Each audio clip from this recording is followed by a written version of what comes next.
Hello, everyone, and welcome to Games Done Blindfolded, our GDQ Hotfix weekend special that is all about blindfolded runs. We only have blindfold the entire weekend. We had a fantastic day one yesterday. If you were there for that, thank you so much for watching that amazing spread of runs. We had everything from Celeste to Pokemon to Super Mario 64, and today we've got another fantastic lineup for y'all. Now, today is the final day, but that doesn't mean we're not going to go out with a bang. We've got loads and loads of great games, starting, of course, with Kingdom Hearts 3, which we're going to get to in a minute. These Legend of Zelda Ocarina of Time, see, I can say it right, race between Runner Guy and Bubsya. That is going to be wild. I don't know if we've had a blindfolded race here on the channel in a hot minute, so I'm really excited to see that. We've also got Fallout New Vegas after that. Not a game that comes to my mind when I think of blindfolded, but it is really cool to see done without that site. Metal Gear Solid 3 Snake Eater, a game we saw recently at GDQ, but this time the boss fights are going to be without sight. And finally, we have another one of the hardest games of all time, notoriously, Hollow Knight Silksong. Act 3 is going to be beaten blindfolded at the end of the day for our finale. So just banger after banger, stacked lineup. Y'all are going to love it. I am absolutely certain of that. Now, for our opener for our final day, we do have Kingdom Hearts 3 Yoroza Showcase by Violin. So pick up a Keyblade and let's get slashing. Hello, everyone. I'm Violin. I'm joined by my good friends OG Scrax and B-Boy. Say hello. Hello, I'm OG Scrax. Hey, I'm B-Boy. Yeah, Scrax has also done Yozora Blindfolded, fun fact. So he has a lot of knowledge on this. And B-Boy does all pro codes, data org speedruns, and a bunch of super boss challenges. Like, he's very good at the game. But yeah, today I'm doing the Blindfolded Yozora Showcase.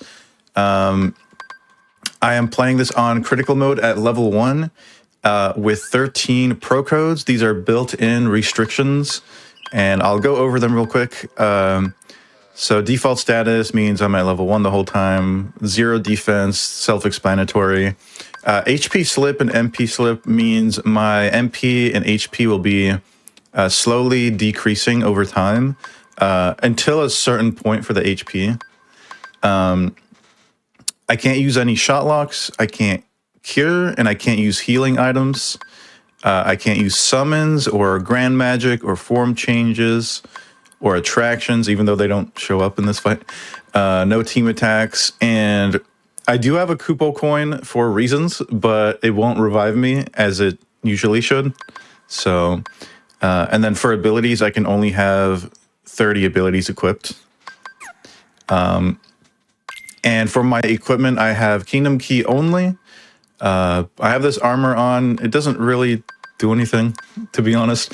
I do have 2 star medals on for second chance and withstand combo. That means I can take 1 combo worth of damage, and then I can't mess up at all after that because I can't heal. And then Rune Ring gives me an extra cast of MP. So you'll see the MP bar will be at 0 MP, but it won't be in MP recharge just yet. For abilities, I have aerial recovery. If I get hit, I can recover in the air. Payback strike will let me do a follow-up after counter kick, which is the counter, the reprisal I can do after I block. That would be final blow, actually.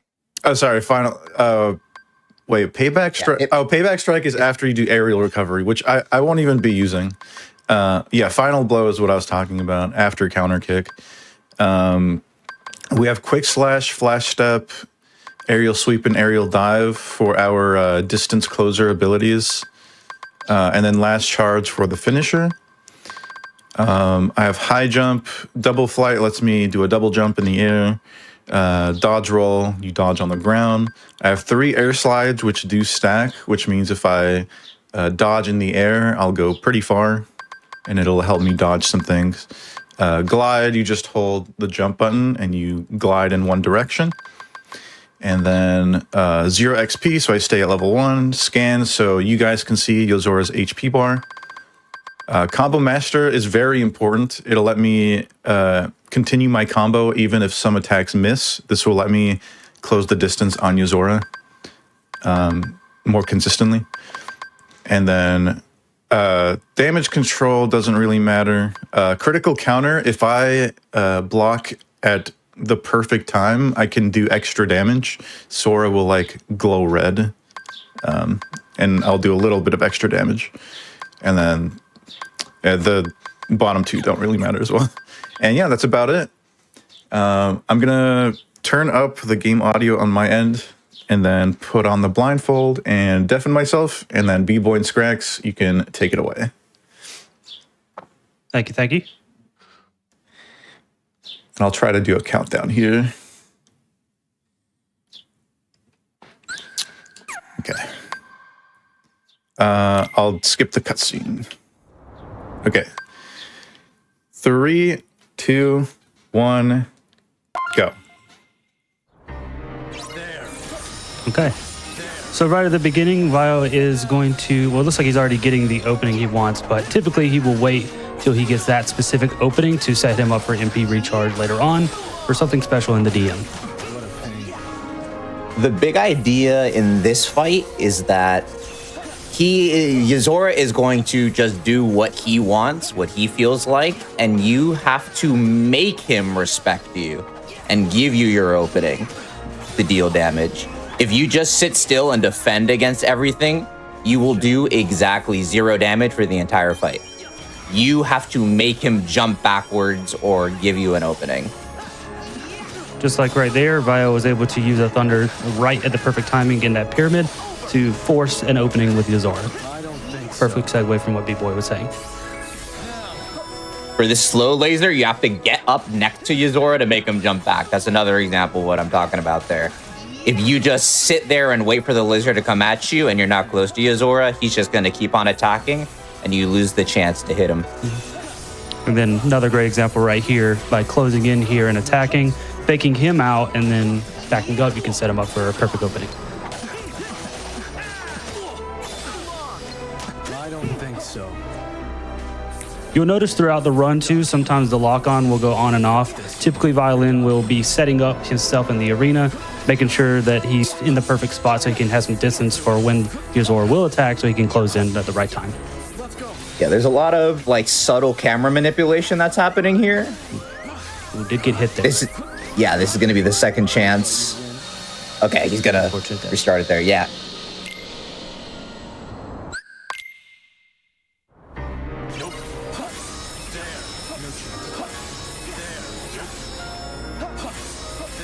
So yeah, this is time. Yeah. Oh, no, go ahead, people. Yeah, he's waiting for that specific Keyblade throw ability in order to actually get the run started. So this is going to happen here now. He's going to do a 5-hit combo and then do the Keyblade throw. You're going to guard it.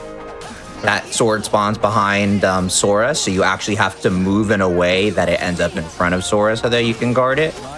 And then the fight gets properly started here. One of my favorite openings coming up right here. You get right next to Yuzora, set up for these invisible slashes coming in. And then on the second one, you do a counter kick into the third one, which will force an opening with Yuzora just as he spawns back in. Yeah, and that takes that opening takes really good advantage of the game system. You have to run up to Yuzora's original position in order to make that opening actually happen. Yeah. Because the reprisal prompt will not appear unless it has a target that's in range. And so the game basically takes Yuzora's original position as the range finding position for that. So you can't just press X for free when you guard it. You have to recognize that, hey, I need to move up to where he was in order to get that. It's very specific, and it's easily one of my favorite openings in this fight. Every attack here has an opening. Every part of the pattern has an opening. It's up to you to find it.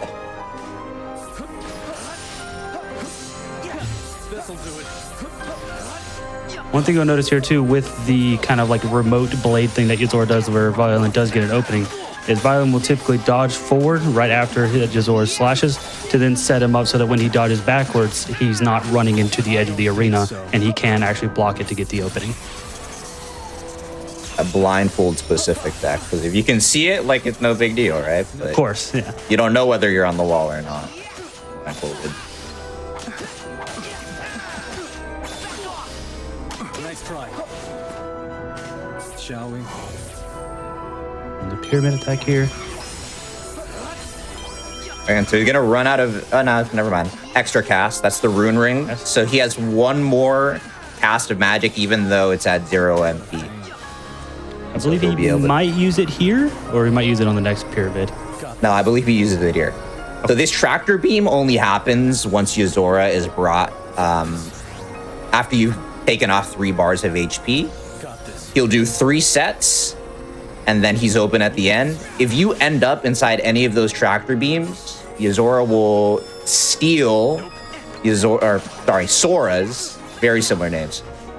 He'll steal Sora's health, he'll steal his items, and then eventually he'll steal, well, another thing that's in your inventory. No, we'll get there when we get there. Of course. I like to call it Yozora's shot lock. It's very similar to that in Sora's version.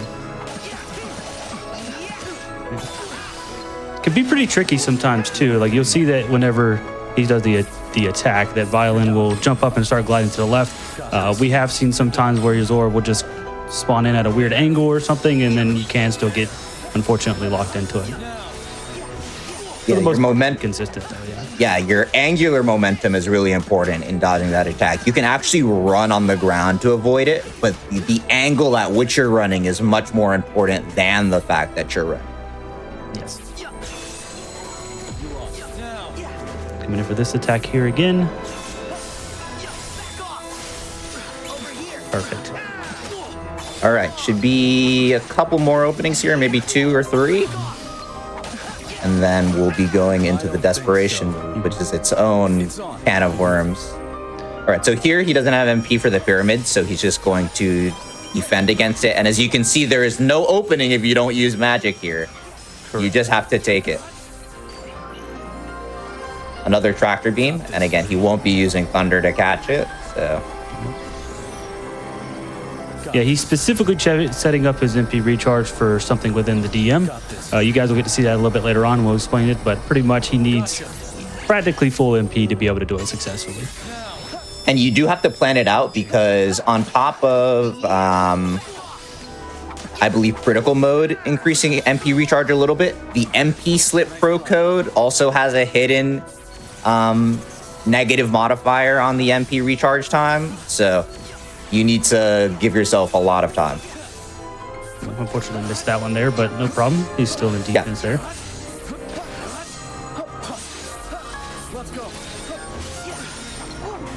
All right, and so it'll be after this opening here. Correct. We will be going into Yozora's world. Yozora's domain expansion, if you will.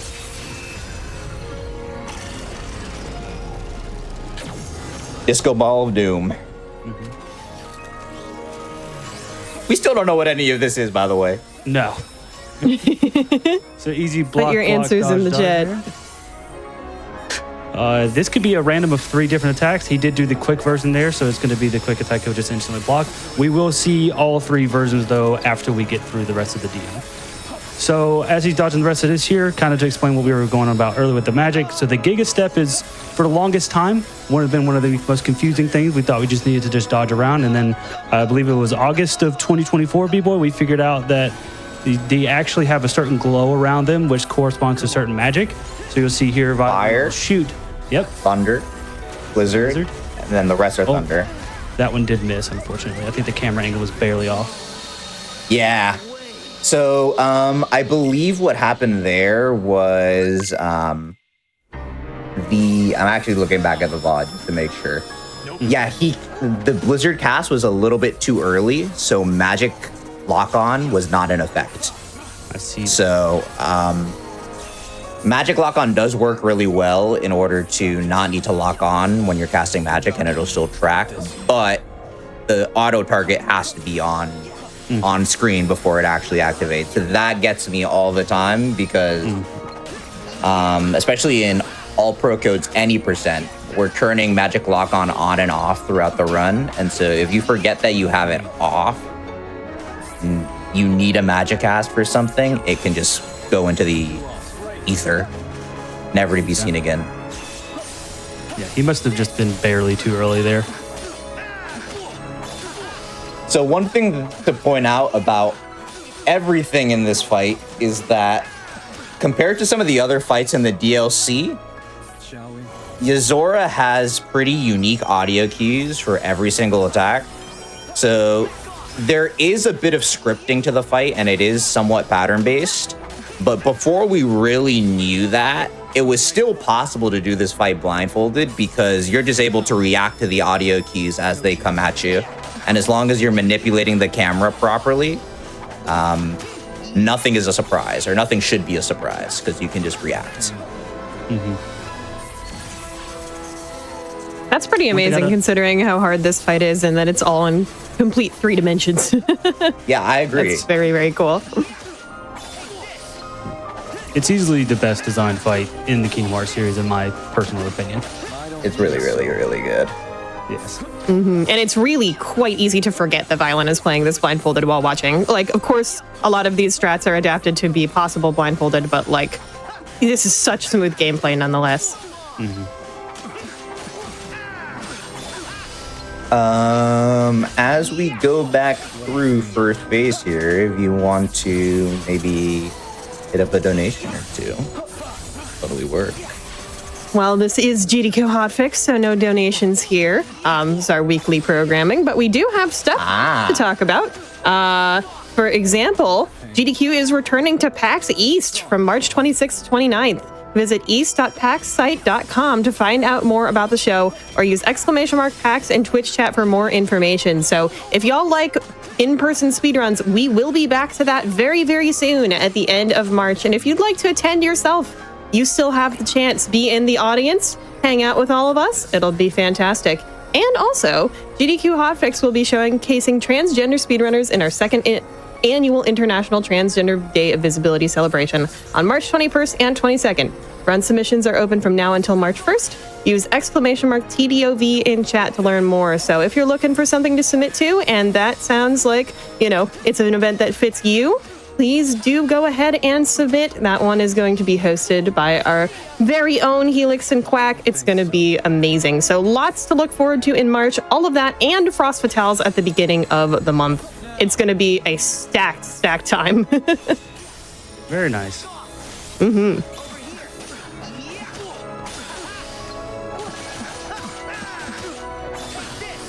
I remember actually that this run was done at one of our side events a while back. Is that correct, y'all? Yes. I believe so, yes. I remember that. So this is a nice little representation for those side events. We go to PAX twice a year, West and East, and we also go to TwitchCon. So lots of places where you can find games done quick that isn't just, you know, our home channel and our home events.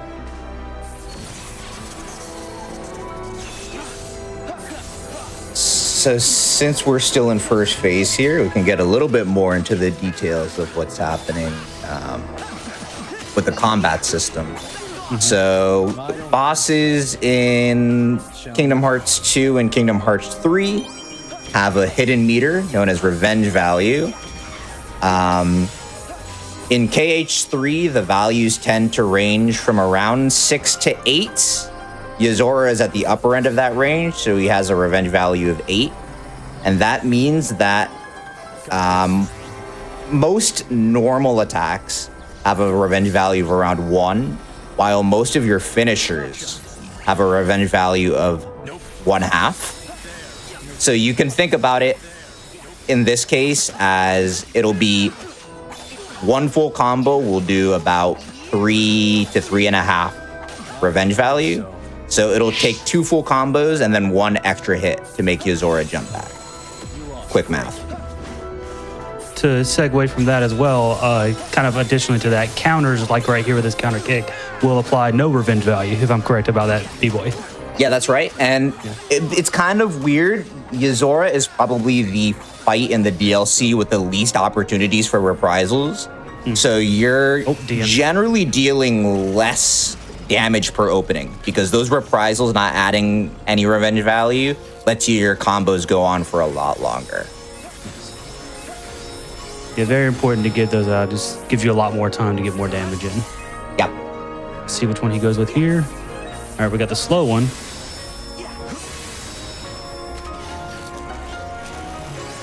So this is interesting. All right, a few more sets of laser. All right, he's got his MP. He's in there.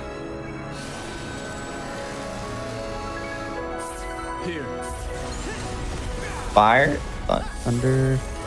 Okay, Blizzard straight on that time. Perfect. All right, he got it. Recovery there.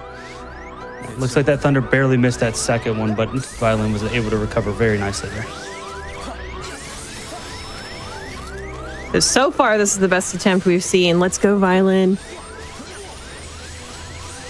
Gonna wait for the perfect timing here and then counter kick to close in the distance.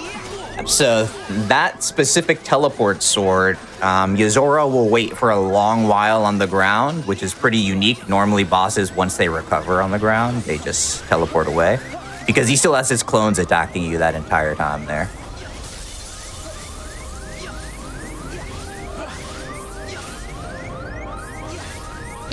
So here Yozora's kind of coming in, very specific how he does it. He will do a certain amount of dashes in and then he'll come from behind Zora, but it's scripted, so there's nothing random about it. As long as you know the actual number of times, you can do that pretty consistently. Very mix-uppy though. A lot of timing fake-outs there. You just gotta know.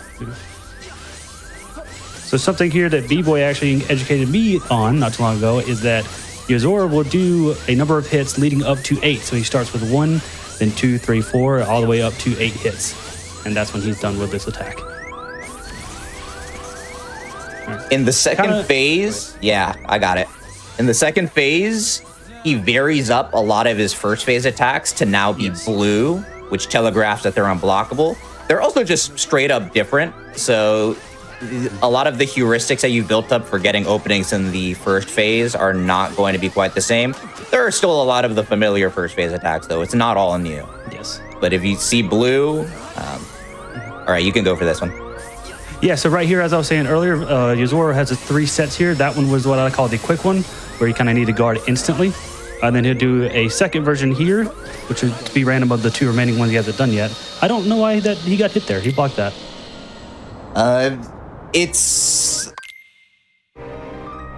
That was the timing where he does the underhand, and that is the slowest guard that you have to do. So I think Violin was a little too early on that one. Must have been, yeah. So he did finish the fast pattern. That was one set, and then he picked the underhand for the second pattern. But to kind of close out, and I'll elaborate more when we get back to it, of course. But once you get through the first 2, Yozora can only do 3 different of attacks with those lasers. So as long as you've gotten to that third one, you'll know exactly which one he has to do less, and it's easily more consistent to deal with. One of the ones that I don't believe we got to see, where Yozora will kind of do like a bunch of fake out rolls where he'll keep disappearing and reappearing. Typically, it's a visual thing where you have to see where he kind of shifts his like respawn, and that is when you need to guard. Of course, the Violin cannot see that, so once he gets to, I think it's about 3 or 4 fake outs that he does, Violin will time his dodges so that he's dodging every one, because it's random on if Yozora will finally retaliate on any one after that, up to like I think 5 or 6. Yeah, he can go on the 3rd one, he can go on the 4th one, he can go on the 5th one. So, and you can know beforehand. It is one of the truly random elements in this fight. Mm-hmm. Speaking of randomness, like I mentioned before, the fight is mostly pattern-based. It hides this because whenever you retry after dying, he'll start from a different location in the pattern.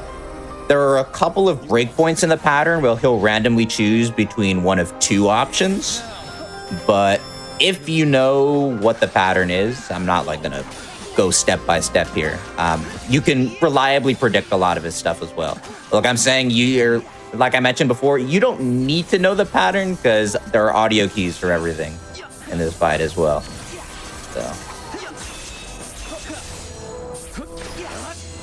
One thing we haven't seen, but it is very rare, is Zora does have a very rare chance to completely open up the fight with his DM mode. Do you know the specific actual like percentage of that happening? I don't. I don't know whether this is just like a false memory, but I remember like seeing something where it's like a 1 in 10 or 1 in 20 sort of deal. But I don't know where that's coming from. Yeah, I remember, like you said, I remember seeing something about it a long time ago, so I didn't know if you knew specifically. But it is quite rare, and it does change things up a little bit because once he finishes the DM, if he starts with it, you'll be in the second phase, but it'll be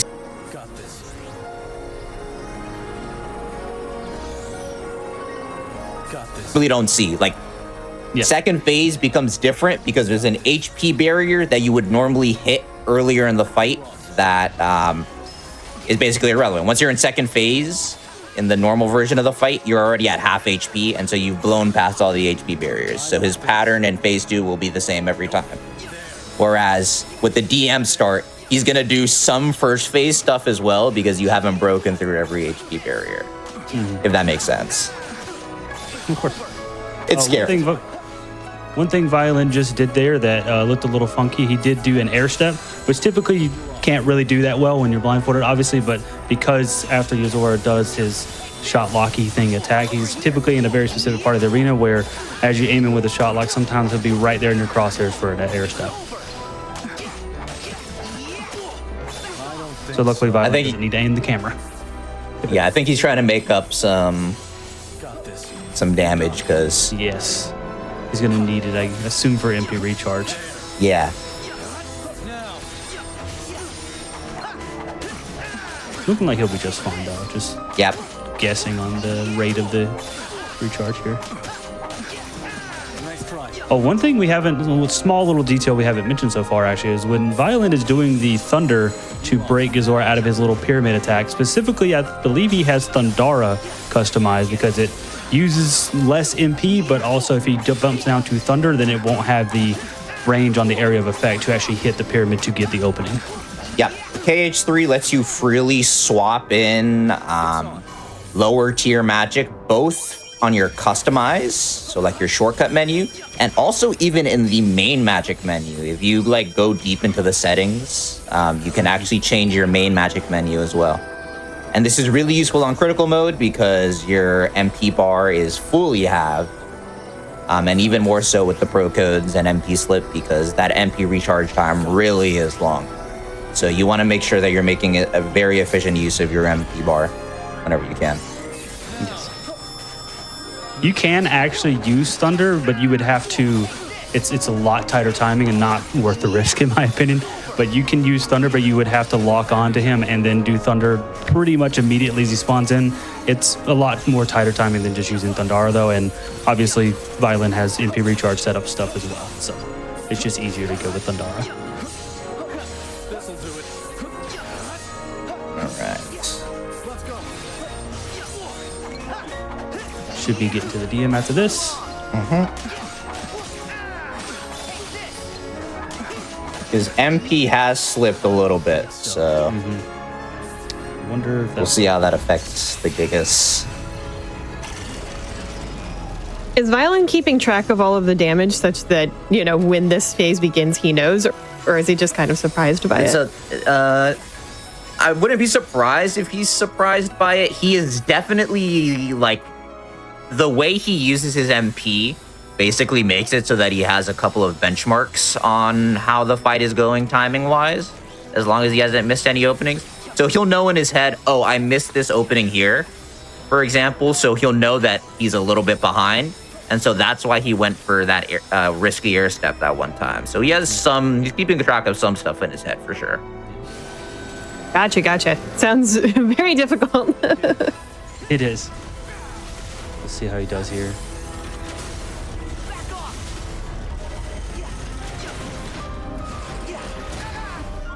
All right. But luckily, Violin was able to hear that his thunder wasn't going off there, so he was able to adjust accordingly. Still did get hit, but we were able to make it through and continue the fight.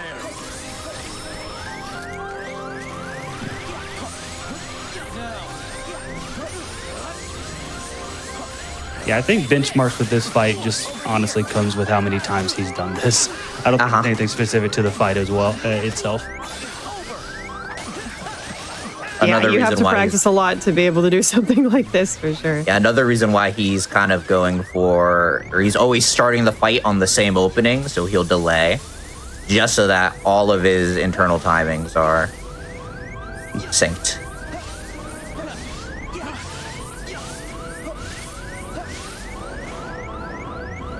One thing about yeah, go ahead. Kingdom, I was going to say one thing about the Kingdom Hearts games and B-Boy, I think you can absolutely attest to this with your all pro codes runs, is that you really, if you want to be, crazy with the challenge and stuff like that, you really do have to get used to ignoring the wailing scream of the HP low sound. Oh yeah, because it will make you nervous, but as long as you can just get to the point where you understand that it's just how it is, you kind of let it shun it off, I guess.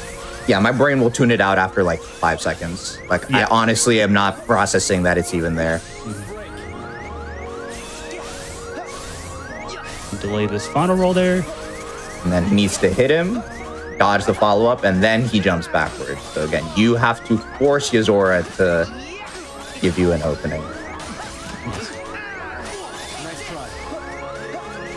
Again, blue means unblockable. Yes. He is not up against the wall, which is a little scary. All right, so that was the quick one. So I know the second one is the quick. Let's see what he gives the second time. There we go. He's gonna. And this is what I was talking about earlier. You're gonna see Violin just start dodging. He was able to get it though. That was one of the longer ones, and then now he knows exactly what this one will be. All right, and now he's done all three. And Yozora will give you an opening afterward. That's by far the longest attack. If we're not counting like DM stuff, that's by far the longest attack. Very impressive to see done. And it's a lot of pressure also being low health right now. All right, teleport sword, same as first phase. There we go. Yeah, it's very interesting, kind of like B-Boy was saying earlier, is that a lot of attacks are very similar in how they're set up, but Yozora changes them up just enough that it really can throw your game off. All right. Okay. So spiral slide, now it's unblockables. Yep. Block in there on the second one to close in. So you'll notice there we didn't have to actually go close to him that time. So the setup was a little bit easier, but having to dodge them and not being able to block them makes it a little bit harder. I don't think so. Low laser, get up close, make him jump away. And if you don't make him jump back there, no opening, and he just does like a 6-hit combo of lasers from afar. Shall we?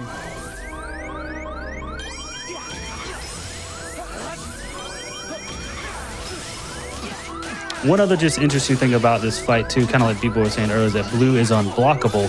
But ironically, in the rest of the game before this, red is typically the unblockable through any other bosses. So they really do change it up here in the boss here, which kind of does represent where the series is going in the next game, in my opinion.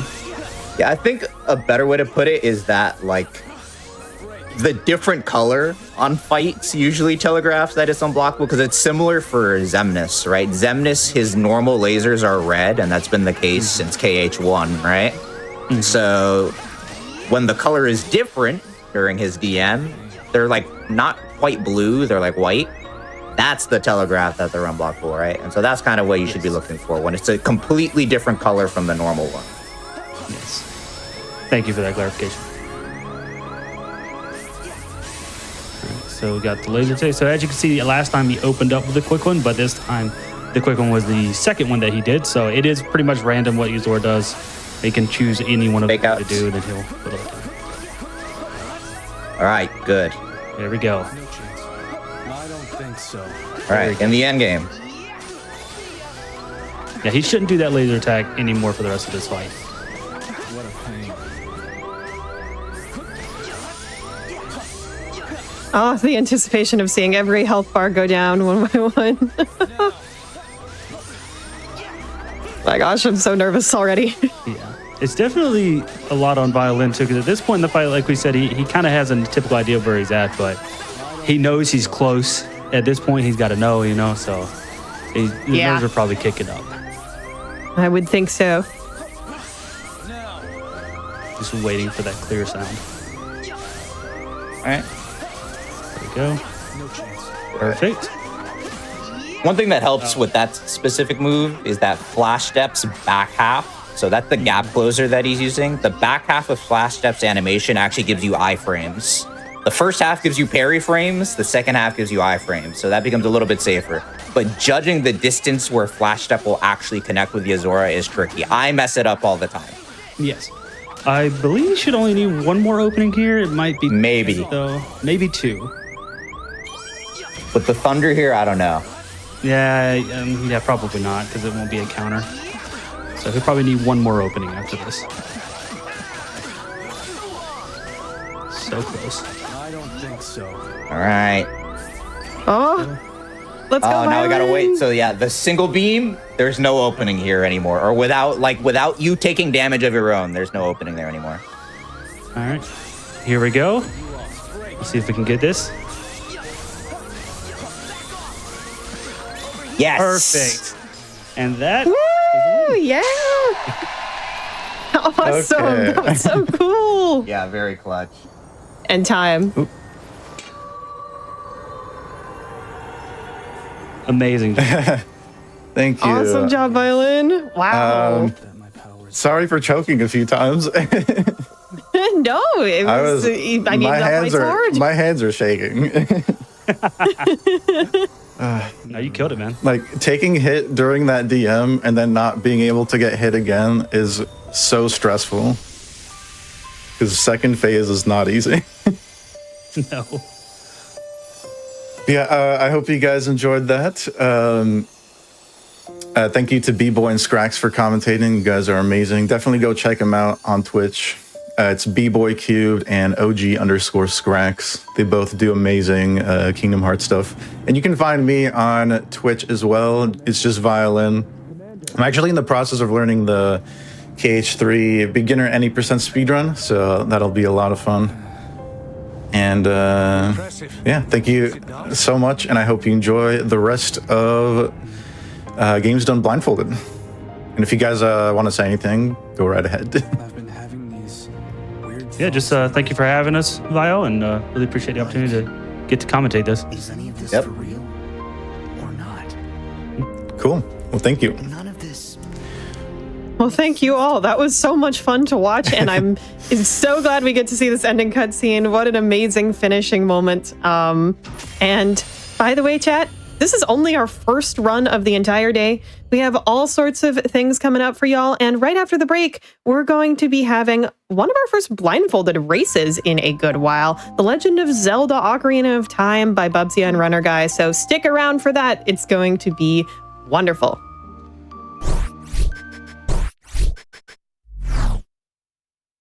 Hello, everyone, and welcome back to Games Done Blindfolded Day 2. We just had our really cool opener of the Yozora showcase by Violin. That had my heart absolutely racing. What an amazing finale to that run. If you didn't catch it, you're going to have to stick around for the replay, which means watching all the runs. I don't make the rules, I just enforce them.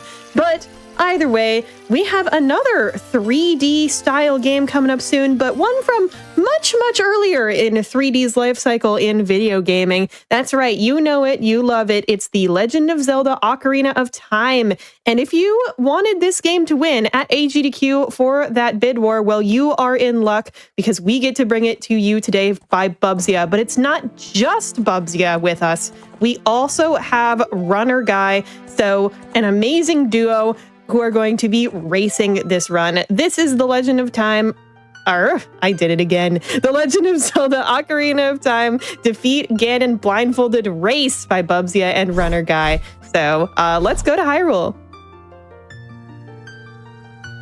All right. I guess we are live here, so welcome in everyone. This is going to be a super fun showcase of Ocarina of Time here because my name is Babsia, and we have Runner Guy, the current world record holder here as well, if you want to introduce yourself.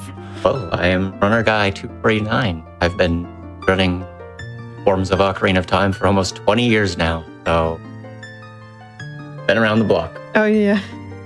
Happy 40th anniversary, Zelda, by the way. Just something I forgot to mention. Yay! Oh yeah, true.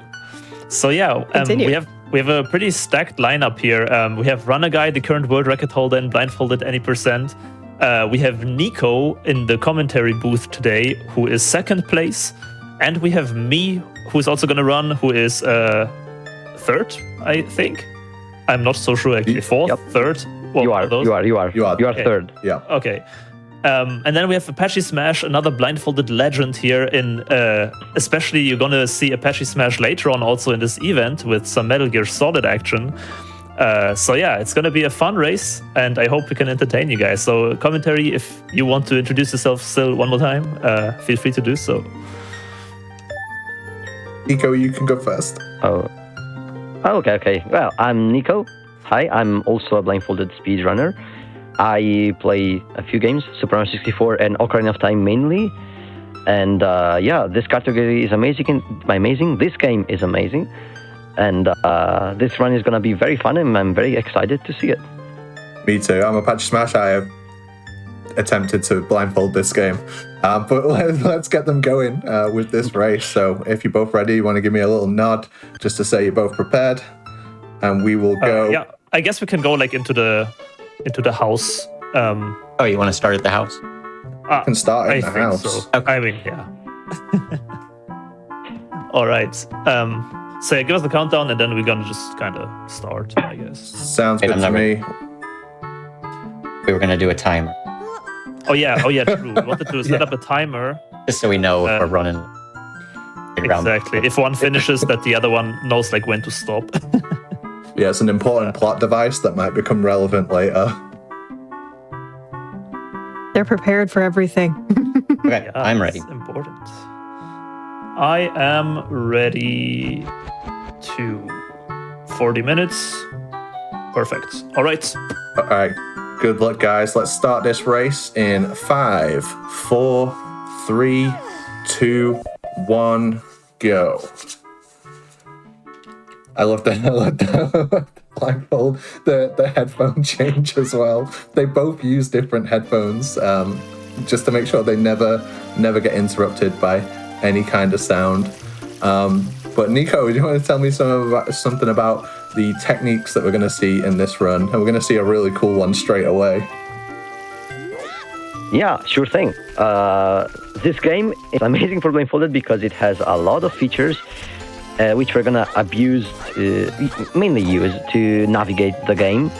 Mainly normalized movements like backflips and side hops and rolls, which are gonna move Link by a set amount every time, the same amount, so that we can do setups and be certain about our position at any given time.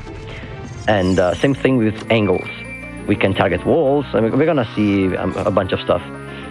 And we just used some of those movements to navigate and grab some rupees, which are going to be useful later, and the sword, which is required, kind of. And we use backwalking because and side hopping mainly, also because they are some of the fastest movements in the game. Since when you walk backwards, Link is faster. And side hopping is technically like barely faster, but only if you mesh perfectly. Otherwise, backwalking is faster. Yeah, Obza is having a bit of a problem. Okay. Yeah, no, I mean, also the good thing about the menus in this game is that the only menu where pressing A does anything is the weapons menu. So he knows he got the sword when he hears that the A button goes through. So, yeah. Yeah, this first area is quite finicky. Obviously, you had to avoid the boulder, which starts moving as soon as you go into the tunnel. Then getting into those actual tunnels, you have to be like in the perfect place as well. I know Runner Guy got a little bit stuck and had to do a backup for it. I wonder if he's gonna walk out and re-enter, Runner Guy. Probably, yeah. Does he know he's stuck? He's figuring it out. He got like an awkward side movement when he came in. Yeah, he's gonna. I knew he would exit and come back in. Oh, I saw it setup, happen. He went at like the 45-degree angle. There we go. That's better. Yeah, this is a very scary strat. Bubsy goes for a slightly safer approach where you target the wall. Here we're gonna see an attempt, which may go through, of Aquascape, where you basically do a setup and jump slash on the corner of the stone, which clips you in. Runner guy got it and touched the loading zone from above to trigger the loading zone that should be triggered by diving, which should be a shortcut for a later part of the game. Bubs instead goes for the backup, which is a Navi dive, which is a jump slash right at the edge of the stone to fall down and talk with Navi, which ignores the collision during the text box, and so you can just fall down and trigger the loading zone, which you should normally trigger after having gotten the scale to dive down. It was nice when we got Wild to see both clipping ways. blindfolded. Yeah, it was. Both of these runners have practiced the hell out of their backups. Both their streams for the last few days have been them getting themselves into awkward spots just to be able to work out how to get out of them blindfolded. And you need backups for this run. I think Bubsy might be a little bit stuck as well here. He's going to be happy to hear that water sound. You need you need all the money here as well. Yeah, Bubsy is frustrated here. We'll see. Also, we're gonna see... sorry. No, you go. No, I was just saying that we're gonna see two different approaches to this backwalk in the Hyrule field. We're gonna see Bubsy using a bit of a flex my setup here to backwalk and have a very straight angle to where you gotta get to, while Renegai goes for his setup, which is actually faster and pretty safe, honestly. It's a very, very clever setup, which skips swimming in the river. But in both cases, we're gonna see some backwalking. Actually, a bit of backwalking. A lot of it is like, it's a frustrating part when you're blindfolded because you have to backwalk for so long and you have no idea if your angle's perfect, and you don't know until you get right to the end. Yeah. Also, a fun fact, this is some from like Bubs' chat would know. Bubs doing like very long backward sections. Okay, wait, Bubs' angle isn't looking nice. But yeah, run a guy, but basically won't know till for Bubsy until a few seconds. Yeah. Okay, it's not off. It's so hard to watch him be stuck. I didn't want to say very scary, but I wasn't sure about the angle. No, you're not supposed to get this far. He's gonna have to try and find a way out of it. Sorry. Probably the best approach here, which is what he's doing, is like going through the wall, hoping to go in the correct direction, but you probably know it's the correct direction. Like go through the wall until you hear the ladder, but there's not really a way to save this. I couldn't even think of it, and I was watching how to recognize your position there with only sound. But Runner Guy's going to be able to get into fishing now, and fishing is a huge RNG section. Once the fish goes onto the blind, you'll know that he's having a good time. But it can be in all sorts of different positions. I watched him yesterday get the fastest one I've ever seen as well. Yeah. Also, just want to make it clear for chat that even though now Runner Guy has an advantage, this is a blindfolded run of a really, really difficult game with a lot of things that can go wrong. So this is not over by even a long shot at all. Yeah, way too soon to say. Way too soon. Yeah, way too early. So do not worry about it, chat. A lot more gameplay to go. Yeah, this game is crazy because it has amazing movement to do setups and stuff. It's like perfect in that sense, but also it's so punishing. You can make a stupid movement, like a tiny tap, a wrong button, and you have to lose 5 minutes. It is just that annoying. So yeah, right. It's amazing, but also bad. Sorry. Even fishing right now, you're only going to get so many attempts of this. before you kicked out and have to do another backup, and it's really not in your control. Generally, you'll see most people get it after 3, but you can get super unlucky here. Yeah, also, like, we have grabbed some rupees, but every time you re-enter, it takes 20 rupees. If for instance, the fish like starts following the start like swimming and then swims away, and then it's off position, runner guy will not be able to fish again. And so, as he's doing now, he's gonna exit and re-enter, but you can do it only like twice, because you only have enough rupees to play the game twice. Otherwise, he will also have to reset. Also, one thing for people that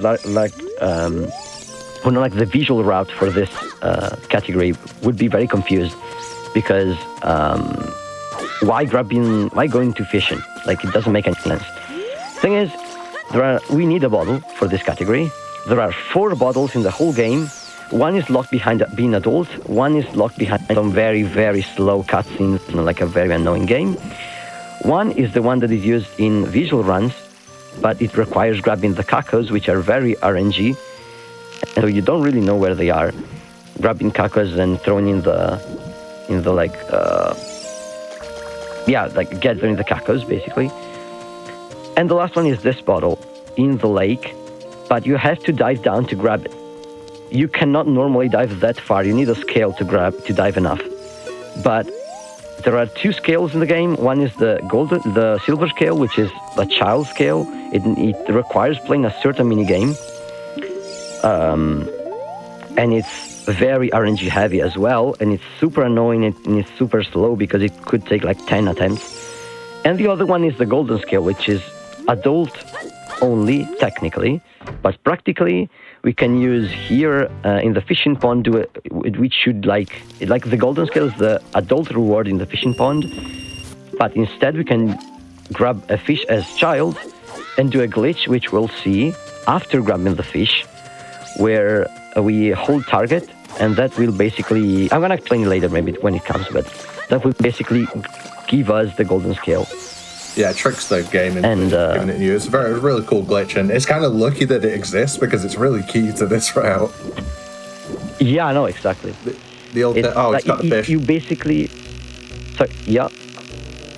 which could also take a very incoherent amount of time depending on if it wants to follow Link or not.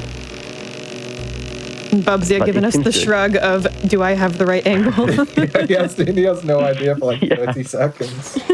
Oh, you just lost the fish. That's so lucky. Oh, damn. Oh, come on. The fish is just trying to get Bubsy to catch up. Fish is on Bubsy's side. He's resetting. Yeah, he's resetting. Oh, yeah, because he exited, so now he doesn't have enough rupees. This run is so brutal. Why do we do it to ourselves? This run is so brutal. Yeah. And you ask anyone who runs this game blindfolded, everyone loves it. It's so fun. It is so fun. But it's unforgiving. It is. The Bubsy's angle, is it bad? It looks bad this time. I didn't. It does look very. No, that's good. Good. Yeah. There we go. He wants to hit this ladder. Yay! Big W. Okay. When we said that everything could like flip, that's what it means. That was foreshadowing. Yeah. But we will get to see another attempt at the escape with the. I was about to say it's something frame, but I'll probably get it wrong. But it's a really precise trick in order to get glitch into the wall here to escape. It's a frame perfect. Yep. Sorry. I was about to say, Runner Guy is genuinely on stream. You watch him, he gets that all the time, and he gets some of the really difficult glitches later. But this is the backup. And so you just do... Oh, he's going to walk off the ledge as well. That's so... It's so difficult to walk backwards like that and grab the ledge. It's like a perfect angle on your analog stick. I'm terrified of going like that in blindfolded. Yeah, also like the original setup... Again. Go ahead. The original setup for that aqua escape was like targeting a wall in the Lost Wood. I found it from a visual setup, but then I think Bubsy got the idea to just keep the angle all the way through and backwalk it way faster. So I always just slash twice and then backflip and then just do the sword dive, and that seems to work. No, Off the ledge you is could probably scary. avoid. Oh wait, you could probably avoid. Yeah. Okay, also. I think Fish got was on Fish as Bubsy's well. side. I think that was true. Goddamn. Yeah. Runner guy's unhappy with that. Did he miss too many rupees? Because he's resetting again. Oh, maybe. Yeah, because you need the red rupee to grab. He did not grab that, which is required because you need 40 rupees later on to grab the shield, and he didn't have enough. Like maybe you could grab some rupees in the Lost Woods, in the Cookie Forest later, but yeah, safer to reset. Here we're seeing the glitch on Bubsy's side, and he got the golden scale. Basically, you go in the water, hold target, and if I'm not mistaken, when you like holding target that way forces a delay in collecting the item by like 1 frame, and that for a reason I don't know honestly, tricks the game into thinking it should give you the adult reward. Yeah, Bubsy has to do like a perfect swim as well to be able to dive down and get the bottle. Yeah, it's also What a like brutal Lake speedrun. Halya. Yeah, Lake Halya as well, where his Bubsy right now, is a very, very brutal place. You don't have to do much, but if you get lost here, it's like GG. I did get lost in the past. It's like there's no way to fix it. Hyrule Field as well, but Lake Halya I would say even more. Bubsy is going to be really happy about that. Because for him, in his head, he's going to think he's like way behind as well, and that's going to put pressure on him. Yeah, no, I think both are like, I'm so behind. I think, if you could read their minds now, both of them think they're way behind. Yeah, no, like my opponent is like in Deku Tree now. He's already at Ganon. The psychology of blindfolded racing was not something I considered, but yeah, y'all are right. Oh my gosh. What a position to be in for both of these runners. They're doing a great job considering all the pressure. Yeah, no, absolutely. I've seen Bob's here, get stuck here at events as well. Like it's a tough one breaking these pots, and it's really easy to get lost. Yeah, also Zora's Domain is really annoying. There's a cool thing that there's the waterfall, which is very noisy, and you can like see up and hear where since like the thing is we've seen it in Fishing Pond, but we didn't bring it up. Maybe I'm gonna point it when Runner Guy gets there. You can like Ocarina of Time has echolocation sounds, and so you can like see up and move the camera and hear stuff if they're on the right side or on the left side, and that is good to like fix the camera and backup, or also for strats. And it's also good because, for instance, if you like meshing side hops, you can hear Link on your side until he gets to a wall, and then you hear it in the center. Like it's very good echolocation for strats and stuff. Yeah, the sound design of this game in particular is phenomenal. But if you wanted to pick up a game where you get to learn all of the different blindfold techniques, all of the like things we use to route games, I feel like this game has it all. I feel like it has every single possible blindfold technique in one 40-minute run. Yeah. I'd argue beat counting is not much used, which compared to other games, but that's because it has so many tools that like you don't need it. You definitely could though, right? Like if you before. wanted to implement a beat count. Bubsy is like one of those runners that always puts beat counts into things. He'll rely on his ability to count music, whereas other runners will choose something different. Definitely a game of art. Yeah, no, I'm someone who beat counts like everywhere. I also use some beat count in Ocarina of Time when it's not really required, but it's very useful. But it's like very few things compared to like games like Super Mario 64, which is a lot of beat counting. Also, Bubsy is doing something. Yeah. Can y'all explain? No, it should be good. It should be good now. He was trying to talk with King Zora and basically show him the bottle, because the bottle is not free to use yet. It has a ladder which you have to empty by talking with King Zora and triggering this cutscene, which has 25 whips sound, if people want to know, and spam whip in chat. But yeah, so you have to talk. He did not, I think, I didn't see it, but I think he did not equip the bottle, so he was confused because you don't really know even what your equips are. There's no like sound cue for that. You have to rely on the fact that you equip things correctly. So I think he was confused about that. Yeah, it definitely was a miss. That is flooded with weep. You're always happy when you start hearing the king doing his little shuffle. Now Bugsy is going to try and catch a fish. Yeah. Oh, second try as well. So he's going to be so happy about that. You can see him. He's almost smug about that. Yeah. It is annoying also catching fishes. So that's something we do often when watching runners practice this game, is when they get to that part and they're just throwing their bottle into the water and at nothing for like 20 times. You know, I don't think it ever took me like more than 5 swings, but 2 is a good one. 2 is good. 2 is good. Yeah. Good luck on runner guys. I feel like it's 4th attempt going for the fish now. I did want to stress earlier how brutal catching this fish is. It really is like heavily reliant on RNG. It is, but I'm gonna like, to be fair, 4th try is not typical. Like he got like brutalized by the game. There we go. Come on this time, runner guy. Oh, okay. All right, come on, fish. Looks good. It's close. It's close. Yeah, okay. Yeah, woo! He's going to be so happy about that. Successful fish. Yeah. Yeah, here we are seeing the echolocation I was talking about. To hear the waterfall sound there on runner guy's side, I mean. And yeah, and doing the glitch.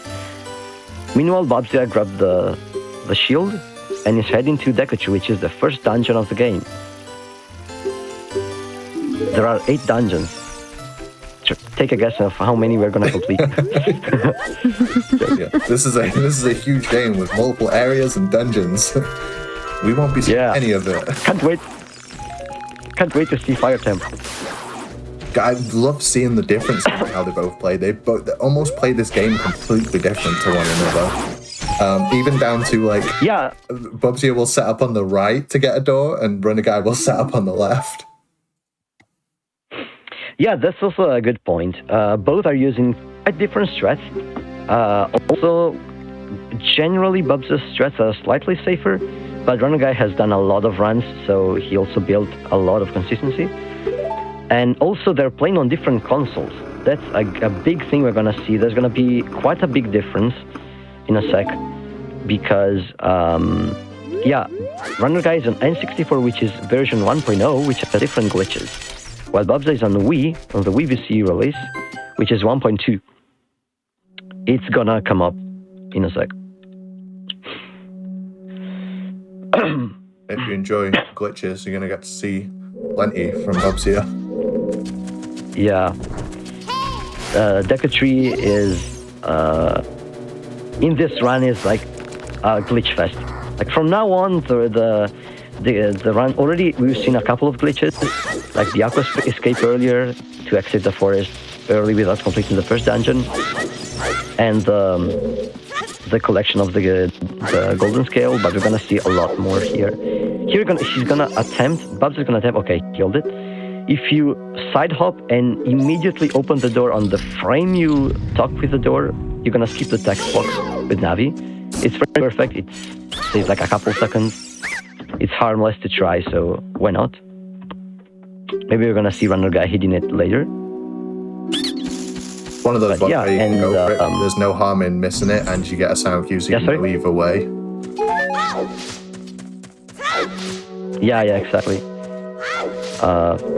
Bubs are having a little problem, but shouldn't be too bad. Yeah. Sometimes, like, you normally get the correct camera, but sometimes it's not correct. Often it's also facing like on the right wall, but here he got the correct, almost the correct camera. So that's why he was confused, because it's like off by not much. It's a weird scenario, but yeah, it's not a big deal. And also, you may be wondering why we grabbed the slingshot. Because that's also something different from like visual runners. That's because it's gonna come up in a glitch we're gonna see later on. And it's also very useful, coincidentally, that this is a runner guy innovation of the route. Using the slingshot to kill Goma, we're gonna see it later in this dungeon, instead of the nuts as usual. It's safer for Blindfolded, so yeah. And we see runner guy dancing to the whip cutscene. Shuffling with the king.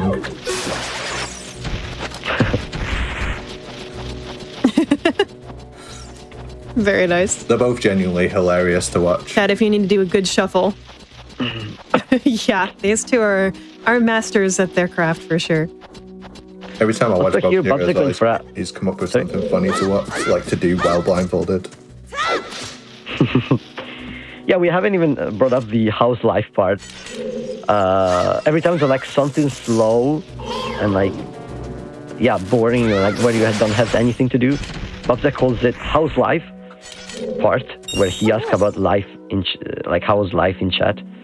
And the original house life was actually the Hyrule Field Backlog we've seen earlier. So that's how it originated. I feel like and also here, doing a weird setup here. Like he does. I feel like all the times I've watched him, he hasn't set up like this, but he's trying to get this ladder. But you have to be on like the exact right bit. Yeah, it's not a bad part to back up anyway. So the worst case, you could have exited the dungeon. It's not hard to find the exit. But yeah, Babza took a safer approach here, where he went on top of the dungeon to break the web. Usually in runs, we're gonna use a glitch called QPA, which you're gonna see in a second by Runner Guy, maybe. But instead, he uses a safer approach where, yeah, he breaks the web as intended, but then does a mega flip to backflip super far away here and skip half of the dungeon, basically, and land up here, and then finish intentionally breaking this web. Once we get to the bottom here, this part feels like a nightmare during runs because you have to reflect these 3 attacks back. It can feel like it takes forever to get it as well, but Bubs here does like middle, right, left. I think Runner Guy does right, middle, left.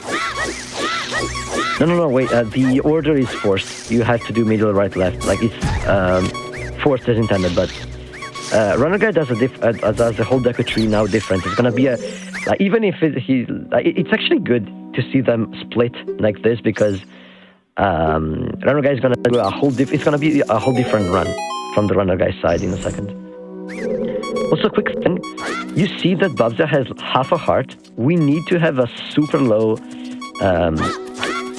health, and it's also super scary because we don't want to have that heart.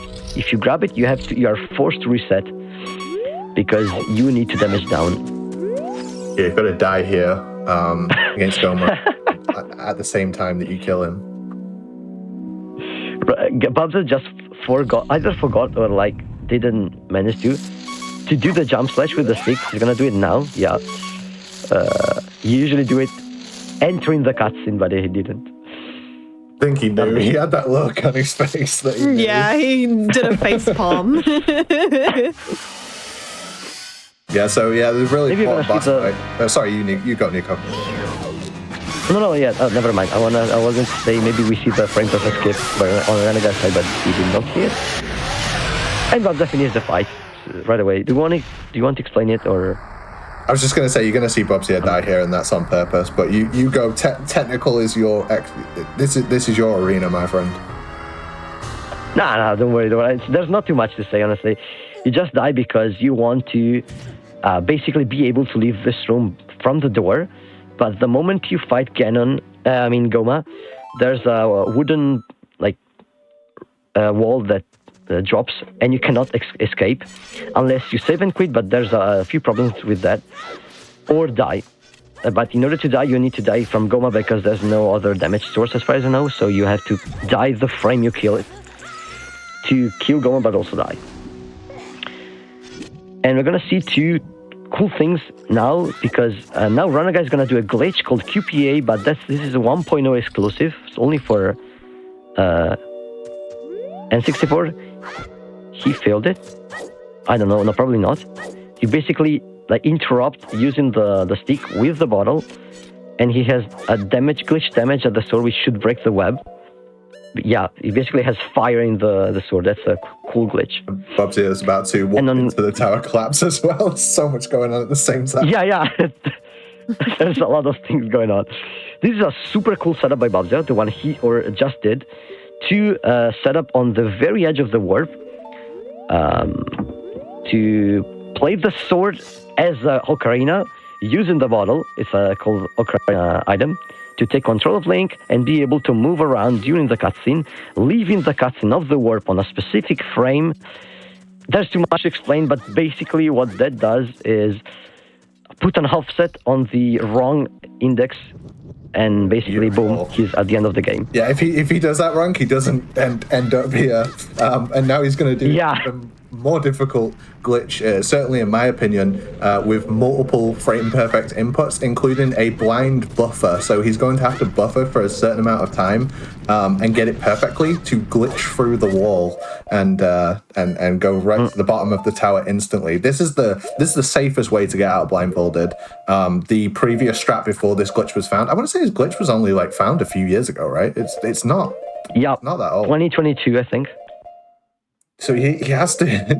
Yeah, I'll let you explain, Nico. But this is so hard. This is so hard to do. Okay. Yeah. No. Basically, you have to. He's slashing the sword, and on the frame that it hits the pillar, which thankfully makes a sound cue, he has to slash again. He pauses to let frames advance until he hears the sword hits the pillar here, and he's gonna sword again. And he has to do it again, but this time one frame later. So he has to hear the sound and then hear the sound and hope to advance one frame now, perfect, in order to slash again and then mesh and clip out. The first try, goddamn. Wow. You know, Bob's here, he doesn't always get that first time. Most people don't get that first time. It's a very difficult glitch to perform, especially blindfolded. But I did want to say, Runner Guy always seems to get it. He gets it like 10 times more than anyone else. Yeah, it is a pretty precise glitch, unless you have a good timing with the pauses. I mean, in general, it's glitch. It's hard. You can practice the pauses, but yeah. Fun fact, I beat count the pause sound to time the pauses. Very weird. Yeah. Runner Guy also making it into Goma. And he's got his health down perfectly now. Again, he's on half a heart. Make sure he dies to Goma. It's good. Yeah, Runner Guy has really been locking in to go faster. Even though, of course, he doesn't know how far behind he is. He's still, I think, been making up a great run here to challenge Bubsy back. Yeah, he just really... Fish was the difference, and it was so unfortunate. It was... Yeah. Just really felt like it was completely out of his control. It was very much... These two would be very, very close right now. You're right. Yeah. In general, it's not even too far. I think probably 3 minutes, maybe 4 minutes apart, maybe even less. So it's not too far off. Yeah, and Bubsy has to just really lock in for the rest of this run to be able to complete it. So, there's anything can happen. Yeah, no, because also, as Runner Guy himself said earlier, he doesn't want to die to Ganon. Ganon is so brutal because it's not a hard fight, but if you fail once, if you get hit once, now we are Child Link, which you're not supposed to be in here. You have 3 hearts, and Ganon deals 4 hearts of damage. So it basically one-shots you, and if you die, you respawn at the top of the tower and do the whole collapse sequence normally, doing fights and all, and with items we don't have. So it's pretty much GG if you die, so it's very stressful. I don't want to jinx it. It's not a hard fight, but it's very stressful this late in the run. Yeah, right at the end And of the knowing run, it this- only requires one mistake, one lapse of concentration. So yeah, certainly not the hardest part Yeah. of the run, but like the most punishing for sure. Exactly. Also, we've seen Runner Guy doing the Ocarina item glitch and doing the wrong warp. Yeah, He's very yeah. scared, but as I said, you have to frame perfectly exit the room here. So if you're too early, you exit out of the Deku tree, which is fine. You can retry, although it's slow.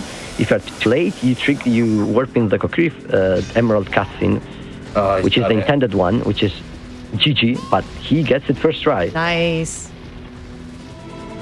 Yeah, I think I watched Runner Guy stream for a few hours multiple times during this week, and I don't think I saw him miss this glitch one time. But his heart rate's through the roof right now. Bubsy is doing great on the fight as well.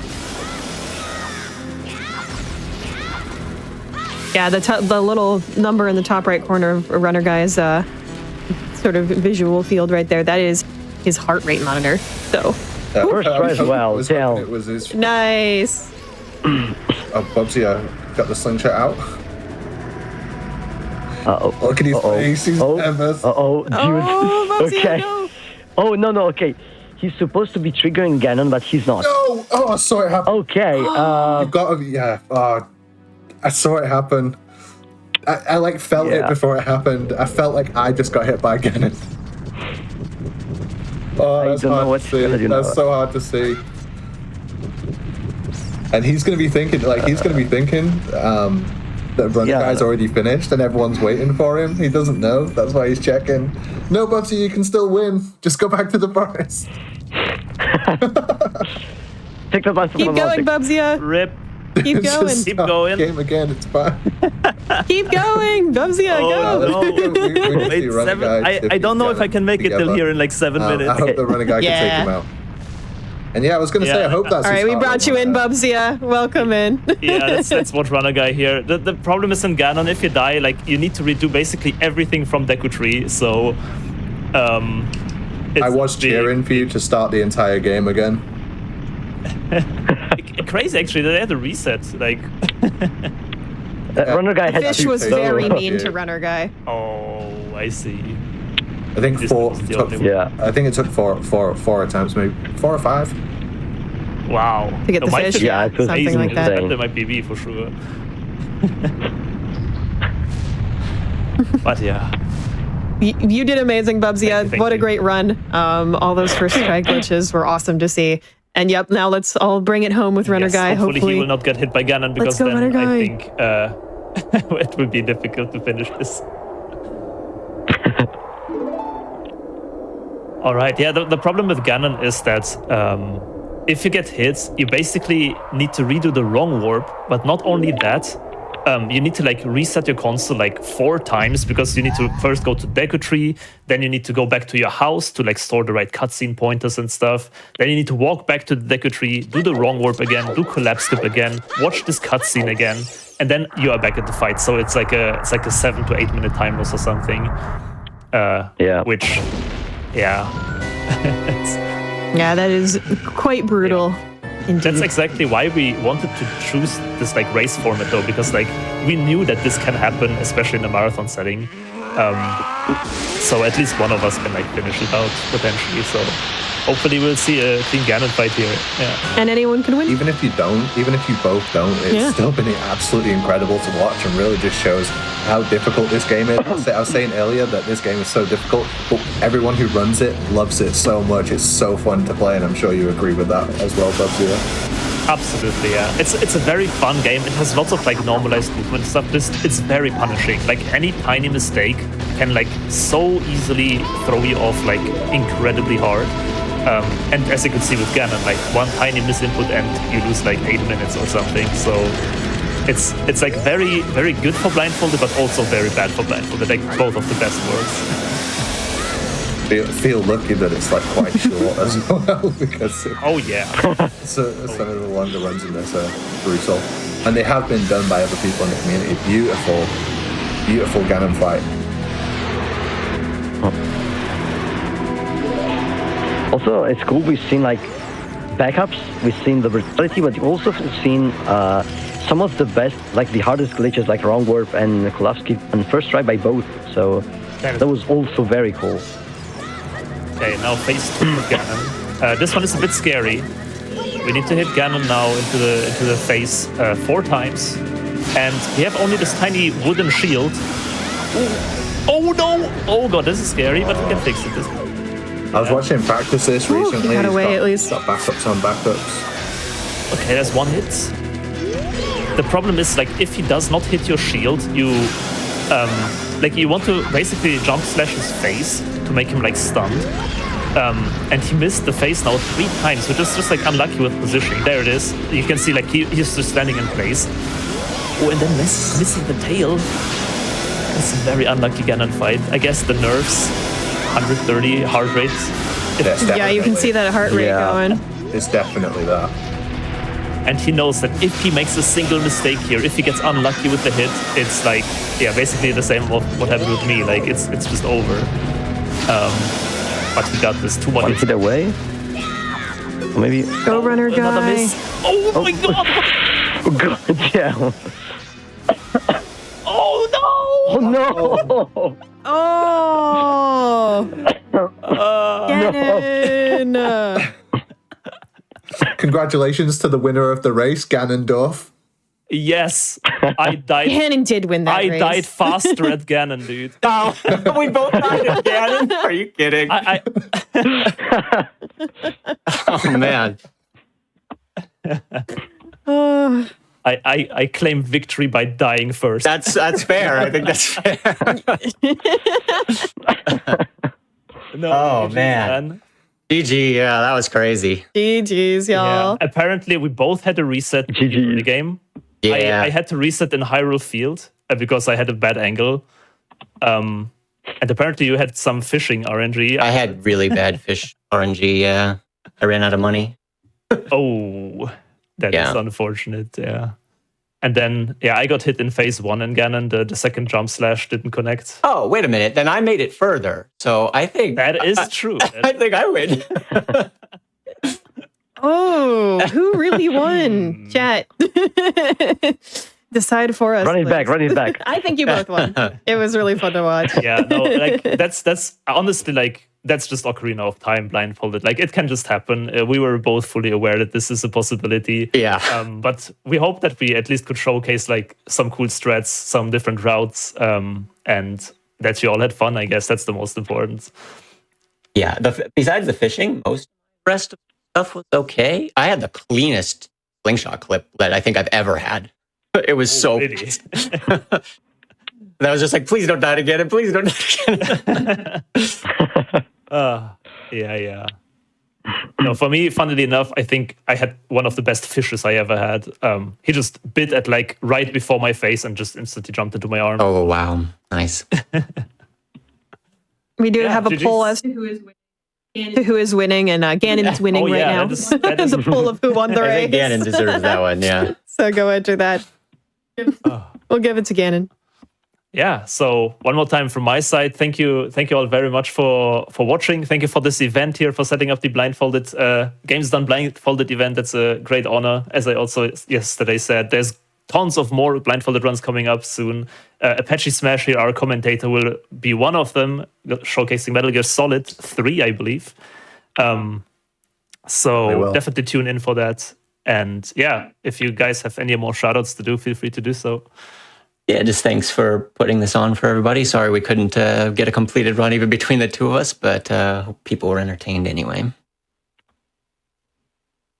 I'm thoroughly entertained by Bubsy's cat and also by your run. Y'all did an amazing job. Can I just say thank you so much for having me?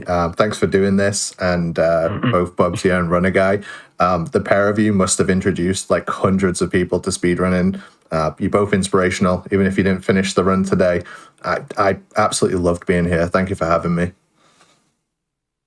Absolutely, same thing. It's been a blast. I hope I did not talk too much. And yeah, it's been a blast to see the runs and to see both of you being here. And thank you to Games Done Quick for this amazing event. Well, thank which you is all for still being going here. on. You did not talk too much. You did. Yeah, no, I said it almost. Fantastic. I said it almost as if it finished now. Like it's still going absolutely strong.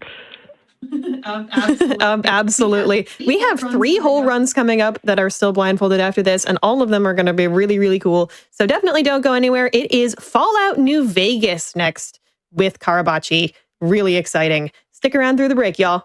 And a wonderful job again, Zelda Crew.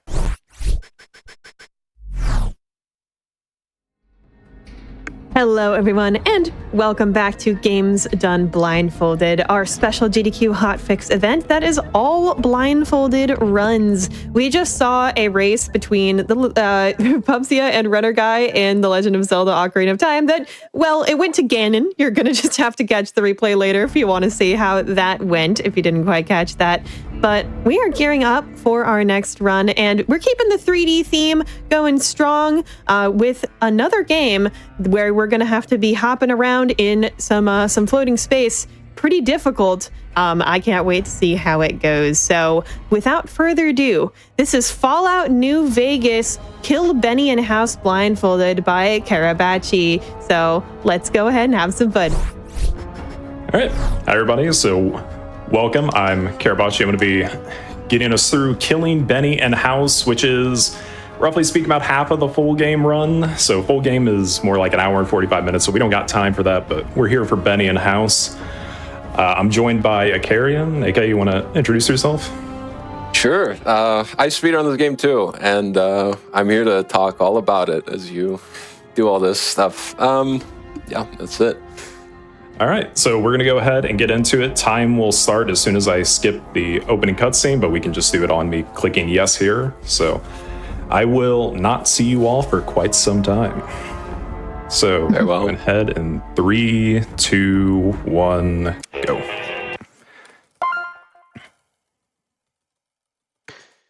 Okay. So now that the run's starting, I'll explain a couple of things about this game that are worth bringing up right at the beginning. Most of this run is just going to be based on Karabachi doing a set movement throughout the whole run. It's very easy. He's not going to be moving the mouse much, so everything's just going to be WASD. He is on keyboard and mouse. A lot of runners before this who... before Karabachi routed this, tried to do it with a controller, but he went keyboard and mouse for this. And he's going to be just bouncing around every wall, using them as stop points to know where he is. He can't just count steps in this game. Step sounds are not consistent with distance. There's a number of factors that goes into that. For example, stepping on different materials will produce different sounds, and in some cases it can throw off the rhythm of the sound. Falling off of stuff, there's a lot of things that'll just throw you off. So he set up a ton of points where he knows he's just going to get stuck on something and roughly time it. Though there's nothing here where there's a strict timing to it. There's a couple of points where he'll be using the sound of his footsteps, what material he's stepping on, to determine where he is. Here, he's going to, like I said before, start bouncing around this room, trying to get to that machine there beside Doc. Go ahead and here he's going to pick his stats. Going to go 2 strength, 4 perception, 10 endurance, 9 charisma, and all that I'll explain in the next couple of seconds here. So 2 strength. Strength doesn't matter. Carry weight is pointless. He's not going to be picking much up. Perception, he needs to keep sort of medium because perception determines his explosives, and he's going to be blowing up some people later. 10 endurance for the max amount of HP, and 9 charisma because he needs to pass some speech checks before he levels up at all. Now here he's going to sit down and get his skills. All right, dog. Which won't really matter because he is going to go with the top option here every time. And this, we found, gives us exactly what we need, which is speech and survival. And he needs survival for a perk later that lets him move faster. Though he does also reset here for medicine, because he's going to be hit a lot, speech and survival, as I said. I got a form for you. Just a form. Let's see here. And then he also gets traits. he is going to pick Skilled, which gives him 10 points in everything. And the menus are really easy because he can just go to the very bottom and he knows exactly where he is. Here he's just skipping through docs, dialogue with left click. And as you can see, sometimes he has to select certain options. He sort of feels the edges out by hearing the little sounds when you mouse over menu options. Here he has to get out of dock, which is the first real hurdle of the run. Everything else is really easy. You see he didn't even move his mouse before.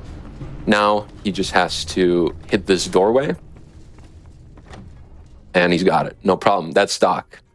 The prologue to the game, really, the opening. And now we're out in the big bad wasteland. He's going to fast travel first, or he has to fast travel, I believe. But first, he also has to go through his inventory. He's gonna just, I believe, bind medicine, because again, getting hit, he does not want to die. And he's gonna put on some better armor. And also equip his weapon. As I said earlier, we're gonna be blowing some stuff up. Menuing blindfolded is always so scary. And you don't know Here, what you do. he shoots himself to confirm that he did all that correctly. Nice. He also quick saves and reloads that quick save to revert any damage. And here he fast travels to Goodsprings because that's he doesn't have to deal with walking through all of Goodsprings. Now, as you saw there, Goodsprings was the only thing on his map, which means it was very easy to find the fast travel point by just moving your mouse around until you heard the beeping sound of hovering over it. Later on, he, I believe, does some fast traveling, but there are more points on the map, and he will have to sort of feel it out, go to the edges of the map, try to find exactly where he is. Now, I know for a fact that if he gets it wrong, he has ways of knowing that. Certain locations have different creatures nearby that you might hear walking around, or different music, or different ambient sound effects here and there. Here's just a pop-up that happens when you leave Goodsprings. No problem. He's perfectly aware of that. Right now, he's going to a mining town where most people probably know it as the last point in the game before you hit Death Claws if you try to go straight to Vegas. And there he's going to use that as a bouncing off point to go to Hidden Valley. But first he has to conquer the Yancy Memorial here.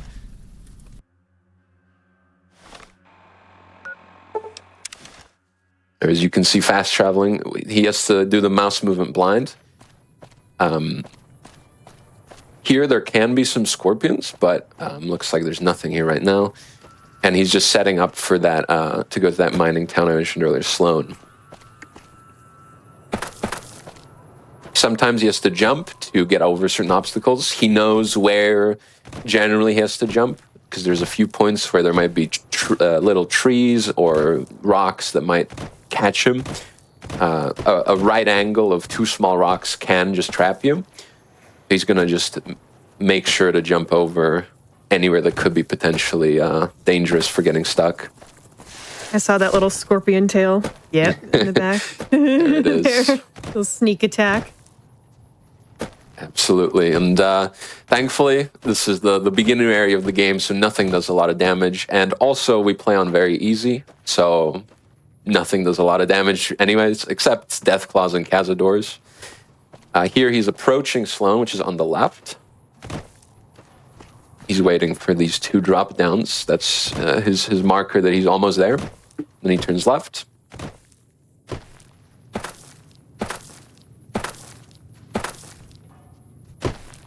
And he'll get the fast travel here in a second.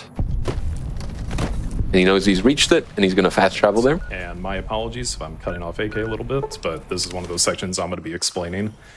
So we just got the Sloan. We know this is Sloan because we can hear snuffles. And first I need to jump backwards so we can talk to this NPC. Because if not, he's going to mess up our angle later when he tries to talk to us. Just screwed up the coffee again. So go ahead. We're going to fast travel back again. All right, well, we got Goodsprings. So Goodsprings, Yangtze, Sloan. Yep. All right, got Snuffles. We're going to go forward till we get a metal step. Step right. Go inside. Turn around. Go back outside. And then we're going to go ahead. We're going to cross all the way over here past the railroad tracks. We might bounce off an NPC somewhat unluckily. Really, that just loses like a second. This big boxcar ahead of me is going to catch me. And I'm pretty sure I heard a wood step underneath that. So go ahead, quick save. I'm going to start going left until I get to the border between the steel and the dirt.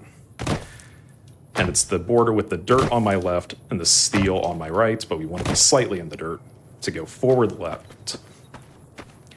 And forward left is going to get me stuck on a rock here, which is totally fine. We'll just go ahead. I'm going to overshoot it a little bit just to make certain we're okay. There we go. Tap, tap, tap forward, forward left again. This is going to get me stuck on another rock, but this rock is good. We like this rock.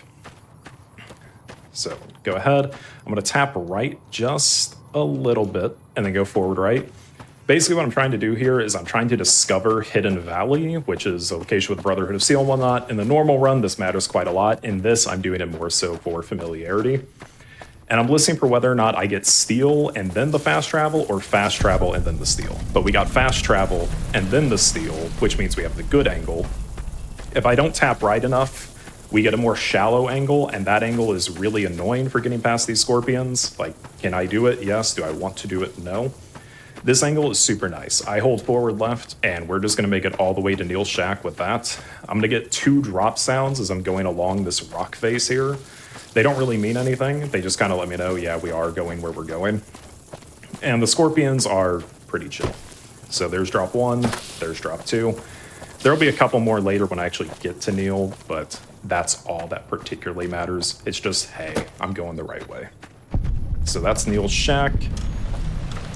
And as soon as we drop down and talk to Neil, I'm going to fast travel back to here and This give is it a a dangerous place, human. Goodbye.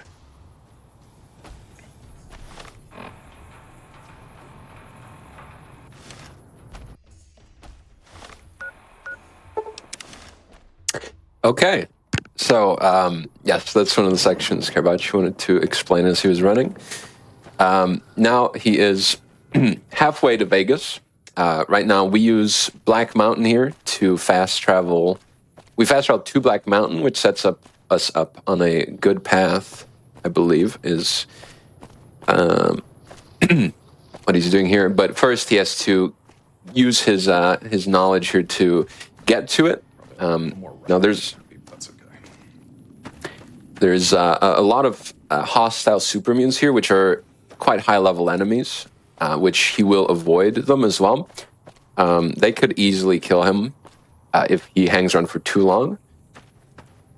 But I know that he 100% has this area mapped out, both literally and in his head. Yeah, I mean, just from that explanation section, you can tell that he has a really, really good familiarity with this game. Yeah, absolutely. This is... I tell a lot of people this is some of the most impressive New Vegas there ever is. And not much of a blindfolded runner in general, but I've heard that it's a little bit easier on controller, but he does it all with keyboard and mouse as well. And the hard part is, again, those fast travels. As you can see, like he's got it exactly right, that he knows when he gets it wrong. He knows how to reset it. You might see him quick save, quick loading when he's fast traveling. That's either to reset back because he got it wrong, or to reset his mouse position, because the game remembers your mouse position from the last time you pull up the Pip-Boy.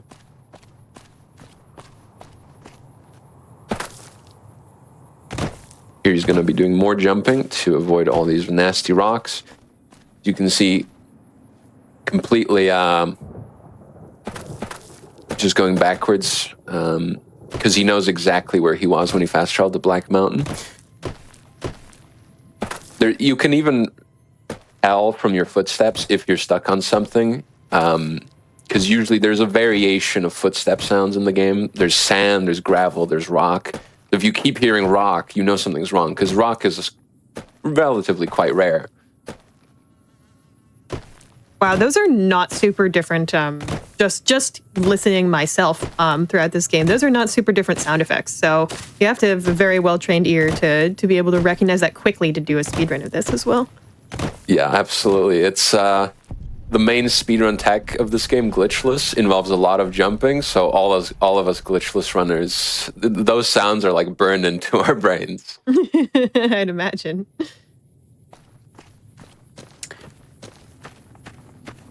So right now he got the wrong fast travel, but I think he'll recognize that, and might be here, Neil. He's absolutely correct. He is currently deafened in our Discord call, so Neil. All right. Yep, he knows exactly where he is. Yeah, we wanted to make sure that comms didn't spoil anything for the runner. Because right now he's trying to get to Repcon headquarters to reset his position. That's a bit better. Yeah, he got it there, and he knows it. The Repcon fast travel is quite big. Off of AK is talking, but I knew that just because we had a long fast travel, which meant we probably went a further distance, and I could hear just a little bit of breath.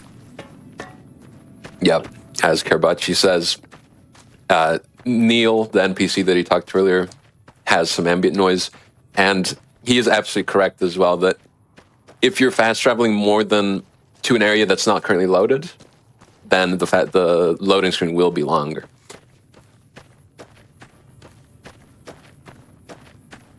That's such a niche thing to know and employ in your blindfolded run. Like, doesn't matter any other time, but here, so cool. Absolutely. Now we're going to the NCR headquarters in the area, the McCarran Airport, which he will use to get to Vegas via their monorail. But for now, he has to go along this big wall. And towards the end of it, there are some enemies, which, whether they attack him or not, they are usually engaged with the NCR soldiers here that you can see. There's some around the corner as well. But it'll give him more sound cues to go off of. And currently he's just rubbing up against this wall because he knows that he will be going along it no problem. Especially because of the angle he's at. Because of the fast travel, he's perfectly positioned to avoid most of this, or rather just kind of go up against it without having to worry. And he knows that these towers are here, and he can, every set amount of time, he'll give it a couple of seconds and then walk to the side. And you can hear that shooting that I mentioned earlier. But this is two factions fighting. Even though one of them is hostile, they're usually not really much of a threat.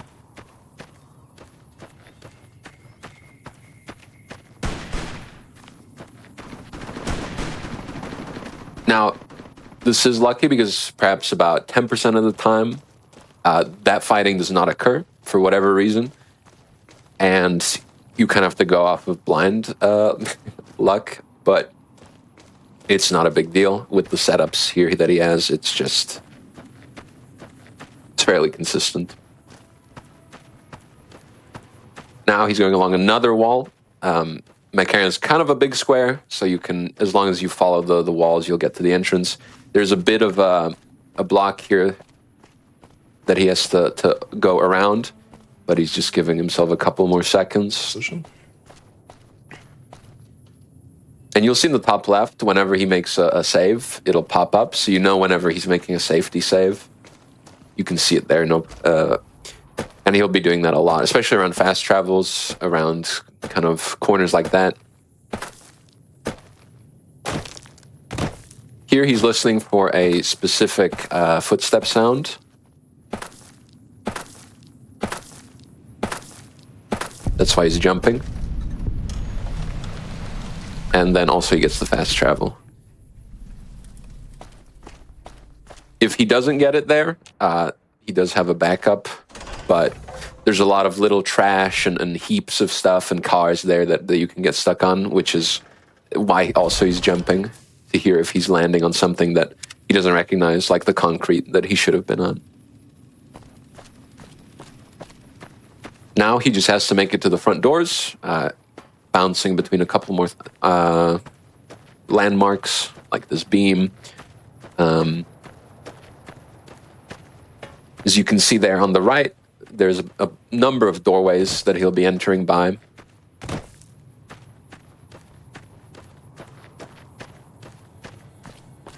But what might seem like a straight line, of course, in Blindfolded is not so simple. And I do believe... Oh, sorry, go on. No, you go ahead.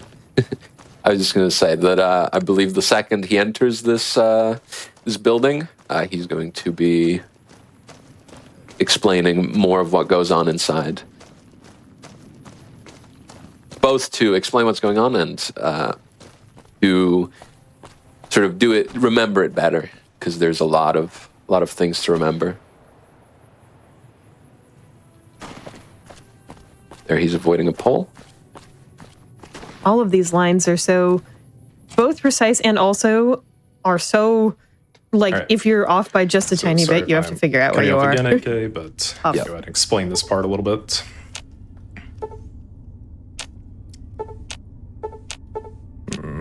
Oh wait, no, I'm hitting T. I'm stupid. All right. So we are able to VATS, so I know I'm in the correct door. We're going to go ahead and go back left. This standardizes us always into the same corner, no matter which of those 3 doors we just used got us. And then from there, we're going to go forward along these like little like TSA tassels. Then we'll go left. That'll get us stuck on the escalator. And then we're going to go back left to go up along the escalator, which will eventually get us stuck on like a metal beam of sorts. And basically we're doing all this to get into Vegas. And to do this, we need to be able to get past these guards over here. So I need to listen for them. Hold it. NCR. All right, so they're giving me a warning, and we're going to ignore that warning. Found you. And notably, when I'm doing this portion here, I have to not be moving my mouse at all when I use this monorail. If I'm moving my mouse at all, I will take a movement to my mouse going through on this side. And if that happens, we're a little cooked. It's already not what I would call a very preferable situation for us to have to go through and move our mouse to get that door and everything, but it's acceptable. If we move our mouse first, unacceptable. So we're getting to our corner with our friend, the Securitron here. We're gonna go forward a little bit, tap right to get off the edge, and then we're gonna slow walk forward. Slow walking I occasionally do when talking to NPCs, just to control the exact angle they're gonna give me. This is one of them, so he's going to be very rude to us, but that's okay. He's giving us a good angle. And so we're going to go left. We're gonna jump a little to get past a desk, though we might not have had the desk. It's fine if we didn't. Self-control is a virtue. I'm thinking he might have sent me back up. He might have talked to me early, since we're by a Securitron. He's absolutely right here. No, he knows that he shouldn't have gone up the steps.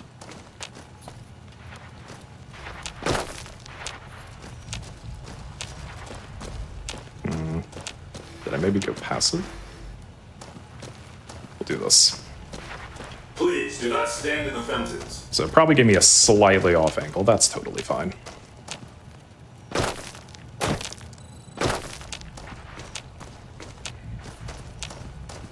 Worst case, we go back to the quick save. Not a big deal.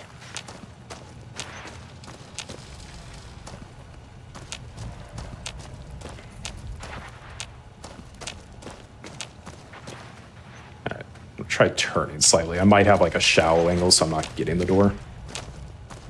Patrolling the Mojave almost makes you wish for a nuclear winter.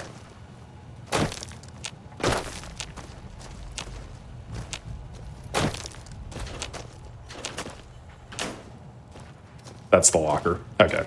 So if that's the locker, then I'm probably... I'm either past the railing or I'm upstairs, which... Neither which is good. All right, we're just going to go back. Not a big deal. Good call. So yeah, he probably just gave me a slightly strange angle. Damn, Mr. House. It can happen. This your first. He's not a very nice guy to begin with, so you better know. watch. All right, I'm gonna try stepping forward just a bit more, and then we'll go left. So that's more like what should happen. But I'll give it back to AK while I go through this first part of the strip. Consider me your just. Okay, so the strip, probably the most busy part of the world here. But first he has to make it down the steps here, no problem. Here, of course, are the goals of the run: killing Benny and killing House. He's gonna do Benny first. Now, I will say I do not 100% know if he removed anything before the tops. It looks like he's going straight to the tops because this is a slightly modified run. Usually, you know, he's doing the full run. There's a lot of things you have to do, but he's going straight to the tops here. And he's going to have to kill Benny for two reasons. We'll put a safety save down and take over again for the tops. Let him explain it. So, the tops. The tops is by far the most technical portion of that run, or this run. That door I just used, that is the only door I am allowed to use. Oh, and a friendly word. Because every door gets you a different angle, and if you don't know your exact angle in here, you're a little doomed. All right, like this place is a labyrinth to begin with, and it's only worse if you don't go through the right door. So I'm gonna go forward left here, and this just triggers Benny going down the stairs, which also gives us a bunch of XP, which we are gonna use to go 2 up from the bottom to level up speech. It doesn't matter too much here, but I do need a little bit. And then I need this Black Widow perk at the very top so that we can get Benny to go to his room later. So I'm gonna keep selecting speech just because it's what I'm familiar with, even though we don't need any more than what we have. And then we're gonna go right. That'll get me stuck along this like giant planter thing that they have. And then I'm gonna go backwards over the counter. We got a metal step, so we definitely went over it. And then back right, you should be able to see just a little bit of a plant, like at the very corner of my vision. That's this flower pot. I love this flower pot. It does everything for us in this run because it allows us to line up all of our exits on the tops really easily. So I'm gonna go ahead, slowly turn to the left to make sure I use the right door. Then we'll go back in. Slowly going to the right this time, making sure we don't use the door just to our right. Doll, welcome to the top. And what we need to do now is we need to get this guy to stop taking our weaponry. Because his angle is like okay, but it's not a very good angle. It's not the angle I want. Have a good time, baby. So we need him to stop. And so to do that, we're going to walk forward. And then I'm going to slowly walk to the left while spamming interact to talk to Swank. Hello, baby. I'm going to go 3 down. Sure, kid, sure. Nope. All right. Nope, you move the dialogue. Sure, kid. See ya. Something else you need? Swank's dialogue does sometimes move. So, really? There we are. And so we're going to tell him all about how mean Benny was to us, how Benny shot us in the head, and that wasn't very nice. So we want to have a talk with Benny. Jesus, kid, I think. Tell you what. And by doing this, he's going to give us back all of our weapons. Groovy, here's your stuff back. In case you run. And I need to be careful not to move my mouse here. He's going to level us up, so we're just going to wait for that to get it out of the way. 1, 2. And then we're going to go 1, 2, 3, 4, 5, 6, 7, 8. That's travel light. That'll make us move 10% faster. For the length of the run we're doing, it doesn't really matter too much, but it's helpful. You know, it's a little bit of extra speed. Why not? So we're going to take our door out. There we are. And then I'm going to put a safety save down here. Sometimes Benny refuses to bring me into dialogue, and if he does do that, then we have to exit and re-enter the tops, which is not something I want to have to do from the other way. And I am going to choose to believe that I was moving my mouse a little bit during that, so actually, we're going to hit load. That's the autosave, so this should be the hard save. Because I think I was moving my mouse slightly when I used the door. So we go ahead, get back in. There we are. All right, and now we have this angle and all of our weapons, which is great. So this angle, we can go forward left. That'll get us along the wall. Then we're going to go forward and jump. Then we're going to get these repeated metal steps. We're going to tap right off of those and go up the stairs. And we're going upstairs so that we can go downstairs into another stairwell, which I might get a little bit of an audio cue for. Sometimes you get a metal step for this flower pot that'll probably be in front of me. Sometimes you don't, and it seems like I didn't, which is fine. So to get off of that, we're going to go forward left here to go along these stairs. That just kind of helps keep us nestled into them. And then we're going to go backwards. If we're lucky, we'll get like a slot machine sound whenever we get back to our position. We might not. It doesn't really matter. We lock into a singular position every time, so it is what it is. And then now that I'm here, I'm going to put down my quick save, and I'm going to go to the right. Sometimes you have to wait an hour for Benny to talk to you. Sometimes you have to go in and out of the casino. It's a whole thing. But we're just going to hope that he talks to me the first time to get us started. Hello. So we'll jump so we can clear that table and continue along the railings to Benny, What in the god? who has thankfully chosen to talk to us. So we're going to tell Benny that, you know, he shot us in the head, but we'd really like to discuss, you know, our favorite board games with him. And I moved my mouse at the last one because I was miscounting because I was talking. So don't do that. Because if you move your mouse there, not good, because you have to find your way out. But that's fine. We'll just talk to Benny again. It only takes a second. What in the god? All right. Let's keep this. So I'm going to tell him all about my favorite board games yet again. Did those? You're one. I hear. All right. This should be the last one. Oh. All right. So now that that's done, I'm going to wait 1 hour to move Benny, and then I'm going to wait a second hour to move his guards so they're out of my way. I'm going to go forward. I'm going to jump this railing. Then I'm going to go backwards. And then go to the left. We might not have jumped the railing. The railing can be pretty annoying to jump, but this is sounding mostly correct. We'll hear like some weird planky metal sounds from the side of the stairwell as we go up it, if we have the right angle. If not, we have a quick save. It's no big deal. Since I'm hearing cards, we're probably still in the pit, so... Don't get too close to Mr. Benny. All right. So let's try this. That little wood sound is not good. It's not the worst. There are like tables around that you can get a wood sound on, but it's probably the side of the pit.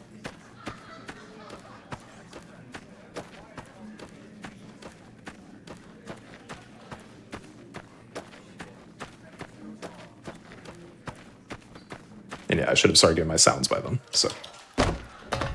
We'll go for something slightly more safe, because sometimes you can get out of the pit but still angle down into it, just depending on how far forward you go after your jump.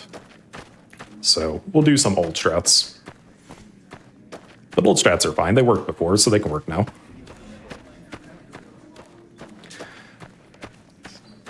So yeah, this is sounding a decent bit better since we have less wood. Yep. All right, and this is like the side of the stairwell because we're getting these mixed sounds. And so now we're going to go backwards. This is going to make us glance off of that giant planter again. I should hear somebody tell me hello as I go past them. He pretty much always says it. There he is. He's a great guy. We're going to tap right, go back right to get by our flower pot. Jump onto the flower pot. Wait until we're off of it. And then turn. All right. And then go ahead, get back inside. And this is going to be our last time entering and re-entering the tops. Or leaving and re-entering the tops, rather. So we'll go forward left again. We'll jump and go forward. Get the repeated metal. Same thing we did before when we wanted to talk to Benny the first time. And now we're just going to reuse the setup with a little bit of a change at the end to actually get to where we want to go. So I got a metal set there, so we're definitely in the stairwell. So we're going to go forward left along the railing again. But this time, I'm going to tap back a little bit, and we're going to go left to get out, and then I'm going to go forward left, which is going to get me caught on a couple of things near the elevator. So we'll wait for that for just a moment. Should be probably there.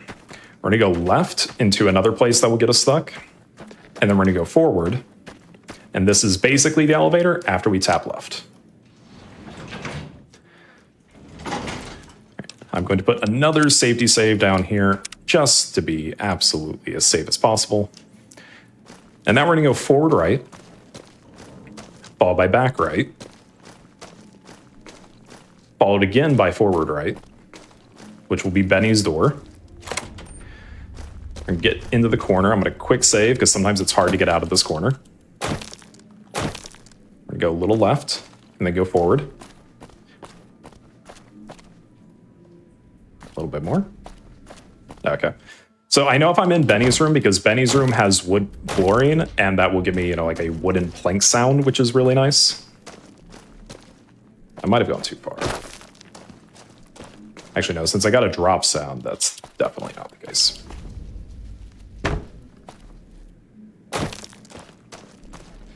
Yeah, the little planters outside his room, they are kind of my bane.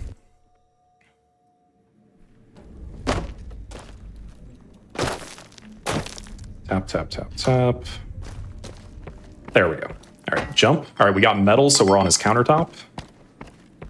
So that should be off the countertop and by the dressers. We're gonna go left into the corner of his room, followed by forward left into the next corner, and then forward right into the corner with his door.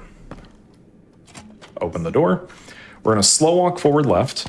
And normally this is where I would have a rousing conversation with Benny about board games and Yu-Gi-Oh! And all of those things. But instead, we're going to have a different kind of discussion. So. All right. All right, I need to listen for where he goes. All right, he was able to fire back at me, so he's gonna be to my right. He pretty much always steps right during that. So I'm gonna go forward into this corner. Then I'm gonna go backwards into another corner. I'm gonna crouch. I'm gonna look slightly down. I'm gonna walk forward. So there's Benny. There we go. We're gonna take everything. Just keep going forward. Go right. Open this door. Wait for the level up. 1, 2 for more speech. So we had to loot Benny because we needed the platinum chip. And then now we're gonna go ahead. We're gonna talk to Yes Man to reset our angle. I have this metal step underfoot right now that only happens in the door that's behind Yes Man. So I know exactly where I am. I'm gonna turn around. I'm gonna VATS him. I don't really need to do this, but it's just kind of nice to make sure we have exactly an angle on him. Hi there. Good to meet. He always dialogues us to the same place though. Good. So I'm gonna take the top option 7 times. Theoretically, we don't need to do this since we're just killing house, but we might as well just to keep on pace. Some of Mr. House, or at least to keep up with the way I usually do it. There are 2 locations. So this should be 4. That would. This should be 5. That was 6. 7. Again, goal number 1. Given how you're, by the time. All right, and then second. Oh no, I didn't mean what I, or. And then we take top again. There's a bun. I think, and there was some. All right, now we can leave. Come back later if you need anything. All right, we're gonna go forward right.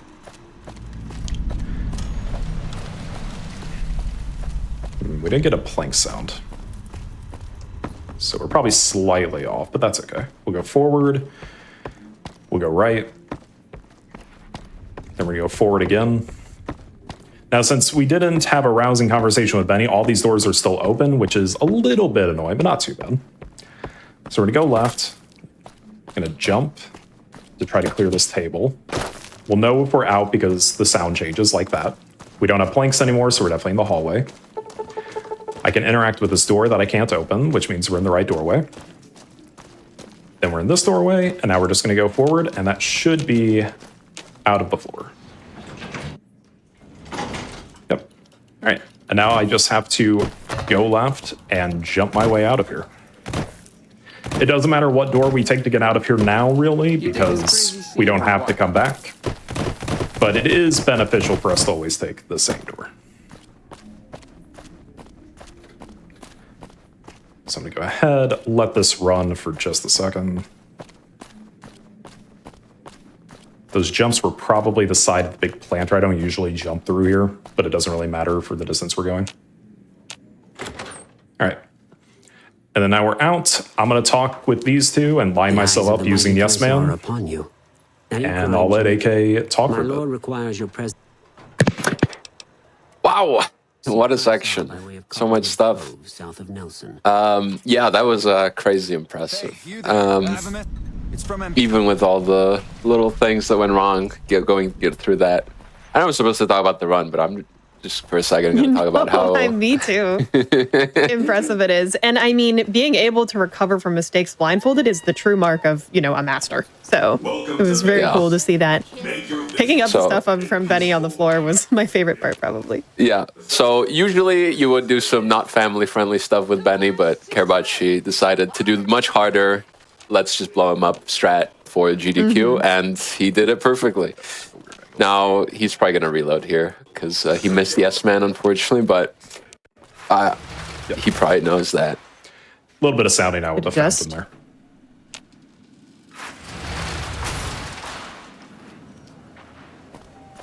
No, he used the gate instead to reposition himself. Since now he has to reach the lucky 38, you can see it in the top right there. He just goes through this gate and to the right, and he will be on his way to Killing House. There's another section I believe he wants to commentate himself, as it's another quite complex section and quite impressive. But first, he just has to get through the strip here. He did not take Travel Light when he was picking perks, but thankfully that doesn't matter too much. This run is quite short. Killing House is just around the corner. Come back soon now. And it's, yeah, we're almost done here, and it's just crazy already impressive. Well. Yeah. Oh, this has been amazing.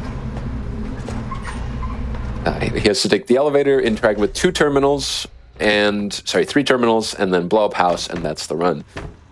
Here he has to talk to Victor. All right, now that we're going up to the penthouse, I'm going to take over again for just a moment for this last little section. Penthouse floor.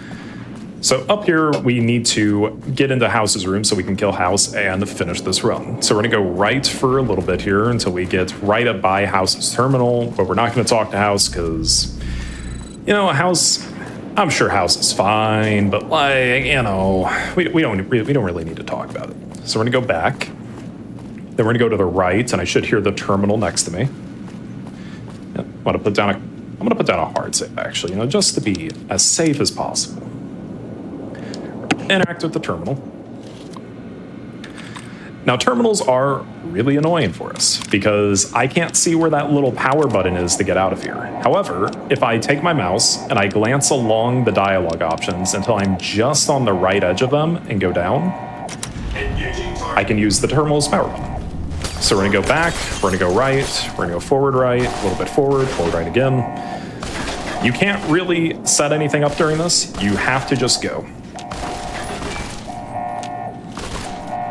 And if you're wrong, that's what quick saves are for. Because as you might be able to tell, we are getting shot at and they don't like us. And so there's nothing we can do.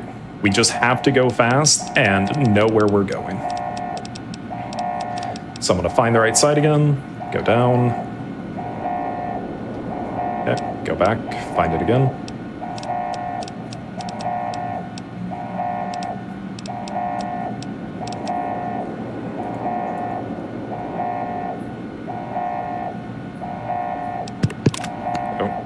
That's not what I wanted. Here he's looking to press the red power button at the bottom right, which... This one is proving problematic, that's fair. Yeah, it's always one drifting terminal. Right a little bit. So if I can find my way out of it. Not recognizing that.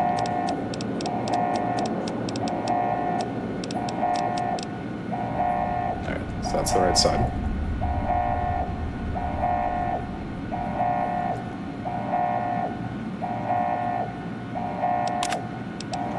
Unironically, might lower my mouse's DPI for a second. Yeah, it does look very swingy.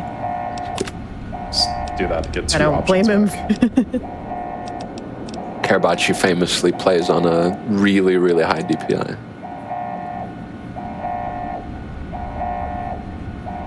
Please, game, please. Can I hit the power button? So close.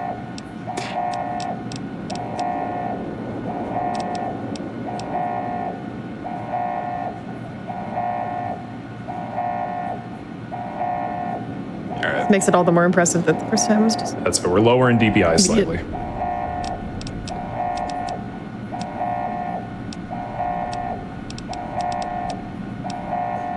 Now, if you are on controller, you can just press B to quit out of this, but this is one of the few menus in the game that you can't press a button to leave. The issue is really that the power button, while I say it's like just off to the right side of the options, it's not.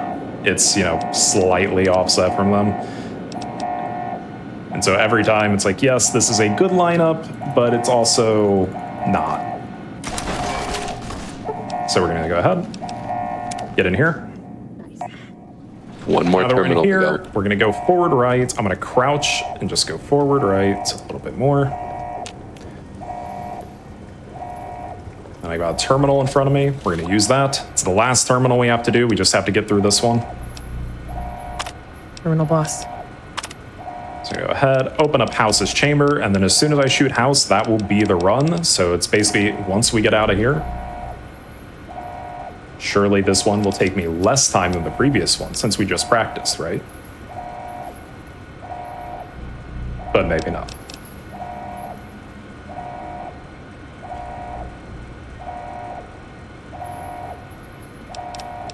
I do kind of try a little scattershot method at the bottom where it's just, it's hopefully good enough.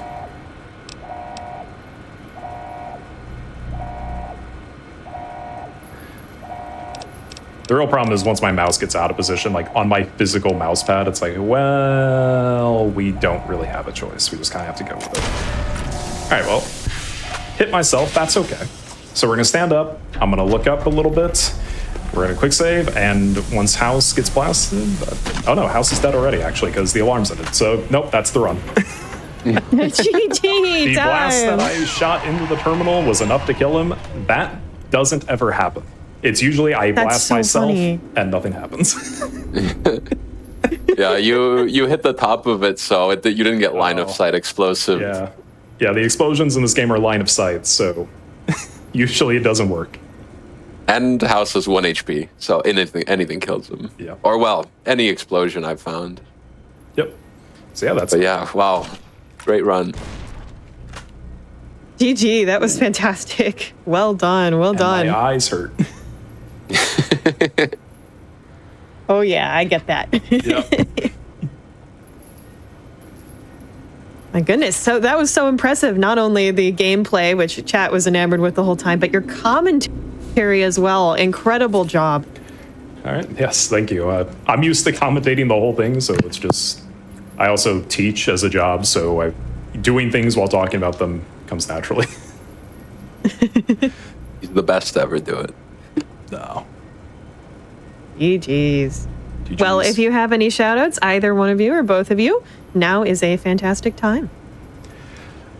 Yeah, you can find me on Twitch, just at Garabachi. I'm usually doing some sort of speed run, challenge run, something. I've been doing some routing for Fallout 3 Blindfolded and even some of the New Vegas DLCs, so those are maybe soon coming. Turns out I picked like the easiest Fallout game to do Blindfolded to start. Fallout 3 is a menace, but yeah. Okay.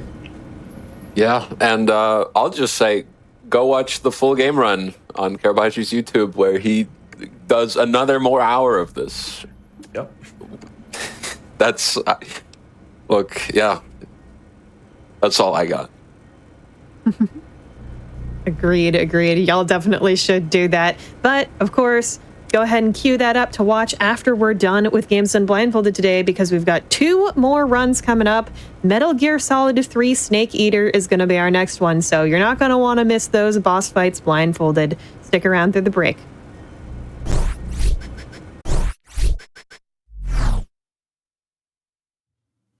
Hello, everyone, and welcome back to Games Done Blindfolded, the GDQ Hotfix weekend special that is all about blindfolded runs. We just saw a truly mind-blowing, mind-bending, mind-everything performance from Karabachi with Fallout New Vegas. That was really, really cool. And again, we're keeping that 3D theme going because we don't want to stop being in the third dimension. But this time, it's with a little lesser-known Japanese series called Metal Gear Solid.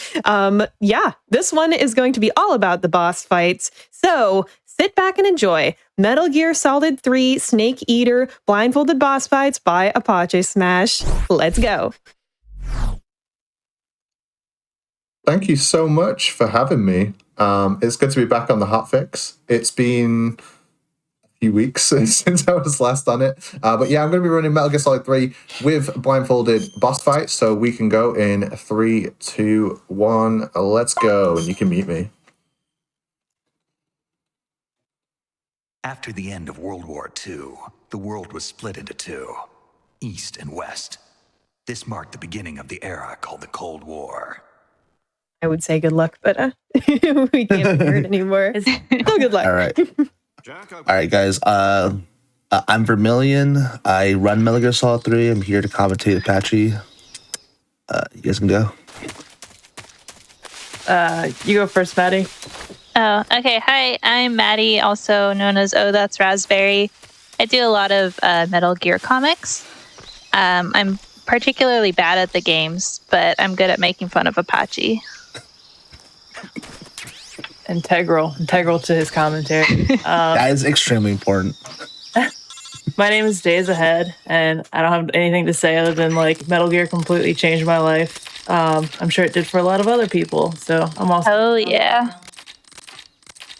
Yeah, this is a really rare, obscure game that Apache is playing. So many people don't know about the many things that are happening in the game. Konami made a very interesting decision to remake such a niche game, I have to say.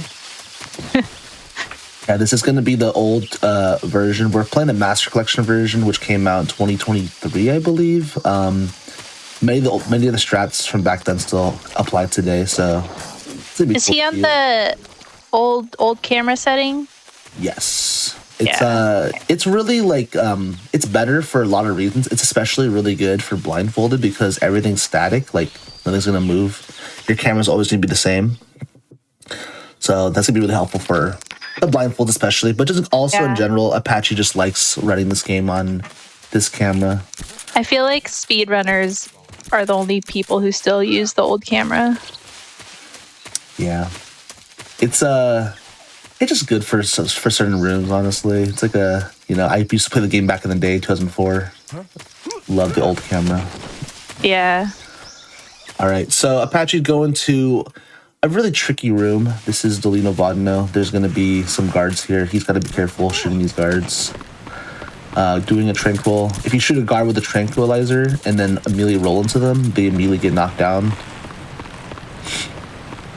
And it's already looking good for Apache here. Who's that? Right. Yeah, gets an alert here. This is not European Extreme, so this will not be immediate game over if discovered, as people have seen in the past. All right. Now we're in Razavit. This can be a little tricky. The problem with this room is you can't get an alert because Sokolov will refuse to open the door for you because he's scared. That sucks. So he's gonna be really careful about doing all these rooms. Gotta collect all these guards. Make sure he does not. It's gonna be really. Oh, never mind, there's no guard over here. Never mind. It's gonna be it. Very simple room. Nothing too special. Sokolov. What does Sokolov say here? You two. I'm not sure. Just TLDR it. I feel like trying to TLDR Metal Gear. It's still like a novel's worth every scene. He says, all I know is like, tell him I'm sorry for being late or something. He says, okay, yeah, what's it called? Major zeros, what's it called? Message is just my B. That's it. Yeah, every time I think of what I tell my family when I get to the barbecue late. Yeah. That's how I remember that quote. It's not even Metal Gear knowledge. I just use it too much. I just like every time I try to think of anything Sokolov, I think of that picture of his family where they all look like him. Yeah, I know exactly what you're talking about, the black and white one. Yeah, and they all like have his same face and like balding. Yeah. Oh yeah, that was the Virtuous mission, by the way. That was like the first part of the game. Not really. It's pretty short compared to the tanker. But yeah, now we're into the actual part of the game, which is Operation Snake Eater, which is what the game's named after. Whoa. Title drop. All right, so yeah, Apache's kind of going through these areas. You will see a lot of times Apache's rolling. So the roll, if you were to only roll, it's actually slower than straight up running. But the reason he's rolling is number one, to get into the load zones immediately. Which with the moment you hit the load zone, the game's already you're already moving to the next area. But also it's to roll up hills as well, like right here. So Snake actually walks slow up hills, so he just wants to roll up them. It's a little faster. And it's also Snake's roll in this game is really broken. Like he has a hitbox behind him, he has a hitbox in front of him. Like the roll is really good. Also really good on this bridge too, because he doesn't have you can fall off this bridge because you can fall off of it just because it's like the weird like gravity, the weird like physics on it. So really good for that.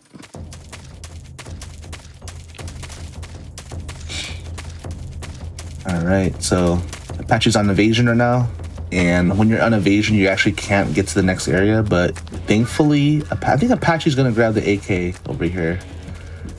Yeah, he is. So this is a weapon you don't really see too much in speedruns because it's a little slower to get. But he's gonna grab it here because he's gonna need it for blindfolded. It's gonna be very helpful. For the boss fights, is he doing lethal? Yes. It depends. It depends on the strats, I think. But lethal or non-lethal, it doesn't matter. It's just how he's able to whichever one's easier, honestly. Okay. The Ocelot unit, it's just easier to do lethal. Yeah, I mean, I feel like that's usually easier. Yeah. Would you say this run is top heavy or bottom heavy in terms of like difficulty? Like weighing, but I guess my question is weighing between the Ocelot unit and the Fury. She's right. I think the beginning of the game is probably the hardest part of the game. Actually, depends on the difficulty. I think the later on it's more difficult when it comes to what's it called? These lower difficulties. Okay, so Apache's gonna do some really specific movements. Immediately blasting with the AK-47.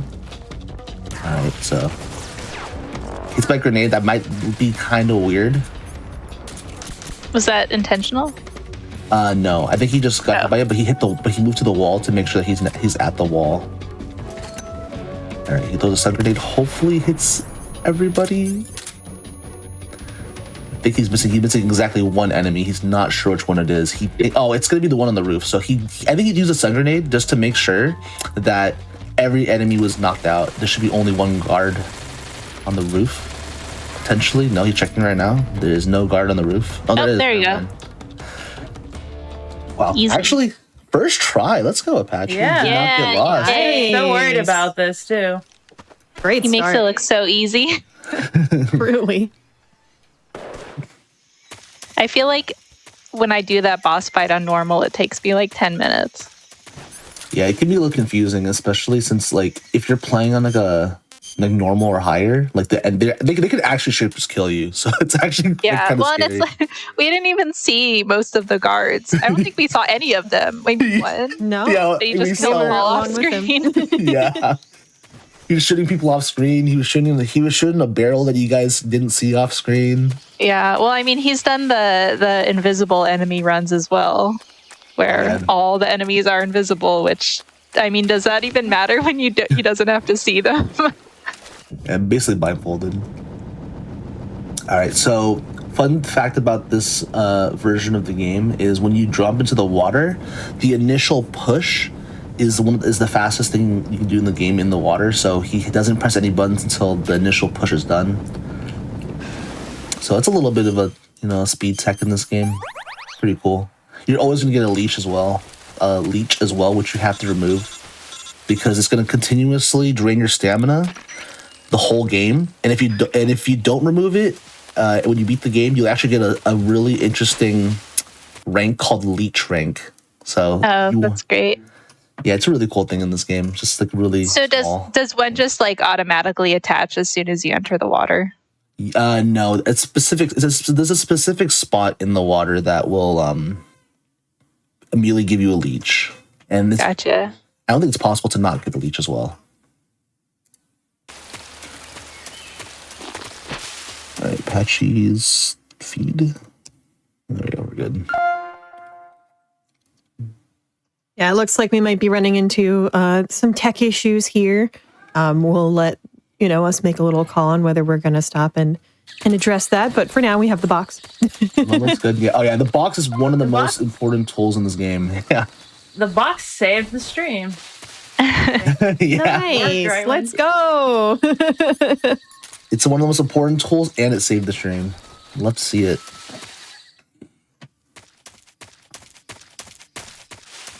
All right, so we're coming up on technically the first boss. The Ocelot unit it's debatable if it's a boss or not.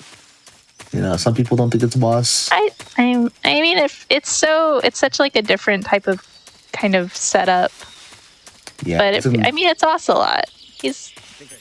Like we can give him boss status. All right. Yep. So let's see the strat. Okay, Apache putting the blindfold on. All right. Oh no, he missed the first shot. That's so. Yeah, that's already. Yeah. Yeah. The first shot's important. Yeah. Take 2. Yeah, it's That's not what important. you're supposed to do. Yeah. Really?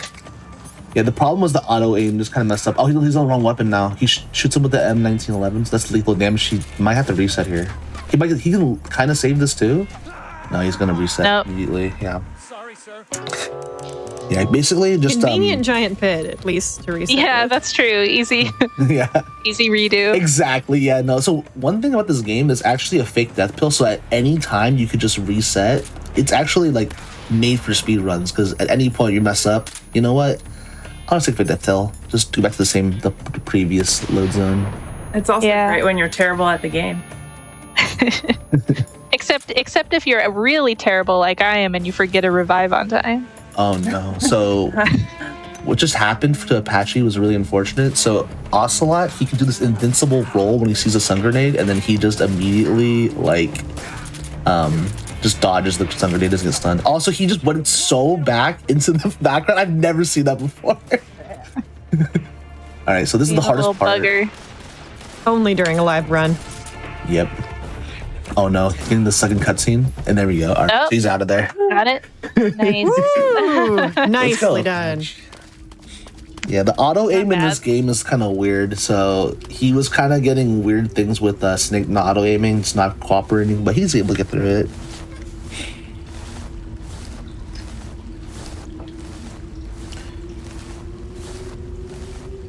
All right, now we have the cave, which is a really dark part of the game. If you guys can't see it, it sucks. Yeah. Stayed for a while. You may have, but we're not going to do that today. Is there anything he needs to pick up in here? Or is he just getting through it as fast as possible? There's going to be some ammo and grenades that he's going to pick up on the way. Thankfully, nothing come too out of the far of the way. He might grab the shotgun. I'm not sure if he's changed to that. Because shotgun could be really helpful for the pain, which is literally about to show up in the next minute. Which is funny because you've just fought Ocelot and then you immediately have to fight the pain. It's that's why I said the beginning's difficult because you're fighting 3 bosses back to back. Usually, if you're in a speed run, usually you're supposed to spend half an hour lost in the cave. Exactly, you're right. Actually, yeah. All right, so he's not gonna pick up the shotgun. He's just gonna go right into it. So he's picking up as much ammo as possible because he's gonna need a lot of ammo. The pain can be a little tricky. All right, blindfold on. Right. So he moves the camera. He actually changes cameras here. I don't know if you guys noticed, but he does it because it's perfectly aligns with where the boss is, and he's gonna go for non-lethal. So non-lethal is easier to an extent because the pain doesn't have to he will fall on the ground if you shoot him with the AK. All right, Apache. First phase 1. Yeah, very clean. Does I'm guessing the stun stuff might work better for the bees as well. Yeah, it's just it's better for him just straight up. Oh, nice, let's go, Apache. Perfect. Dang, Perfect that was great. Oh, flawless. Fantastic. Yeah. Amazing, yeah. Great job by Apache there. Just clean stuff, like, just all the experience, all the practice really paid off there. That's a really tricky fight because if anything goes wrong, what's up? Oh, I was gonna say it's nice that the pain just kind of stays in place. I guess he takes it. He's ready. That's why he's the pain. The namesake. Yeah, that seems like it could go off the rails really quickly, but Apache made it look so easy that I'm just like, well, it's always going to be a cakewalk for him, right? Yeah, it's gonna be easy all the time. No, it's a boss where if he were to miss a shot there, the pain would put up the shield, and you got to throw more grenades at him. You got to do more stuff, and it just can get out of hand pretty hard. So here, the box makes him go faster up slopes, right? Yeah. So Snake doesn't have a slow walk animation in the box, so they didn't animate it. So, oh yeah, and there's a funny glitch right here, by the way. To the abyss we go. Yeah, he's just doing this. Also, since we don't care about alerts, so he might just swim all the way. The problem is your health bar could be a little scary here. Oh no, he's just using them. Be careful. Does he have to eat it all during this? He might if the stamina is getting low. It just depends, but I don't think so. Okay. I remember on a lot of the MGS3 runs, by the time you get to the ladder, Snake's stomach is like growling the whole time. Yeah, it's funny because in European extreme runs, it will always rumble. Like, and after doing so many runs, you know exactly when it's gonna rumble. Funny thing, Snake's stomach always rumbles at the exact same spot in every single room that he's hungry in. Okay, so we're gonna shoot some barrels. It's important to get rid of the guards, but also to do damage to the end, which is a boss coming up. Okay, I was gonna ask do many of the runs have you get? I'm guessing it's easier if you can get the end early, right? If you kill the end early, are you asking if you kill the end early or just shoot him early? I guess just in general, if it's used much in speedruns. So if you kill the end early, it actually is slower than fighting him, which is funny because like he's a really long fight, right? But it's because when you get to the end's area, the Ocelot unit's there, and you have to walk all the way over to the end, like to the end of the area. No pun intended. But and you have to grab the sniper rifle, which actually takes a little bit of a trek. So if you want to make it easier, you could just kill the end. But for this run, Apache's going to, and he wants to kill all the bosses anyways. But it's just easier it's just faster for speedruns to fight the end, which is funny. Yeah, that's interesting. Yeah, because like the game gives you an out. It's like, oh, you can fight the end early. Yeah, you would think it would make it easy, but that's good. All right, so we're gonna go be in the lab sequence. He will switch to the scientist outfit. There's actually a way to do this part without the lab disguise, but it's minimally faster and it's harder, like by about 50 times. So I would not recommend it to anyone. It's cool though. Apache's done it many times though. He's done the tuxedo, which is where you only wear the tuxedos. Yeah. The tuxedo runs are great. He uses the the fake cigarettes a lot. Oh yeah, no, that's like one of the most broken weapons in the game, which is funny.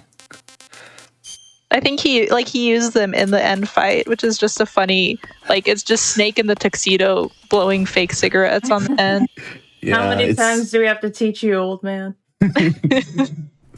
I love that.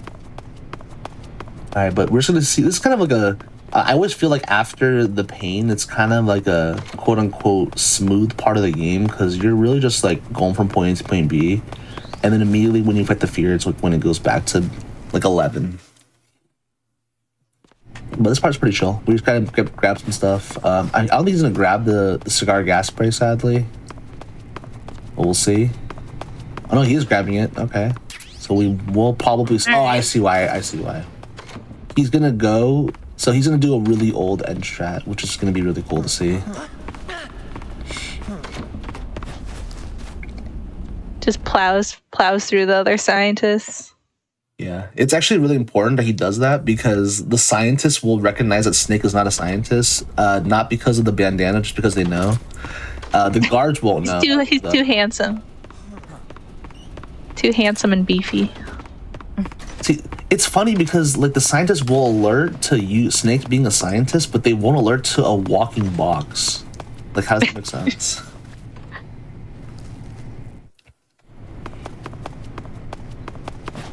All right, but we're out of there though. We got what we needed. We got the key to the next area. So funny thing is, in Delta, you can actually skip this whole section by doing a glitch to skip the fear and skip this whole section, which is something that MGS speedrunners have wanted for a really long time.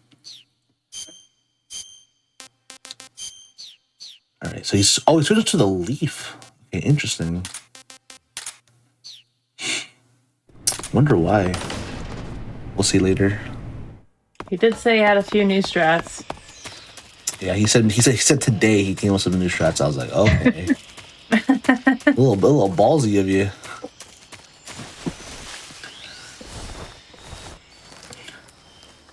All right, so the next boss is gonna be the fear. Funny enough, this boss is. Me and Apache have always talked about this. So the fear is a boss where if you know the exploit, it's a really easy boss. But if you don't know the exploit, he's like honestly the hardest boss in the game. It's like not even close. Because I mean, I was saying to him, honestly, we're talking about it. Like we don't even know how to fight the boss normally without glitches. Honestly, and we played this game for so long. All right, blindfold on into the next boss fight. All right.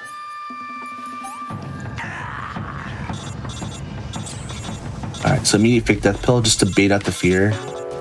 And he needs to revive at a really specific moment of the fear's walk animation, like right here. Oh no, he's gonna be super careful because he's blindfold on. He's gonna wait for the fear to turn around. The fear always turns around right there. He has to walk forward so he doesn't bump into the fear. Throw the stun grenade. Wait for it.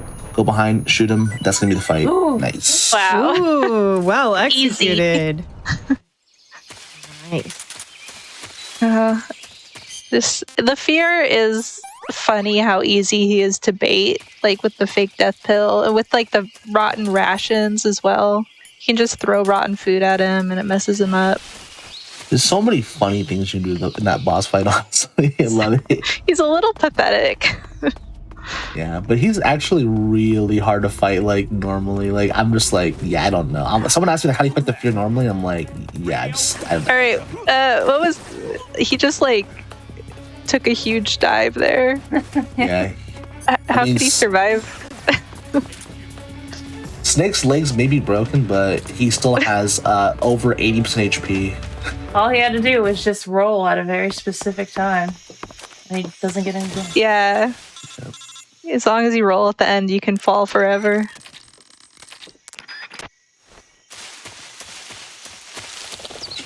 All right. So what I love about this game is the early parts of the run are where most of the bosses are, right? So you're immediately going from the fear, and then the next two rooms, you're gonna fight the end just immediately after. So it's really cool to see. Like, it's like a boss gauntlet, honestly, which is cool. Okay, so a little menuing mistake there. He's laughing a little bit. It's funny.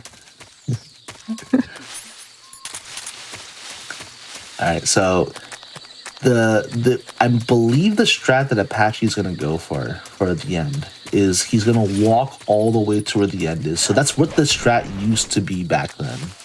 Like, before people knew about how the end worked, we would have to walk to him, and he's 2 rooms away. Technically, he's in the room you're in, but you can't get to him unless you go through 2 load zones. So, okay. And because you have to like go around. Yeah, because he's on a cliff, right? And you have to go behind him and up the hill, and he's always in a spawn in the same spot unless you're playing the original Snake Eater version. Okay. And so the strat for this, like, do you have to just kill him in his first place, or are you able to predict his movements? Okay, so he really does not want the end to leave the first spawn. Because if he spawns into the next area, the only thing he can do is move to the next area, which I don't know if Apache is labbed.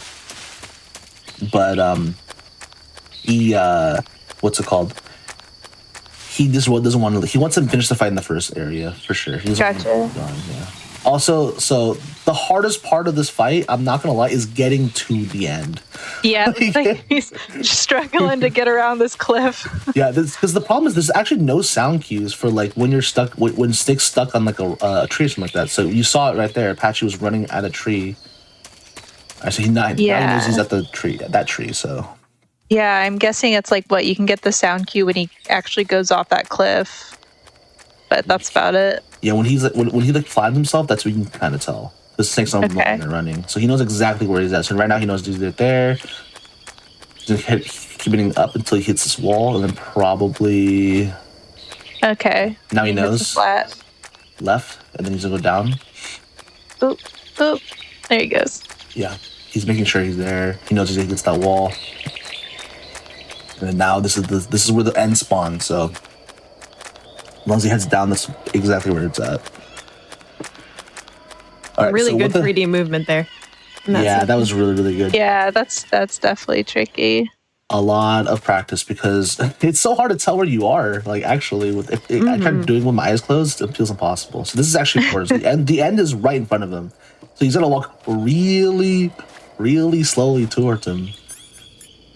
And he's going to use the cigar. It's more of like a timing thing. I think that's what Apache said to me before. It's like you hear your health draining, but it's like a metronome. Gotcha. That's great. Yeah. Okay, so he knows he's there. He's going to keep the end in the loop. So he's going to do this, hold him up. Oh my god. Okay, so he's curing. Interesting. Oh, he's throwing. Okay, he's making Snake throw up. What? Yeah. Throw up on the end. Wait, what? Oh man. Is he doing this because I'm here? This is like He came up again. Only He came up with this today. Only he ate the bird first. So if you spin Snake around in the thing, he's. Oh, is that getting stand up? Is that why? Barf, barf, barf, barf. I'm so. Oh my god. Okay, so he stuns him. Now he knows he's there, but he doesn't know where the end's at. He thinks the fight should be over. But he's in a fake death pill here. So the reason he's in a fake death pill here, so he's not going to reset the fight. He's going to get up because the end's going to be like, oh, Snake, you're dead. He's going to walk up to him, and then Apache knows immediately he's right there. Right in front of him, he's going to just cigar gas spray, I'm pretty sure, and win the fight. Oh, he's going to roll into him. Never mind. That's even cooler. That was so good. Honestly, of course I'm a but I'm just how you predicted that. That was even beautiful. Though you've never seen it. Look at him. Yeah. He can't even. I watch enough Apache runs. I know where his mind's going. Your hearts are beating as one. That was beautiful. Oh, I can't believe we got a barf in. That was absolutely fantastic. That was so good.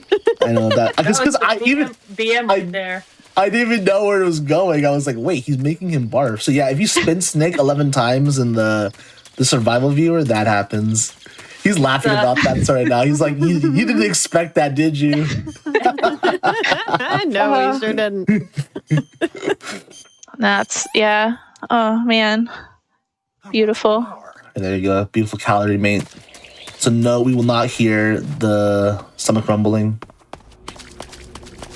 Can just listen to beautiful song.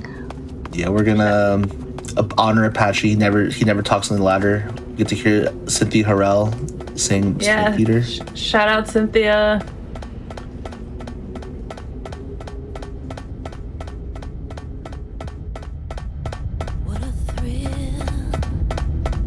Cynthia's been in chat also.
All right, that was Snake Eater sing by Cynthia Harrell.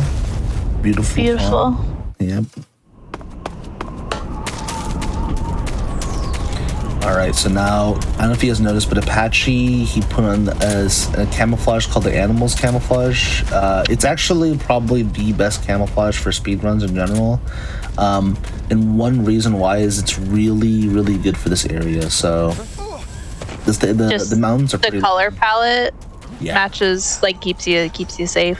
Exactly, yeah. It's perfectly for the mountains area. And it's also really good for keeping your hand steady. That's all it does for the special power. Oh, gotcha. So if you're below half stamina, his hands start shaking. But if you have this camouflage on, then yeah, he just normal as all the time. Nice. Well, he's got a full belly. He's all full of coloring mates. Yep. So he's gonna cook a smoke grenade here, so he doesn't have to interact with his guard. So when you cook a grenade in this game, you don't actually make any sounds with your footsteps.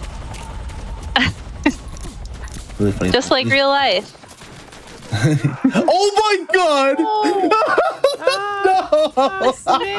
I love his face there. The roll betrayed him. What a goofball. Okay, He's so not even blindfolded, and he's rolling off cliffs.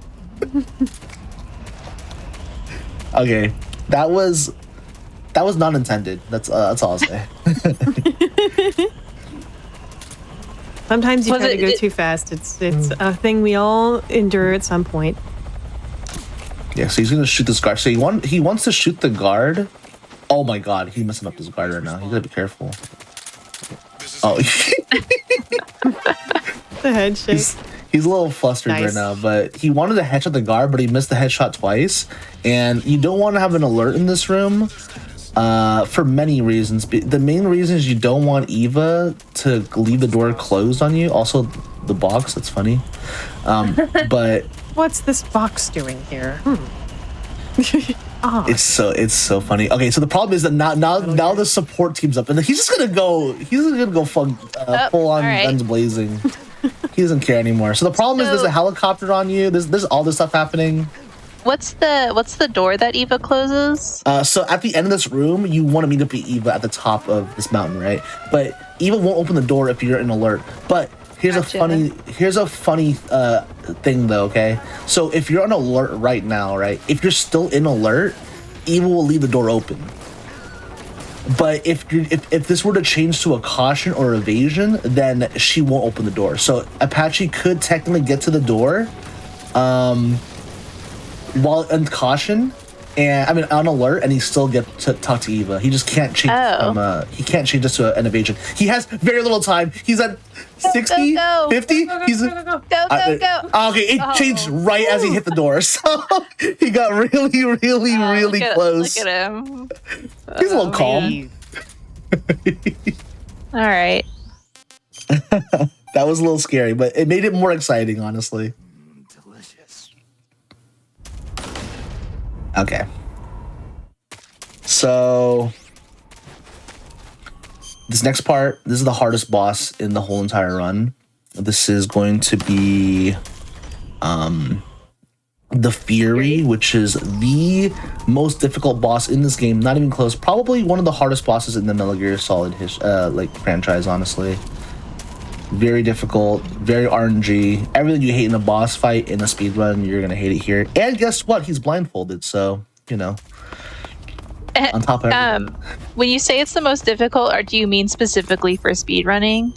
I would say for speedrunning. I mean for speedrunning, because in speedruns, like, he is just the boss that will kill more runs than any other boss in Metal Gear. Like, the other boss fights in Metal Gear, it's like, if you're skilled, you probably won't fail it, right? But he's RNG. Most Metal Gear fights are not RNG to this extent, where you'll just like die. All right, this is it. So yeah. All right, here we go. Blindfold on. All right. So blindfold on. So so Apache was telling me this boss fight is 10 times harder on this version. He gets a gunshot off. Wait a minute.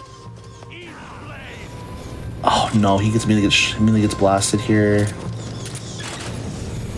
Yeah, and by this version, he means Master Collection. Yeah, Master Collection. So the reason why the Fury is more difficult in other versions than normal is the higher the frame rate is, the more fire is on the floor. So right now, you can see there's a lot of fire on the floor, right? Just like the whole hallway. Yeah, the whole place is kind of going down. Yeah, this is fine. Yeah, well, this is fine. The box puts out the flames, so that's why he keeps putting the box on. But then there's just flames literally everywhere. So I think not doing so hot. So yeah, so unlike real life, unlike real life, the box is actually fireproof, which doesn't make any sense, but it is. It will protect Snake from getting caught on fire. So Apache has a lot of health to work with. He's putting the box on just to get rid of the fire as well. But yeah, this is fine. He's gonna drop off here just to know exactly where he's at. He knows that ledge is actually really good, just knowing exactly where you are. Yeah, because the layout for this fight is also like, it's just kind of these weird corridors. Yeah, so what Apache is doing right now is he's just trying to wait for the Fury to come into a specific spot. Oh, the fire's gone. Oh, that's one good thing. He's trying to wait for the Fury to be anywhere. The problem is he has a limited amount of ammo. He only has 153 shots, which is a lot. He just can't run out. Okay, so he knows You the can't go Fury's... guns blazing, so to speak. Sorry.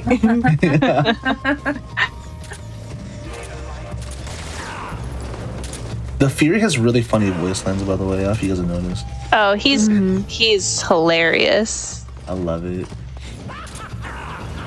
He's just so angry. The Fury. Yeah. All right, so now Apache knows that he's at the top. Oh, he's getting some shots in. Okay, that's good. All right. That health bar go down. Okay, so Let's go. Yeah, so now he knows the Fury is flying away. Oh, the Fury's behind him. He doesn't know. He heard it. Never mind. Okay, two more shots. Okay, let's go. All right, we're like a third of the health left. Oh, this is a little scary. He's low health, but the thing is, he has a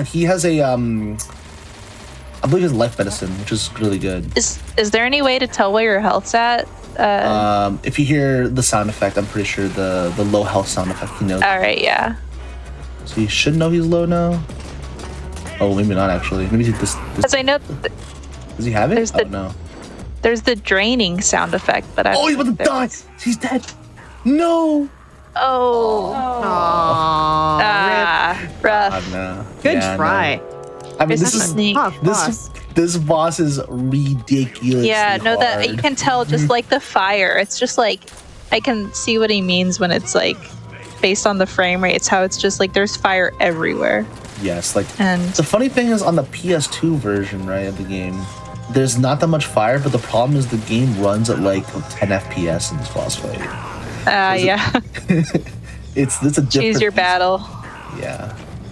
Alright, so this is actually a pretty good, I would say setup for Apache. He's gonna be careful though, because he's getting shot over and over again. Okay, oh, there you go, okay. Oh, got Does he know? Oh, he doesn't know he's right next to him. Does he know? Oh, he thinks he's behind him, but he's right in front of him.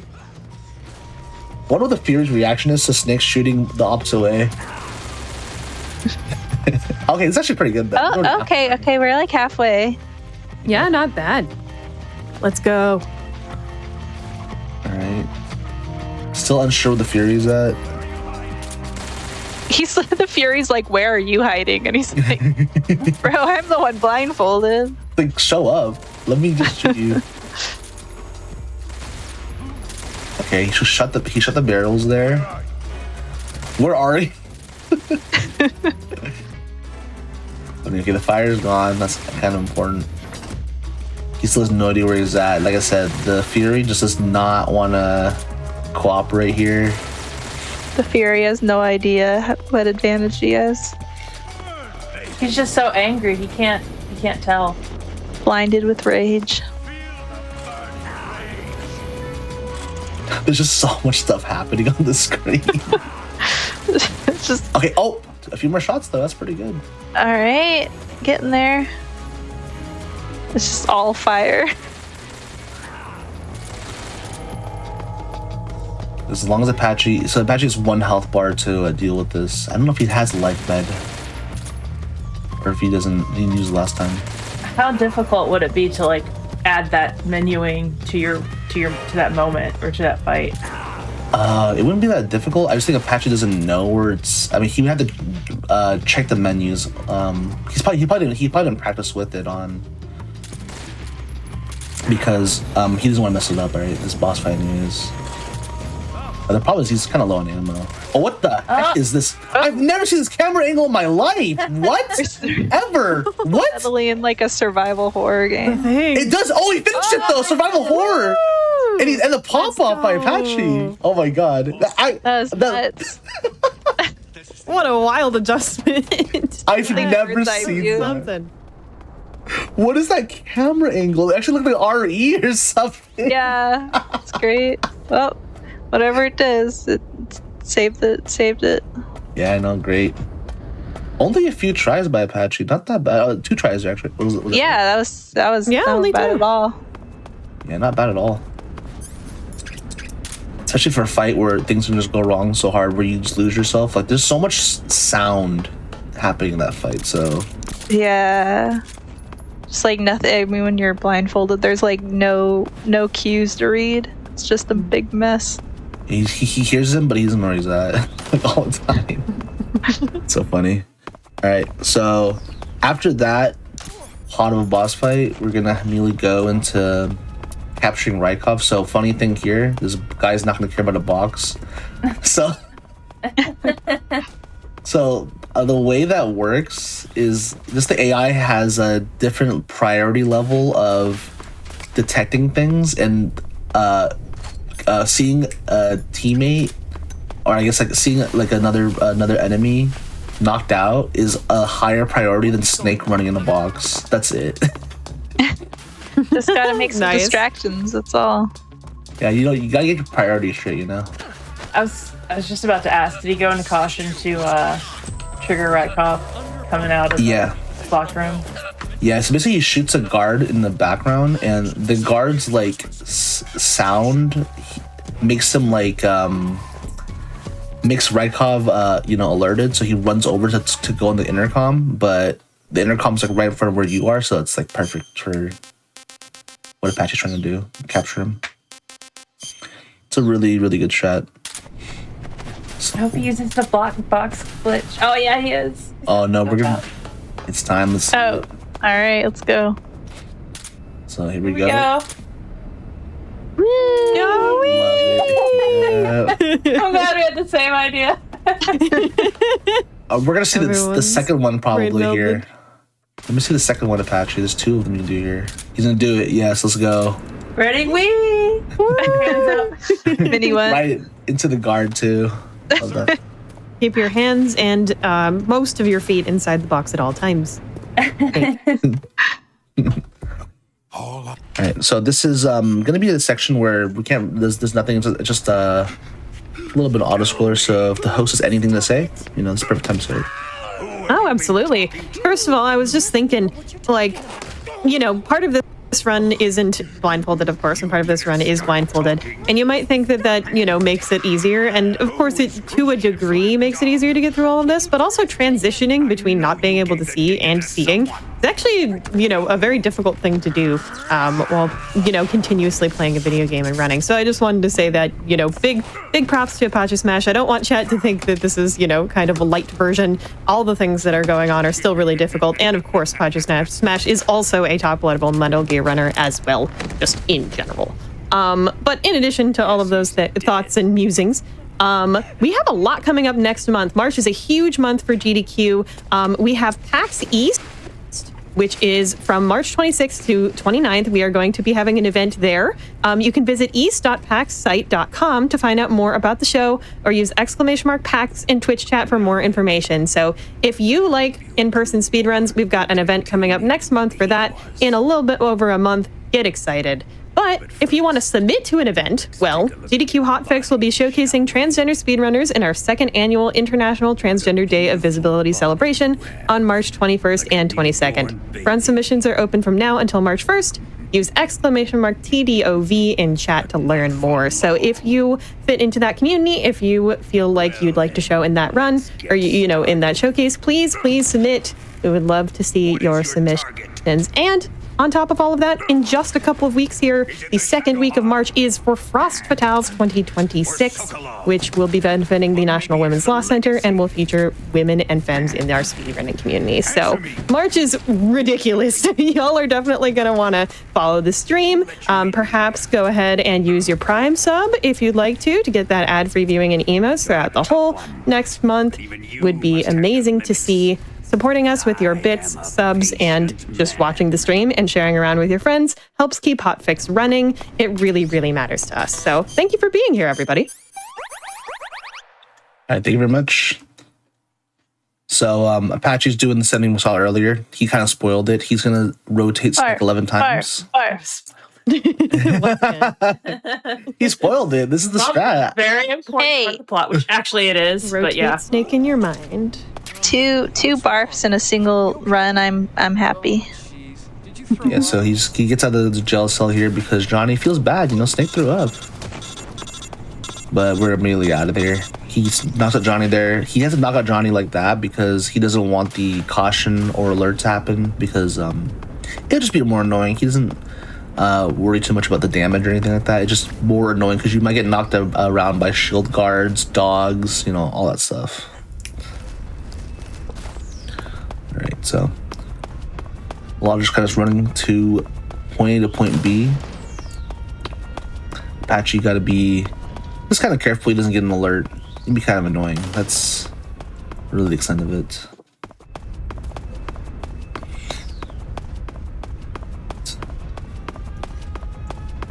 But yeah, I just think about like how you know, if we were to see that in real the actual game, like the cutscenes, it would be like Snake rotating 11 times, and then Johnny's like, "What are you doing?" Throws up. Why are you spinning around in your cell?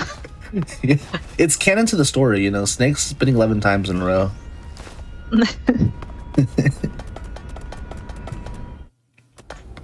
All right, so sadly, if you're a fan of Snake's legs, they will be broken in a very short amount of time. I'm sorry. I mean, didn't we already break them earlier? Yeah, we're gonna break them again, sadly. Yeah, so Snake, you know, and he runs off. Yeah, immediately after breaking his legs about 20 minutes ago, we're gonna break them again. Poor Snake. He's tough. He's a tough cookie. You know, he's a very resilient man though. He gets to just, you know, walk it off after falling like just walk off those broken legs. It's fine. All right, so climbing through going through stuff. I mean, then next up we're gonna fight the hardest boss fight in the game. So I kind of lied when I talked about the Fury being the hardest boss fight. The actual next boss fight is the most difficult because it's actually a boss you can't defeat. If you think about it, it's a boss like you immediately. I remember the first time I fought this boss, I was so confused. I was a young boy. I was so confused. I had what do I do about this boss? The boss is terrifying. When I was a kid. Because it makes you feel helpless, you know? Those screen flashes. That's why I'm so happy this strategy exists. Yeah, so what Apache's gonna do, so the fastest way to actually go through this part is just, see, put the blindfold on, by the way. I don't know if you guys know this, but for this boss fight, it technically is a boss fight. Tricky. It's real tricky. Just watch these strats. Appreciate the consistency. Yep, so Snake, he's gonna try to find the fast way to kill Snake in this area. So for the higher difficulties, you actually want to use the RPG, but for here, just gonna drown Snake. Snake. Easy. Yeah, there you go. Really hard boss fight. What a pro. GG.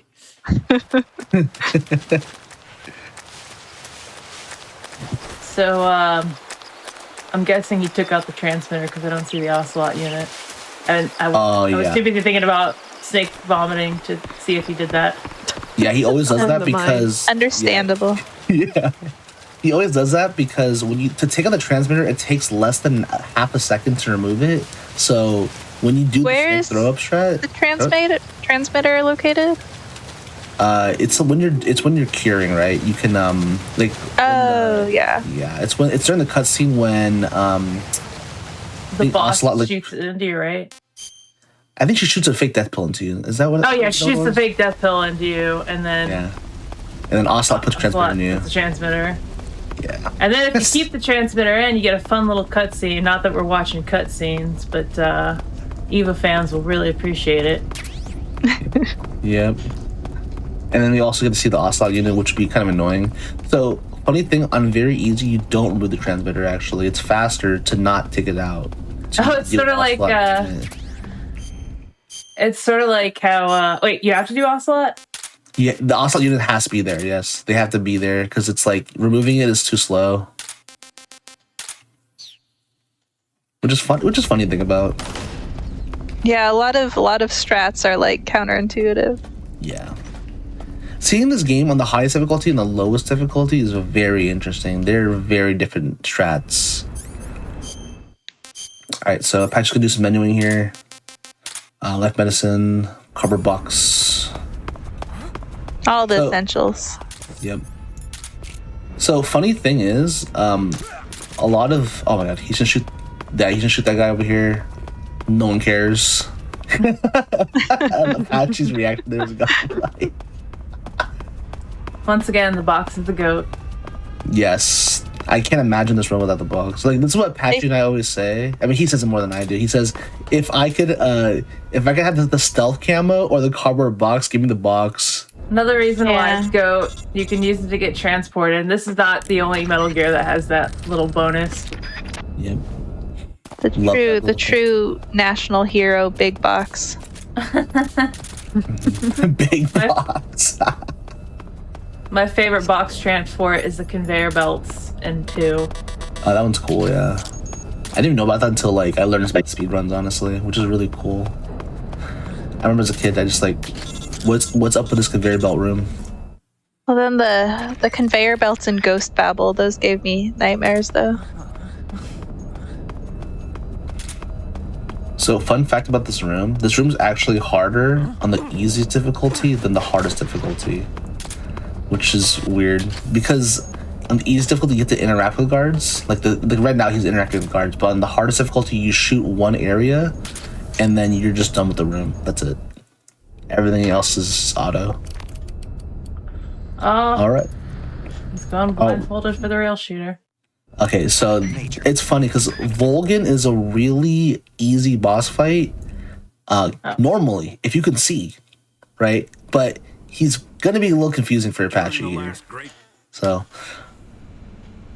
this is gonna be all right. Interesting. So what he's gonna do here? We run up to him. All right, so we're gonna shove him, shoot him in the butt.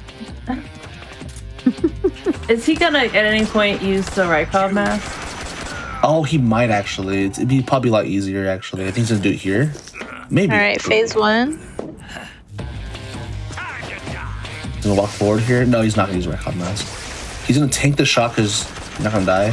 He's just gonna auto aim. Okay, no, this is like a really normalized strat. All right, nice. Oh, nice. This went down easy. Yeah, a very normalized strat. He does. The thing about Apache though, he's really good at like recognizing how far he has to go for like the distance, right? Because if he like walked a little more, the camera would be a little off, his aim would be off, but he knew exactly where he had to be there. So that was really impressive by Apache. So I was trying to ask earlier if he was gonna use the blindfold for the rail shooter, and I feel like him not using it is like a nice little representation of how he feels about this part. Yeah, this is the part of the run where most runners don't dislike it because it's technically an auto scroller, but you kind of have to pay attention. I mean, depending on how you take out the guards and stuff, you can make it faster, right? Funny enough, this part will always go the same speed. There's only one section of this part where it'll be faster if you were to like not shoot the. I mean, if you shoot the guards correctly. So okay, so everything else is just on a timer. Exactly, yeah. But he also needs to do damage to the Shagohod too. Like he wants to make sure the Shagohod has lower HP. The chip damage is actually important. Yeah, but he's just shooting these guards. He doesn't want to take any damage. This feels like one of those like amusement park dark rides. Yeah, I always call this amusement park straight up because it feels like a ride, you know, like the Metal Gear experience. 4D Secret ride. targets worth 4 points. You didn't have that in amusement park, just a 4D ride of Metal Gear. Be great. Then like put like a real Metal Gear at the end. Pretty sick. So this part, also the thing too, you kind of have to be careful about shooting the Shagohod right here because you can do damage to yourself. That would suck. Because the rockets actually have a pretty big splash range. Like right here, you can't shoot. Alright, there you go. So Trying to barf again? Nah, you can't barf. Sadly, you can't barf just by spinning in the actual game. Only in the pause menu. Seems like he wants to. No. Yeah. Taking Chat on a ride. Don't get dizzy, Chat. Yeah. So this is the section I was talking about where you actually have to knock out the guards perfectly, or else you can lose time. So he's gonna knock these guards out with these stun grenades. Very useful for this section.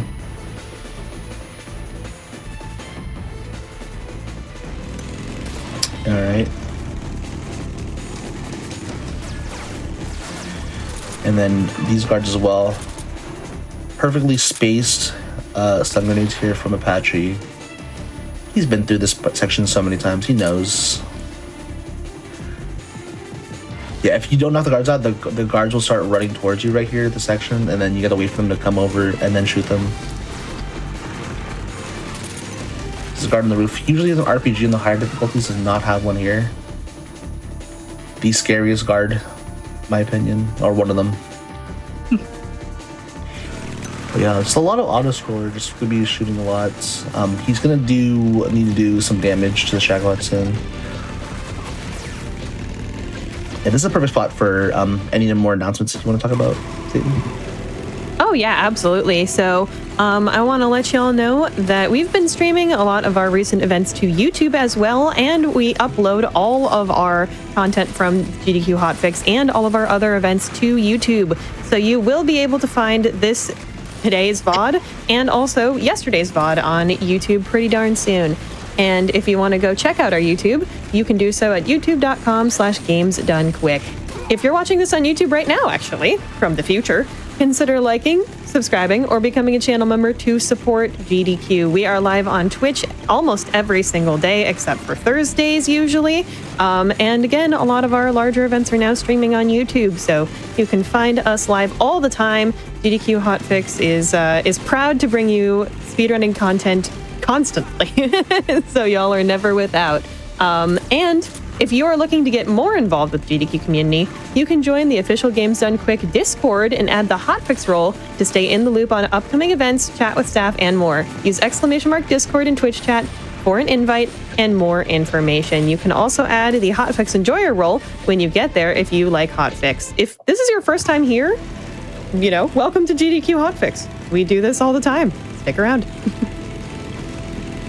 Great. Perfect. Yeah, so the next section is actually pretty important for Apache. He needs to make sure he does as much damage to the Shagohod as possible. So it's funny, you don't want to shoot the Shagohod in the treads because if it happens, Volgan will stay in the back and it'll be really annoying to do damage. Also, you're gonna hear the same voice lines over and over again. I'm very sorry. It's funny though. It's very funny. He's kind of cycling through all the voice lines by shooting Volgan. It's great. I love it when he says it like back to back. It's so good. That quick reload on the rocket launcher is so good. Yeah, it just it's really overpowered when you fight Shagohod. That's gonna be really important though because so funny enough, the Shagohod is not really a hard, quote unquote hard boss fight, but for Blindfold, it's gonna be really hard. Like I was talking to Apache about it, and he said it's just really difficult to tell because the way Eva moves the bike in this version is really weird. So he's got to be really diligent about finding where the Shagohod is. The Shagohod's weak spot is not too big as well, so he's got to be really careful about finding it. So we'll see. That single quick shot, that's great. Yeah, the no scope, love it. All right, so this is gonna be weird. So here we go. He's gonna try to do the loop. He's gonna shoot the tread right here. He messes up the loop, unfortunately. So the fight is gonna be a little tricky. He can't. Oh my god. He's looking at the sky. Oh no, this is gonna be really confusing. He's gonna find the tread. Okay, he shoots the tread, which is good. Yeah, now he needs to shoot the Shagohod. He's gonna keep spamming rockets until he finds it randomly. Not much else you can really do, I'm not gonna lie. He can't shoot in the air. Alright, he's gonna try to find the tread again. So this is why the boss, like I said, this boss fight's really, really easy. It's just not what you can't see. Like, stuff's gonna go wrong. There's rockets coming at him, like, stuff's like that. He shoots a tread. Yeah. But now, where's the thing? Oh, he finds it now. Okay. Alright. Okay, Apache. But more spinning. And you're kind of at the mercy of, what's it called? Eva's driving. So that's not what you want to see. All right, so he gets another shot off, which is really good, really good. And more tread shots. Really difficult to find. He's kind of lost a little bit, but he'll be fine though. He shoots a tread. Eva's driving a little off the rails as usual. Yeah, I usually feel like she's my problem in this fight. It's like she's like, watch out, and then she drives you right into a missile. Yeah, the AI is kind of weird. She can be a problem a lot towards the end game, it seems. Oh yeah, no, she is. Yeah, they didn't really know how to program her that well, honestly. All right, gets another shot off. Okay, one more shot from Apache, and this will end the fight. You just gotta find it. All right. All right, just gotta find the tread. That's the difficult part. So, there we go. Okay, so one more shot. He's gonna find it. He's gonna spam it. Probably find it randomly. Should be fine. I get it. You got the other? Okay, so that's part one. The nice. problem is part two. So part two is really easy if you can see, but the problem is, how do you find him? Like, look how small the target is. He has to shoot Volgan here. I know when Apache's not blindfolded, he loves the no scope Volgan. Yes. Just but really show off. Look at that! He just runs into him. Even no. So this is gonna be, in my opinion, this might be the hardest boss fight of this whole speedrun, because realistically, you don't have much to work with. And Volgan is such a small target. It's just a big open area. Yeah, and Eva runs into him again. Eva's doing more damage to him than actually Volgan. Oh, good, yeah. Oh my god. Whose side are you on, Eva? She's gonna do it again. She's gonna do it again. No, just as he was rearing up a shot too. That's so sad because, and he's the opposite way. That's so unfortunate. No. Eva has caused insurmountable damage to Snake right now. No, he can't find the tread. Well, he's looking at her, but he doesn't know. Okay, he's crawling. He's trying to find any way to get rid of this loop because you don't want Vulcan to just keep going, keep going on Snake. But it's so hard though because Apache needs to find the tread right now. But his missiles now and everything. He finds the tread, thankfully. Okay, that's huge. But he's losing a lot of health though. Eva caused a lot of damage to him, but his rockets as well. Okay. Oh no, so unfortunate for Apache. He's got the right height there, but not quite the right angle. Yeah, like there's not much to work with. Like it's just a small target on top of a big, you know. Wait, he's like, gonna try the. That was Gonna try to super shoot. close. oh my god, he's so low right now. I wonder if he's using the sound of the shots to try to aim it. Okay, so he does not get a tread. He's aiming slightly too up, and he's dead. Oof. Yeah. Rough. Probably better to reset though, honestly, because he's kind of going downhill for Apache. So Yeah, from the beginning, got a rough start. yeah, the first shot's actually the most important shot because the initial position you're in is always going to be in the same You spot. gonna do this again? No way. Oh my god, Okay. Apache was running right into her. Oncoming traffic. Wait. Oh, Apache, the shot off. Oh, let's go. Found him. All right. This is a better. All right. That was a better normalized setup for a bit there. Nice job. Yeah. See if we can keep that going. Yeah, no, this is going to be really difficult. Oh no, Volgan's already on him. That's not what you want to see. Okay, finds a tread, so that's good. Okay, so right up there, he's going to aim up. Perfect. Nice. Another shot off. Nice. Half health gone. There's missiles coming down though. That's not good. He has to be careful here. He gets one more shot off. Got it. nice. He got a shot All right. off. For the Okay. missile. Okay, just needs to. Oh no, opposite way. Oh, and Eva catches him again. Eva, can we talk about this? Wait, gets the tread. One more shot. Doesn't realize it. Shot? He doesn't realize it. It's more to the right. He can't find it. Got the tread again. Okay, but Volgan's moving his Shagohod. That's so unfortunate for Apache. Oh, that was so close to being a great setup for the whole thing. I know. All right, let's but see if he can adjust. Okay, getting back in place. He's coming back. okay, he has to tread though, because Volgan will create a shield so he can get hit. But this is perfect though. Apache should get this right here. Oh, he's on the wrong gun. He's on the wrong gun. Should we get him right here? What? Oh no! One more shot. So close, so close. That tiny One more sliver. shot Oh. lands. No, but Volgan's moving again. That's not what you want to see. Apache doesn't know this though. He's almost out of sniper bullets. That actually would be so bad. Okay, Volgan's going back to position though. That's really perfect for what Apache wants. God. Oh my, he only has 4 shots left though. Okay, gets it. Right, got the Oh, this should be it. He only has 4 shots though. He doesn't realize he's out of ammo. Oh. Oh my, he was right there. That just He was right there. No, he has such a small so amount of close. health. I know. Eva. Oh my god. You know, Eva not hitting the him like time, 4 Eva. times sounds like an that's Raspberry comic, to be honest with you. He's so dang close right now. But he doesn't have enough sniper sliver. bullets to spray or anything. Is there any way that he could kill right now? Yes, he can. He just needs to shoot Volgan with any lethal weapon. But Okay. he doesn't have the only weapon he can use realistically is the RPG. But it's so difficult to shoot him there. Oh, but he's stuck in a loop. This is unfortunate. This is so close. Yeah. Oh, he missed barely misses. He gets it now. But there's missiles coming. Missiles coming. Oh my god, he's right there. He can just Eva, what are you doing? Eva, what are you doing?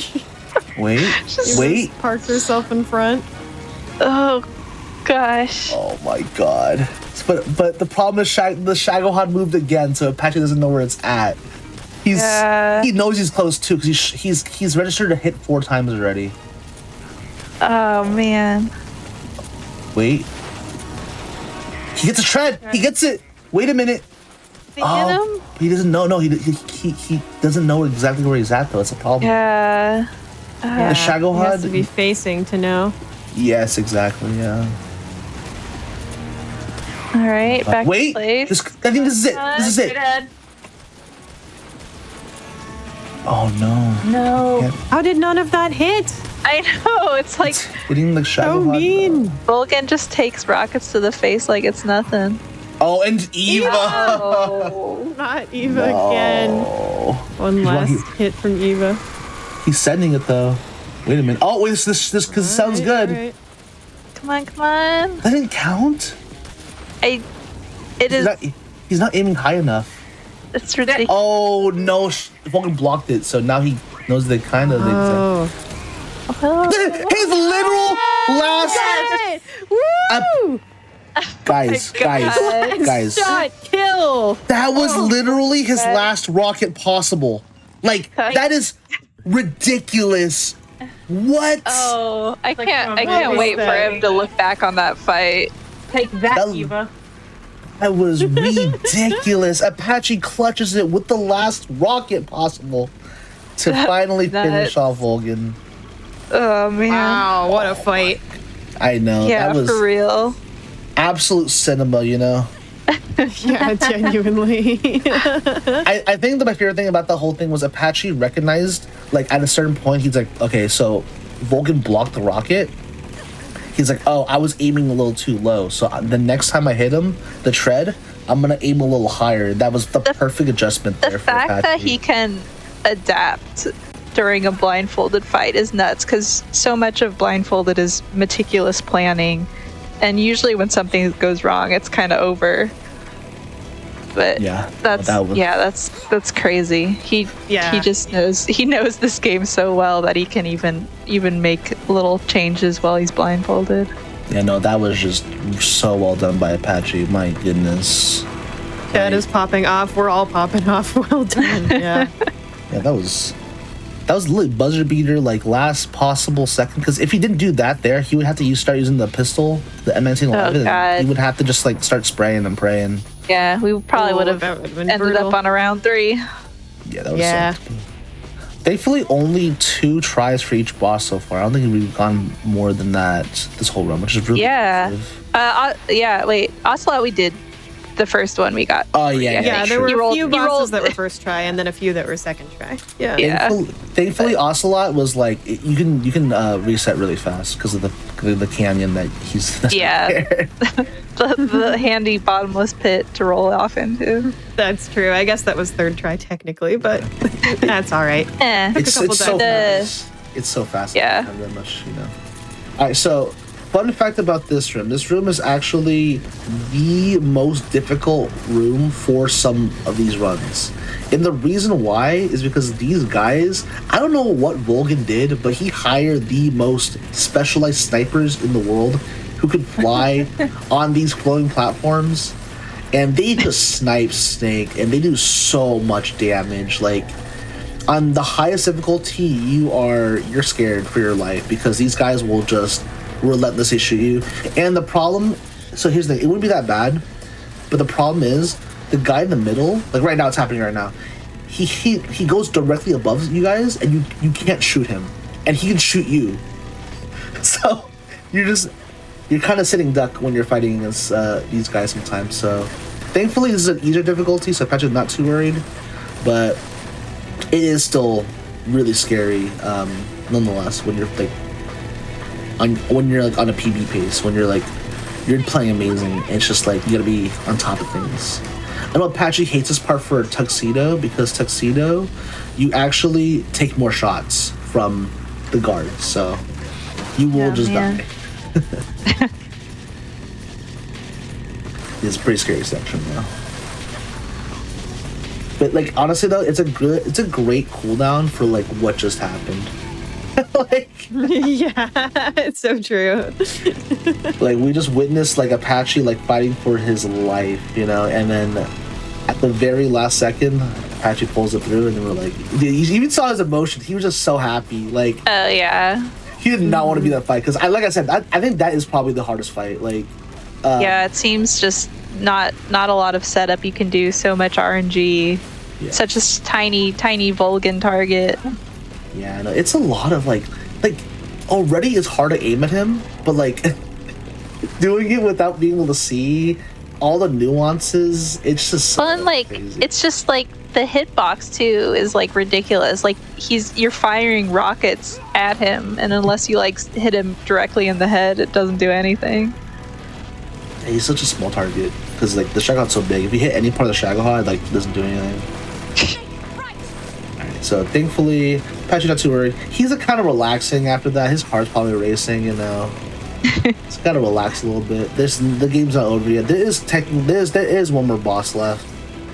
The boss. I wonder what her name is. Oh, yeah, you're right.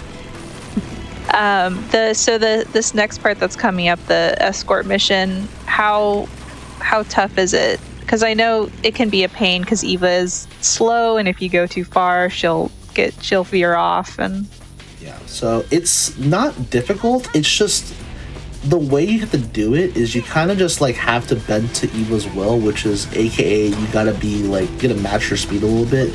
Okay, so just kind of tedious. Yeah, you can't be close to her though. Like she'll stop where you if she touches you, right? Because you're like, oh, like you can't. You said come over here, but you want to be far away enough from her where she won't do that. But at the same time, you don't want to be too far, so her lines are bad. You want to be somewhat close to her. Gotcha. Yeah. Eat your dry noodles, Eva. Oh. That's revenge for getting run over 8 times. Yeah, no, that was actually revenge. I love that. So, the first room doesn't matter, so that's why Apache did that. He didn't care. So, fun thing about this area, though. So, speedrunners have tried so many different things to make Eva go faster. We've tried grabbing her, and dragging her to the end. It's slower. People have tried blowing her up with an RPG. Doesn't do anything. We've tried doing many different things, but the fastest way is just to make her walk, which is unfortunate. Because she doesn't actually walk that slow. You know what I mean? Like, yeah, it's not the slowest thing. But it would be funny if RPGing her was the fastest way, actually. Which is what I hope for. Because it'd be funnier. Okay, But- I have a question. What do you find harder from a speedrun perspective? Escorting EE or escorting Eva? Oh my god. Okay, I think escorting EE is such a pain. I hate it so much. Because the problem is you have to have no weapons on when you're escorting EE. You have to equip to nothing. Hold a button to drag her along. And there's like a lot of guards in your way. I think E is a lot harder. Well, it's the bugs too, right? She gets afraid of the bugs. Yes, you have to. So in the speedrun, you actually just choke her, bring her to the elevator, and let her leave. Like you don't worry about these bugs at all. It's really funny.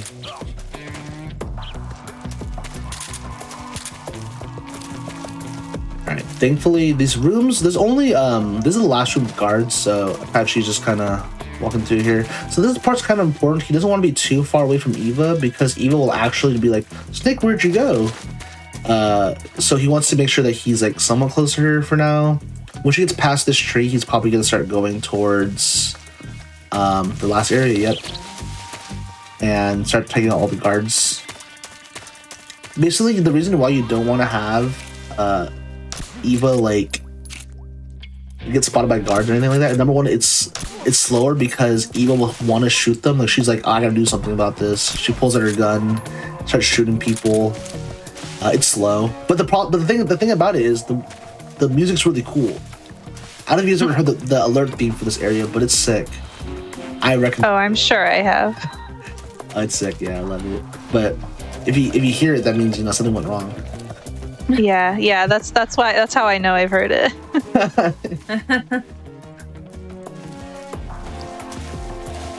Okay, so we're at the final boss of the game.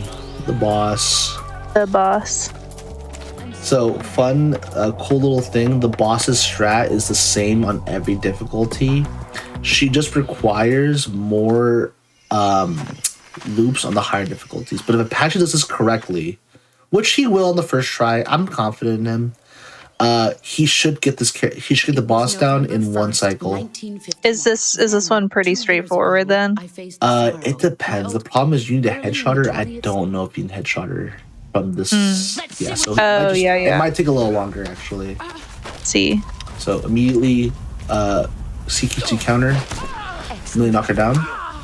Oh yeah, he's gonna do a normal setup. Kicking. He's gonna make sure, so he can't really aim at her, so he's gonna keep CQCing her over and over again, I believe. Gotcha. So what he's doing right now is he's basically taunting her to charge him. and that's the fastest way he can do damage. Because without it, it's really hard to aim. Perfect noise here. He wants the boss to charge him. She's not charging him. That's unfortunate.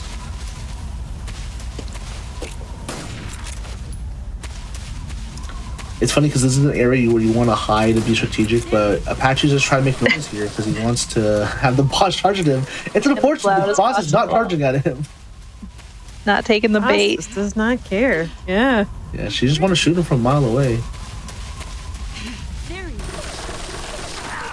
Alright. Nope, still shooting at him. Alright, so Apache needs to find a way for the boss to charge him because it is realistically the fastest way for the boss. For Apache to find reliable damage because the CQC counters, if you're perfect with it, should come. There we go. There we go. Alright. Oh, I messed up. This isn't where she's at. Oh, he picked the wrong. Oh, no. Oh, I see what happened. So he didn't realize he got the slow counter. So if you do a slow counter, there's a different animation, right?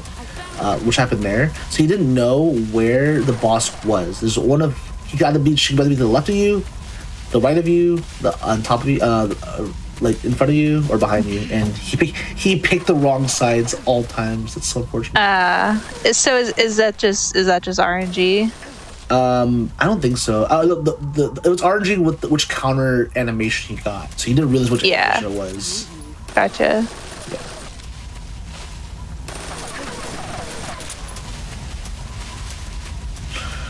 All right, so we're back to fighting the boss. So Apache's not in trouble of dying realistically to the boss unless he messed up a counter or something like that. The problem is there's a 10-minute counter on this boss. So yeah. I don't think we'll reach that, but there technically is a 10-minute counter on this boss. Yeah. All right, so counter there you go. Nice, you can see. Okay. Right, kick her in the face. Right, so get some damage. Okay, we're good.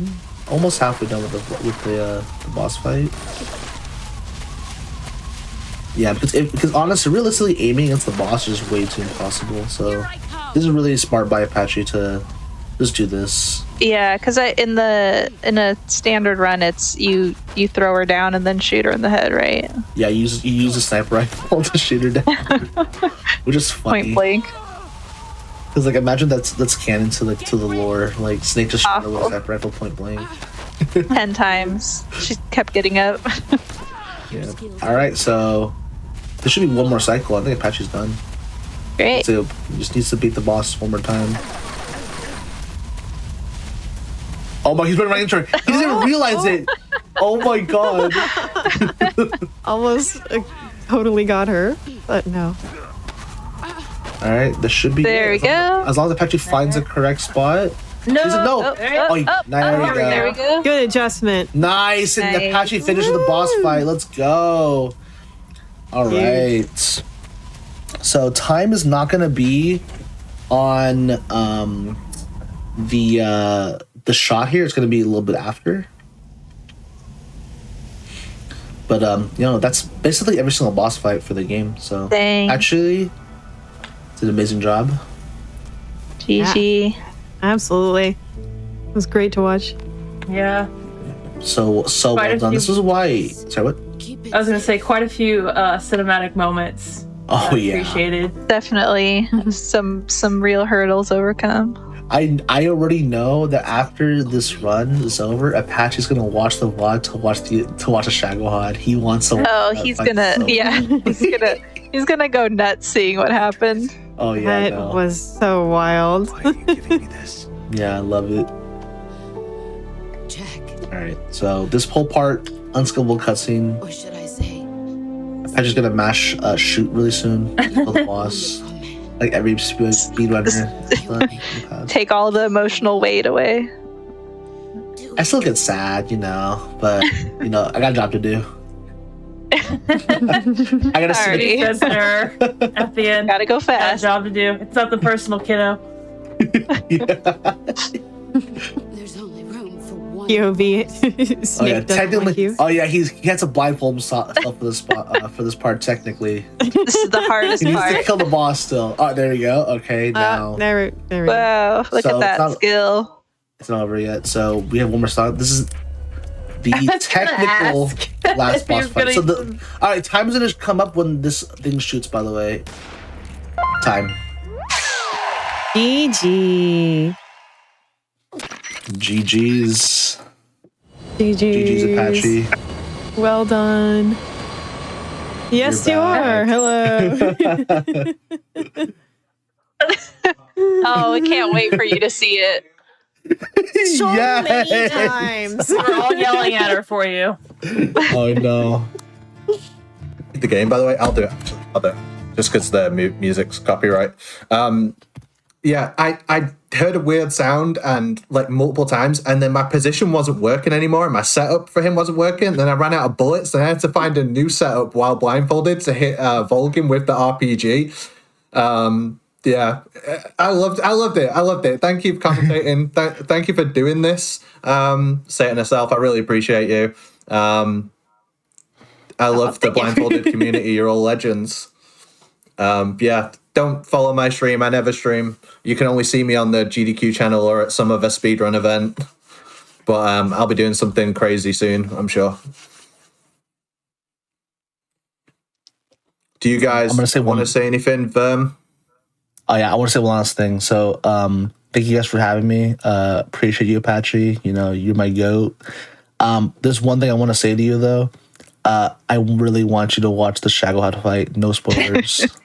That's all I'm gonna say. When you watch this VOD.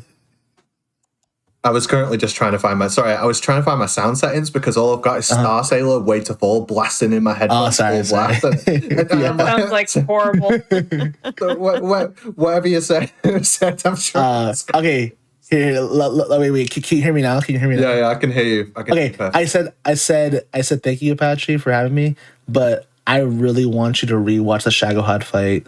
Like, when you get off of this, I really want you to watch it and tell me what you thought. That's all I'll say.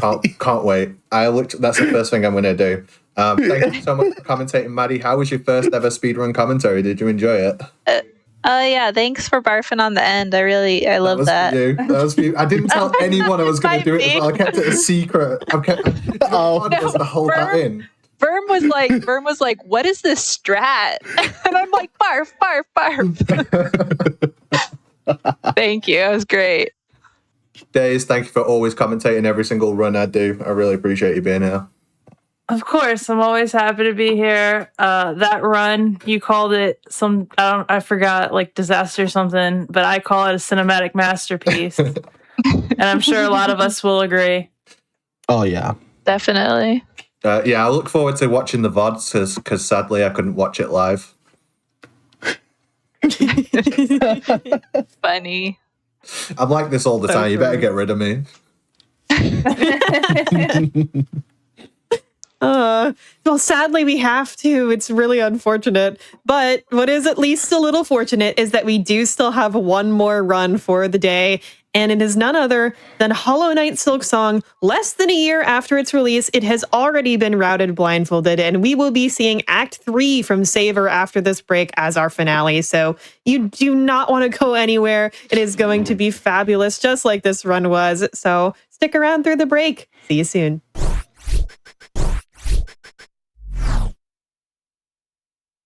Hello again, GDQ Hotfix.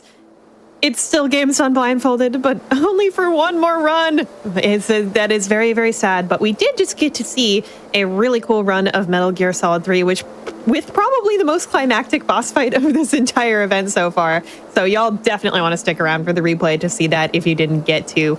But you are in for a treat because we do have our finale run coming up here. This is the longest run we've had in this marathon. It is going to be amazing. It is of one of the hardest games of our generation. You know what's coming up. This is Hollow Knight Silksong Act 3 Blindfolded by Crystal Saber, aka Saber. So let's go on into it. Hi, I'm Saber. I'm going to be running Act 3 for Hollow Knight Silksong. And just to preface a few things, Act 1 and Act 2 have been done blindfolded by me and Brisk. In order to unlock Act 3, it would take an additional 3 or 4 hours to do. So for marathon purposes, we said, hey, let's see if we can get Act 3 by itself to go on.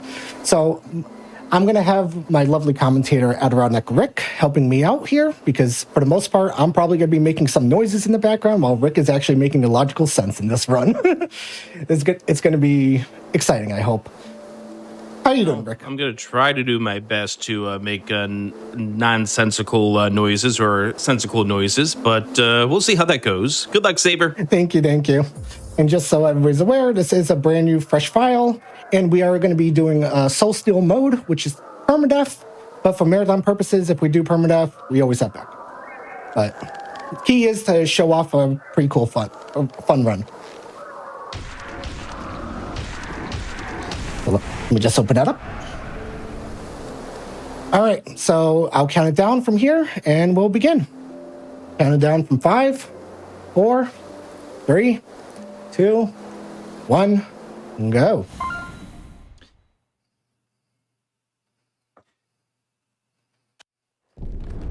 Best of luck.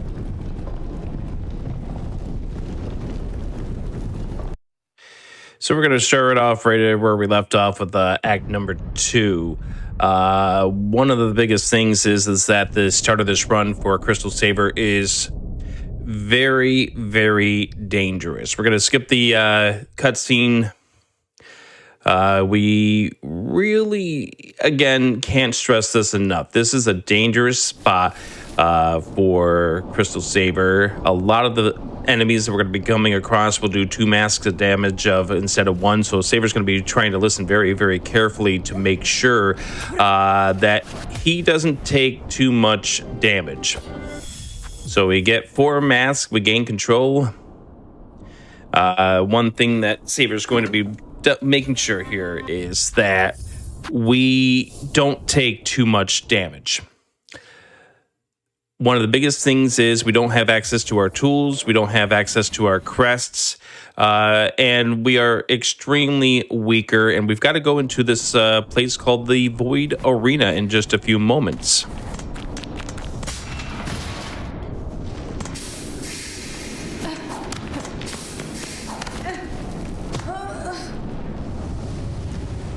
So one of the things that Saber's going to be doing throughout all of this is making random noises, like counting, just to know exactly where to go. But right now, we're just going to take it easy as we make our way into the Void Arena.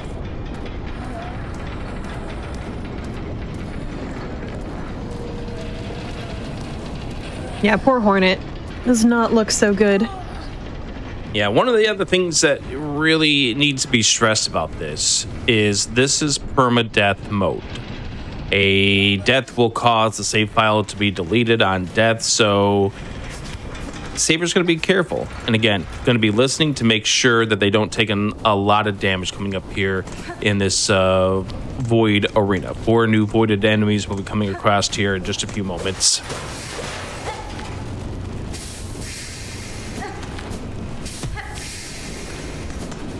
But we just got to make ourselves there for right now. Hanging out in the steam vent, as you do.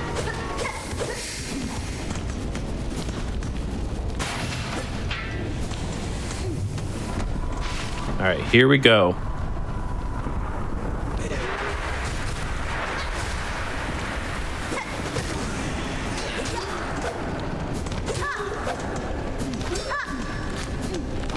As you can see, Saber hugging the wall, making sure that he knows where he is when he comes to attack these enemies, wanting to take care of them as fast as possible.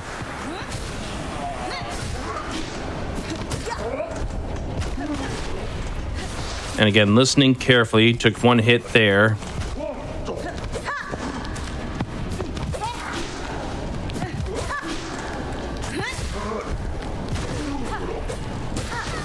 Took a second hit.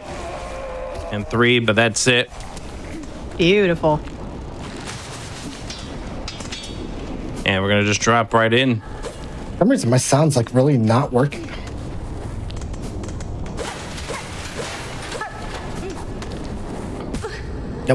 Yeah.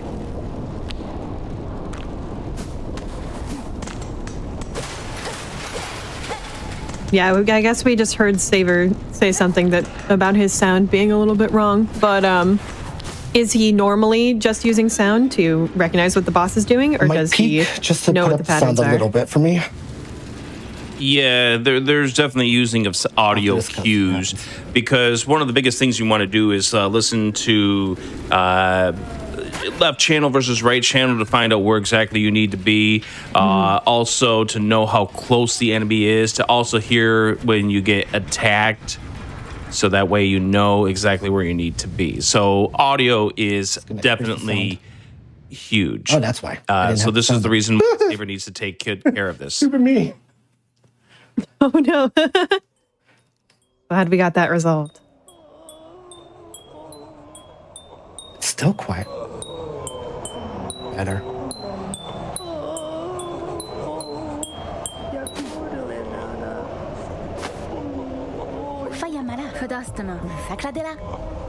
So we meet up with Sherma,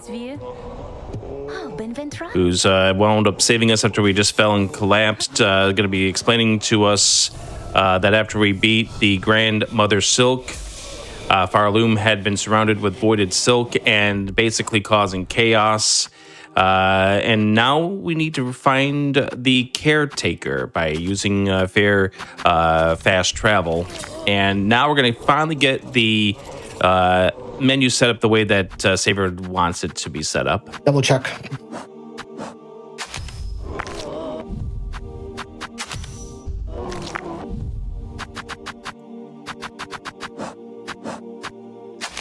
One of the biggest things that Saber's putting on is the Fractured Mass, which yields extra health, and the Ascendant Grip, which allows Saber to stick to the walls. And in addition to that, sticking to the walls allows you to kind of hear better where you are in the room. Oh yeah, I can already hear that difference.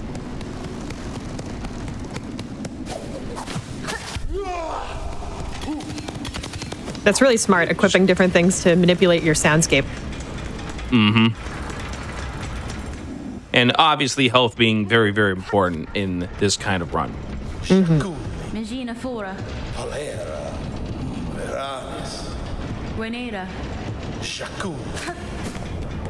hello to the Green Prince, say goodbye to the Green Prince. We try to get over to our fast travel companion.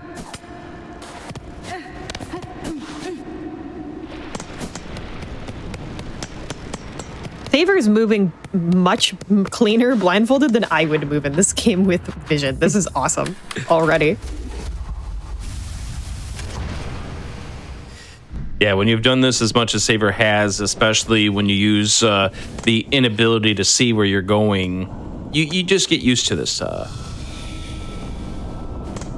For sure, it is amazing to see what you can do with all of those hours of practice, even for a newer game like this one. Absolutely. So we find out that our fast travel friend is not our fast travel friend. This is somebody who we'll get to meet up a little bit more in just a few.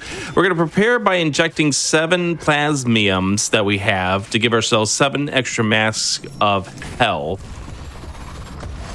And this boss, Saber's attack, is wanting to take to damage as much as possible, and listen to the audio cues to find out where the boss is.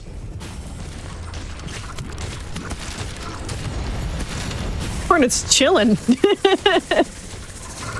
Yep, you're listening as the cog flies. Just give it, and now you hear it right next to you, so you're just going to go all out and attack it. Wow. Fight's not done, so we're just going to give ourselves a little more health. Trying to hear where exactly it is. Again, just going all out. This is amazing. And there it is. Woo! Yay! Our companion. Companion comes in, finishes off the fight, and we have done it. Beautiful. Oh, it's so cool to see the difference in strats from this to the standard speedrun. Ada.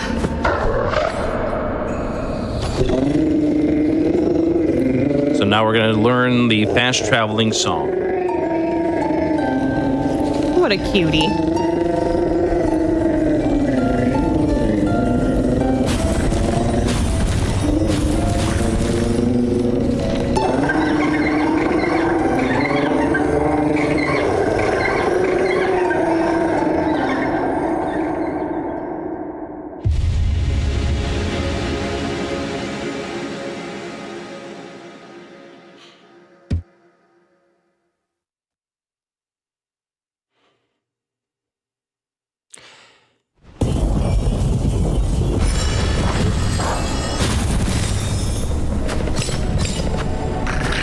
So now we got that. We're going to go travel.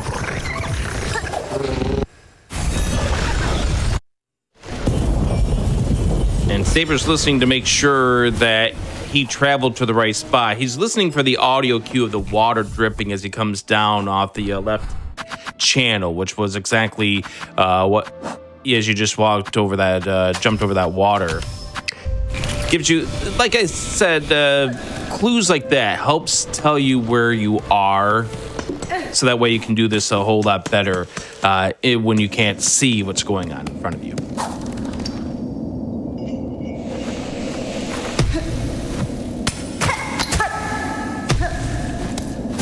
So we're now going to head over towards the ruined chapel.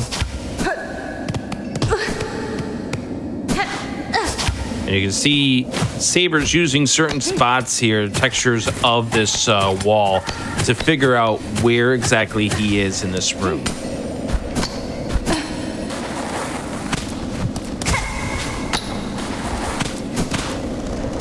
What the heck?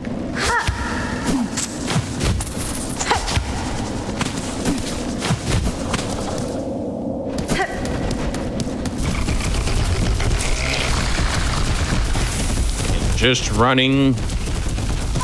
Keep on running.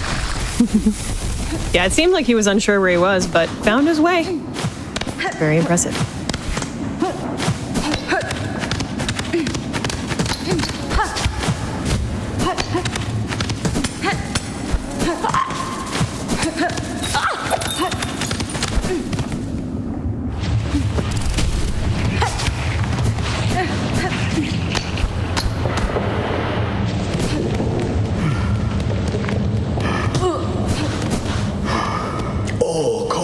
And there we get to say hello to the alchemist.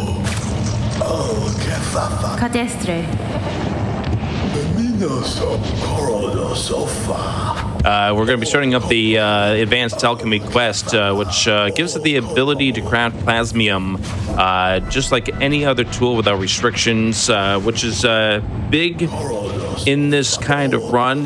This helps keep this a marathon safe run, but it also is going to be something that we really want for the final boss fight coming up here a little bit later on.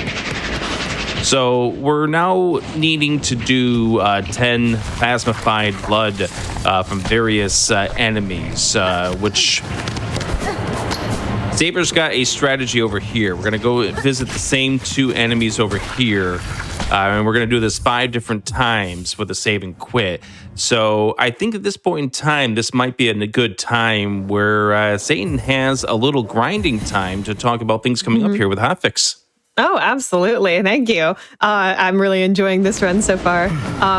So if you didn't know, March is an absolutely stacked run for us here, or month for us here at GDQ, and this year is no exception. We've got 3 different events to talk about in the month of March. First of all, the second week of March is going to be for Frost Fatales 2026. March 8th is the start date for that. You can type !FF in chat to learn more about that event. We are going to be benefiting the National Women's Law Center. That schedule is out, and it is going to be amazing.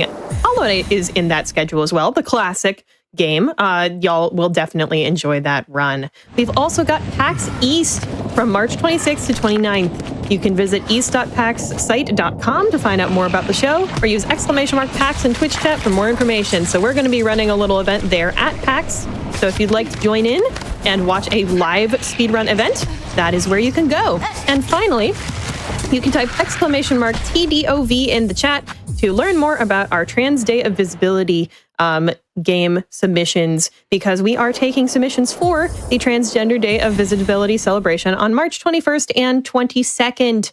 They're open till March 1st. So if that feels like something you would like to participate in, we've got it there for you. Submissions are open right now. Please do submit. We'd love to see your games.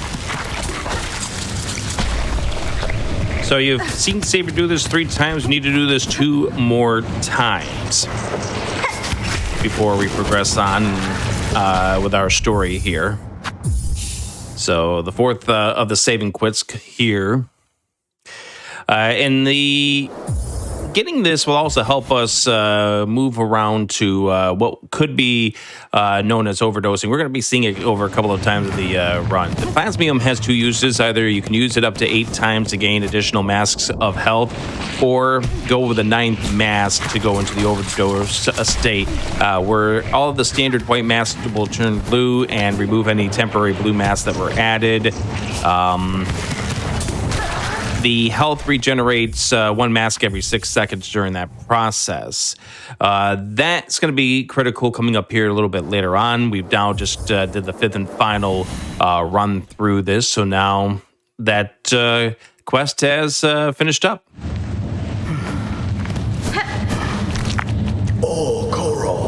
And yeah, just as a reminder, because I did see a couple of people asking about it here in chat, this here we have already done Acts 1 and 2. Saber did that blindfolded before this. This is his only Act 3, because this would definitely take probably the entire day of a marathon to complete those 2 acts alone. Which, like, I wouldn't complain, but there's also a bunch of other cool runs to see blindfolded that we did get to today, so you have to give and take, you know? Yeah, there's definitely been a lot of great runs on this, and I'm sure you'll be able to watch the videos on demand. That's right. They'll be up on YouTube at youtube.com/gamesdonequick in about a week from now. And then, of course, you can stick around for the replay after this run. That'll happen, again, right after this run here on this channel. So super easy to see all of the things that you might have missed today. Yeah, tell us in chat, what is your favorite run from this event that you saw, if you were able to catch other ones? And of course, this one might be your favorite at the end of it. Who knows? I go.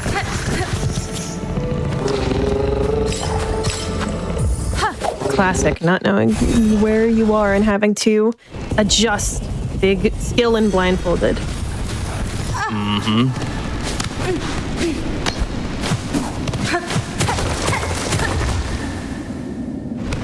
And the more you do this, and Saber's definitely a person who has done this a lot. The more you do this, the more you kind of just get used to the tools that you need, or rather the tools to help familiarize yourself with where you need to go. So we're going to go and return to the beginning of the game area for the ruined chapel and meet up with the 3 snail shamans. There they are. Ah, hello. Vienta. Yanara. Orala. Tamiyan. Joma. Grenada. Yeah, Crystal Saber had been mentioning to me before this. This is the 37th game. Not necessarily this was number 37, but this is 37 games that Crystal Saber has played blindfolded in 73 total runs. That is incredible. Do you know some of the other things that Saber has been able to do blindfolded? I know Saber has done Celeste before, Zelda 1. By the way, happy 40th birthday to that game, which was released 40 years ago yesterday. Happy belated 40th Zelda. We kind of had 2 Zelda runs on this marathon, because Nintendo World Championships has several Zelda sections. So, it counts. And then, of course, Ocarina of Time earlier today. That race was wild. I think Saber right now is locked up on this platform. Just re-familiarize and get back to where you need to go. Did it mess up?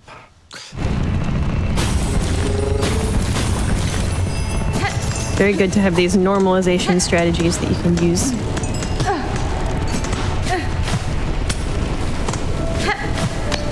But yeah, that is a lot of games. That's really an amazing resume for blindfolded speedrunning. One of the best to do it. Oh, sorry.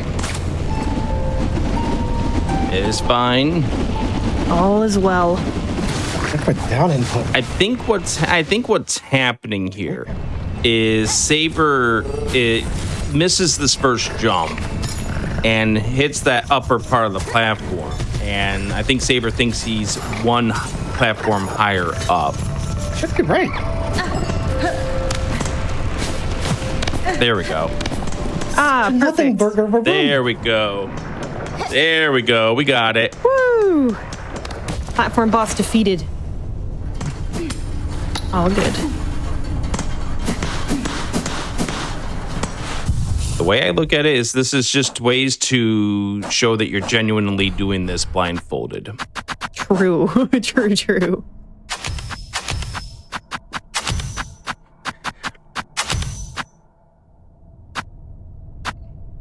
The menuing is what stresses me out, actually, watching this. Because you know that if you get something wrong, it's very difficult to check, at least right away, what you've done wrong here.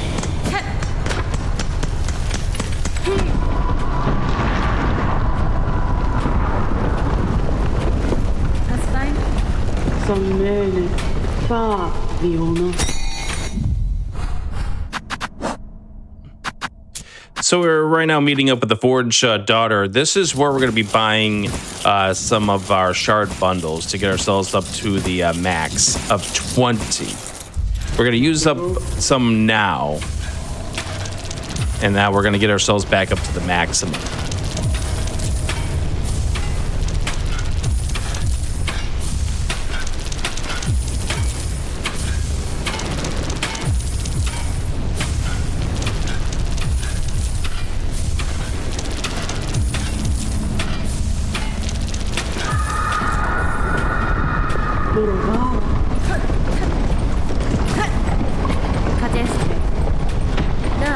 Say hello to Ballo. We're going to head down with Ballo towards the diving bell.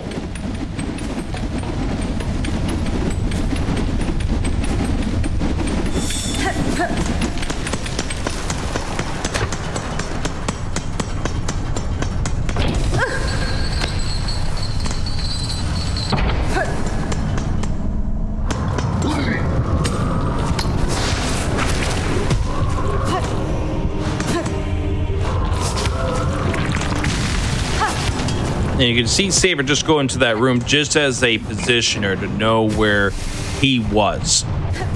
Once you hear the room transition, then you know what platform you're on, so you leave that room.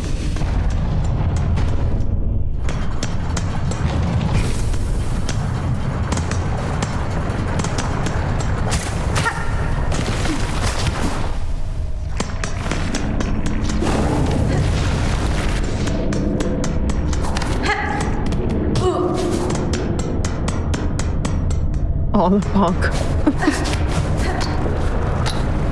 Poor Hornet. Good for Saber, though. And here's Ballo, who's going to give us the key to the bell.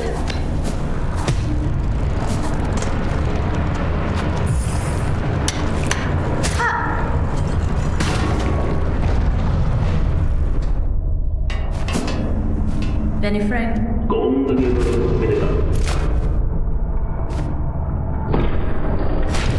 So Saber's done a lot of different blindfolded runs before. Is he mostly a blindfolded specialist, or is there other speedruns they do as well?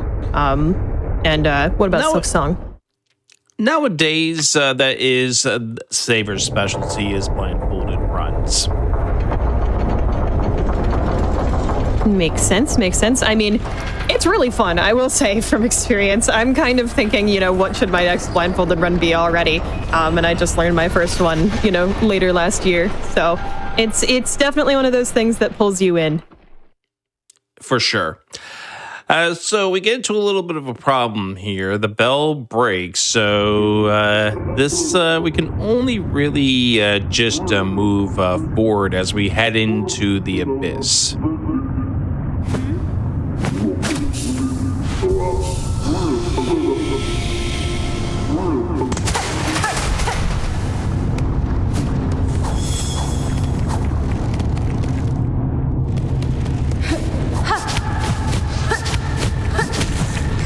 with going through the abyss, a lot of this is going to be avoiding what enemies are present as much as we possibly can. That's very clean. Oh.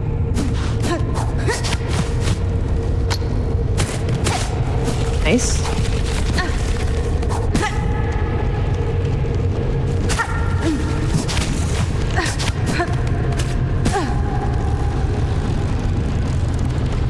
Are any of these spike pit deaths intentional? I think there might be a couple of positional ones, but Yeah, the one at the bottom of the pit looked like it might have been because it would have just been very difficult to get that jump off otherwise. Yeah, then there's that one case right there where we took the hit, but I think that was intentional to take the hit there.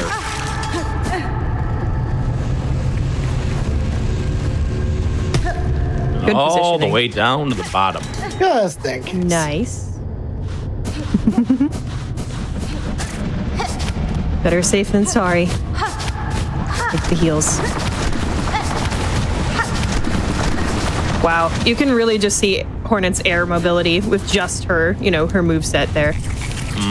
Very impressive. Nice rest spot here.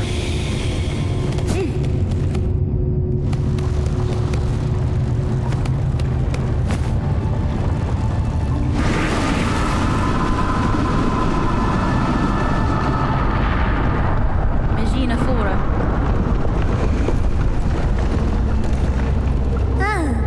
Mio fene e Valentino. Yanara. Kumana. Tamiyan. Pasvin.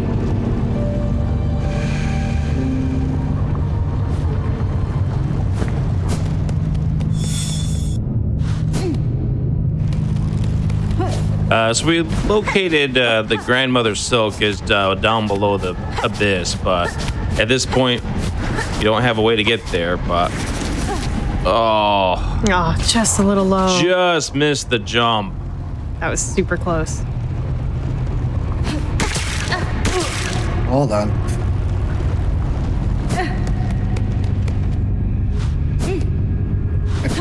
Let's just save. Marathon luck. Respectable.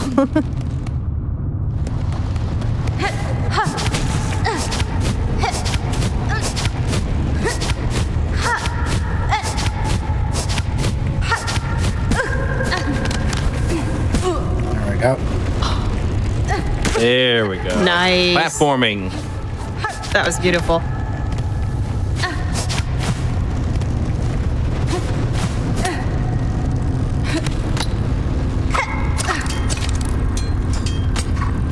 Grab a couple of cog flies.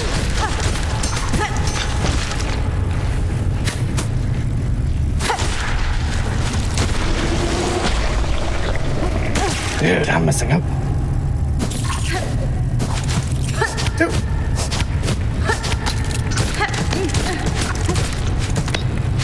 First Saver calls us messing up. I would not call it the same thing. Ooh, wow. That right there's the reason why you had the cog flies. Yeah, for sure. Whew.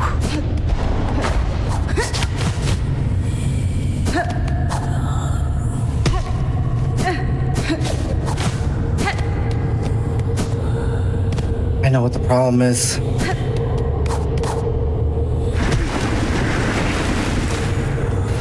Hits that would normally be so benign are such a threat in this run.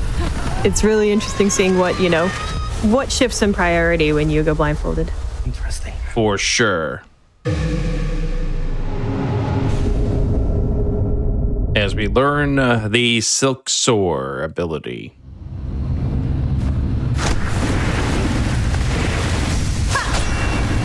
This will allow us to launch all the way to the top here. Always fun to watch. It's the way we can escape the abyss without the diving bell.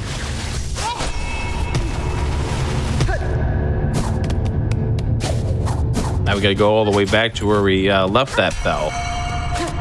Super clean room there. Yeah, very clean.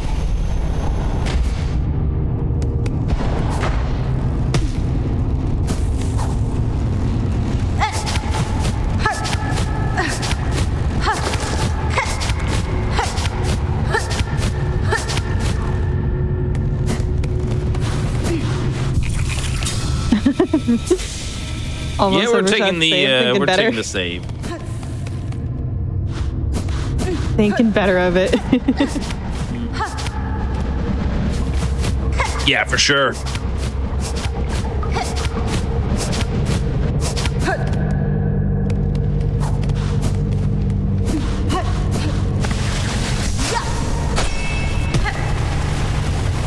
All the way up to the top we go.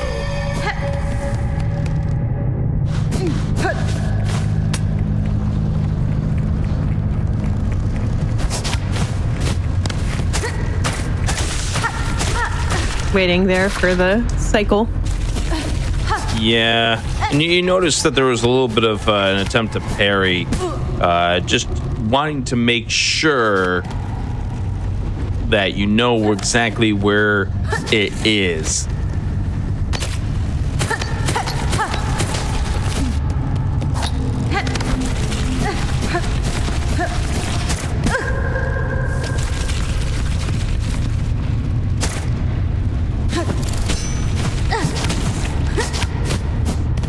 Blindfolded pogo. I was wondering how long it would take till we saw one.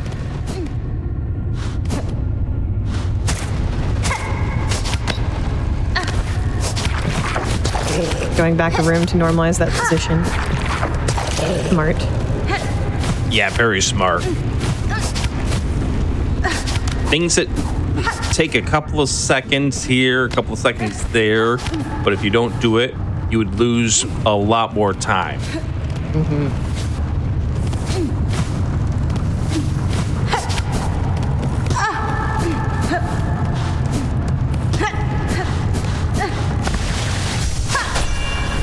you see Saber bonking against that rightmost wall to get an idea for where he is, so he could make his way back out to the center of that room to do that launch via Silksong.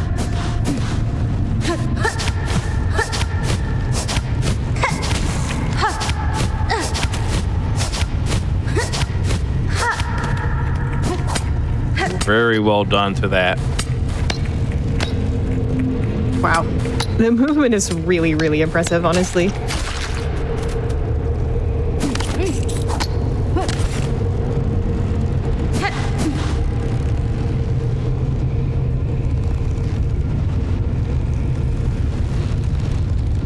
Scary, scary, scary.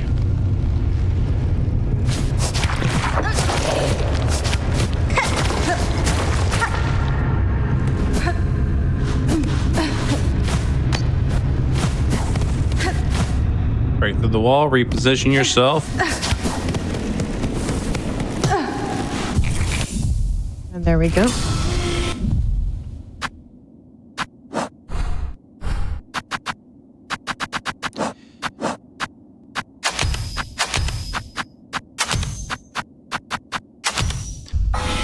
And you can see Saber equipping the magma bell, because we got a little hot area that we're going to be coming across a little bit longer as well. I'll explain that coming up here in just a few.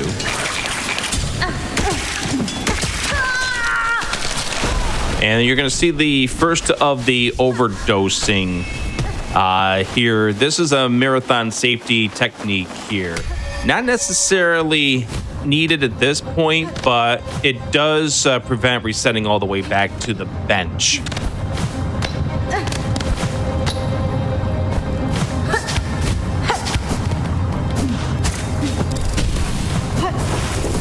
There's another pogo there. Nice. Here we go. You're listening for the flames to come out of the ears, the audio cues. Oh, it's so treacherous. Yeah, chat was saying before, must be exciting, must love the lava part. And yep, here we are. And that right there is an invisible wall, by the way. Oh, right at the rough. edge of that rock. Prevents you from getting hit by those that spike area. Okay, good invisible roll. We'll take it. Doesn't matter to us if it's invincible, I suppose.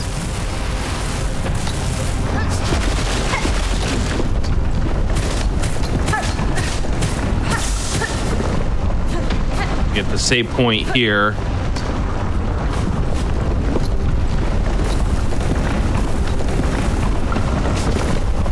Oh. So scary also in a blindfolded run, not being able to stay in one place for very long on these walls. Yeah, for sure. Yeah, blindfolded is often about patience and, timing and kind of using your cues to know where you are. So being forced into going fast is really tricky. They were making it look very easy here. Extremely, and you also, as you can see, we have that lava coming up here, that fiery stuff coming up as well. Wow, first death in this section way later than I thought it would be.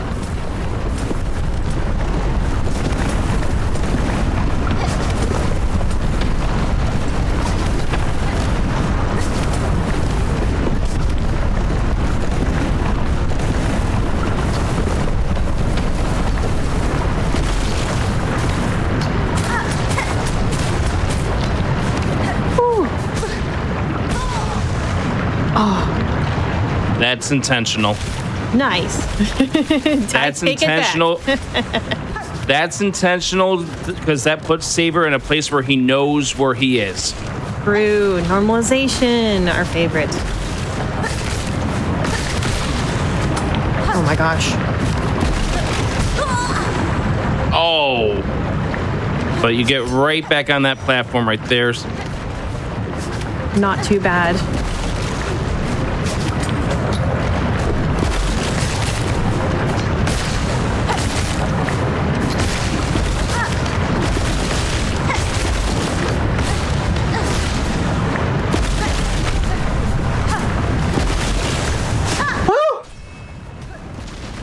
And wow. Woohoo! Wow. What an incredible section of gameplay. Let's go, Saber. That was nice. Yeah, no kidding. So clean. Wow. That is a lot of stuff that Saber has to do right there. And again, using some known spots that you are respawning at to use that towards your advantage. But just an absolute amazing job there by Crystal Saber.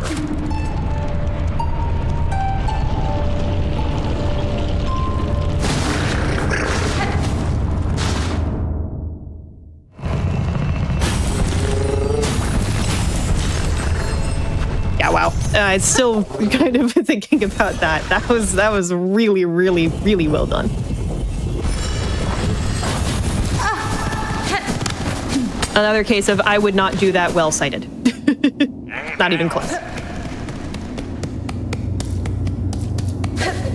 So we're going to return back to the ruined chapel.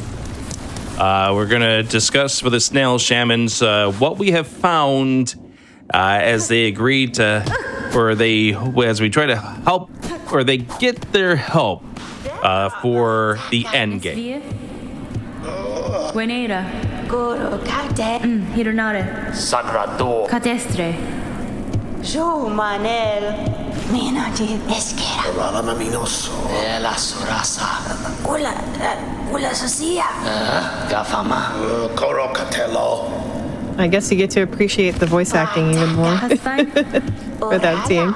Corocatello. Alelo.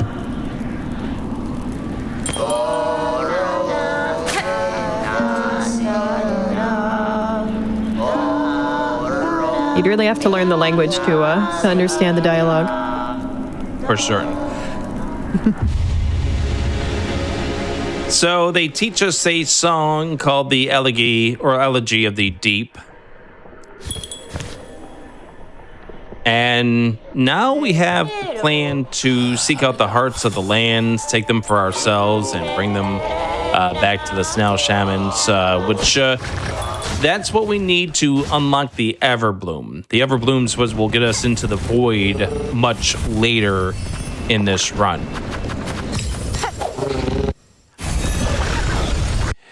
So the order of the hearts, the 3 hearts that we're gonna get. We're gonna start off with the Pollen Heart. We're gonna get the Conjoined Heart, and then the Hunter's Heart.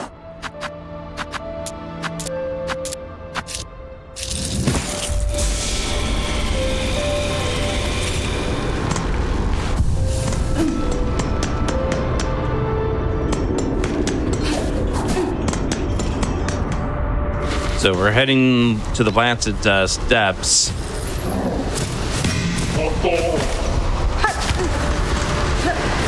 So at this point, we're going to go over to the Grand Gate and unlock the alternate entrance to the Citadel, which will to bypass the elevator.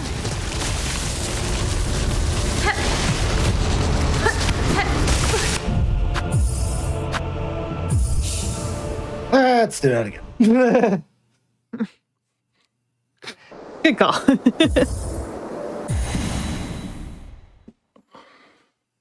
Knowing when to, take a little bit of time loss to get a more normalized strat is a advanced blindfolded skill.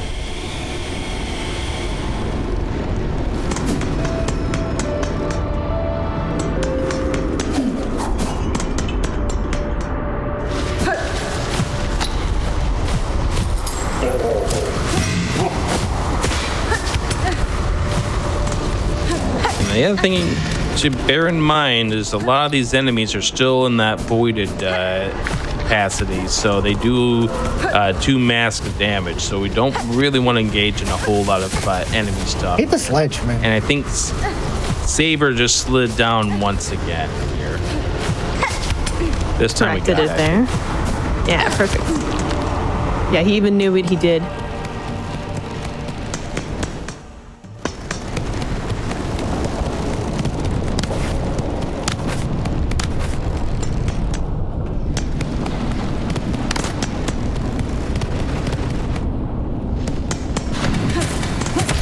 One of the rare rooms in the game where nothing's trying to kill you as you simply walk forward.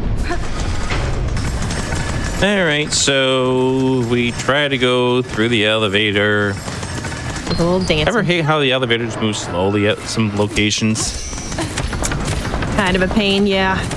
We're speedrunners. Come on, move.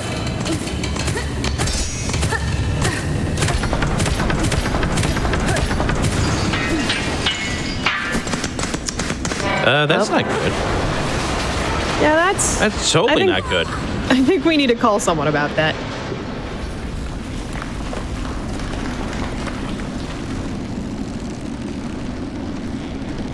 A little impatient there, Hornet.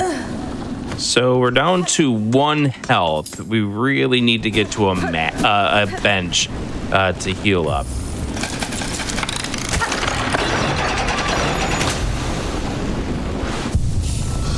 This one is a one-time use. It costs 15 rosaries to activate, which we need that as opposed to running through this with only 1 health.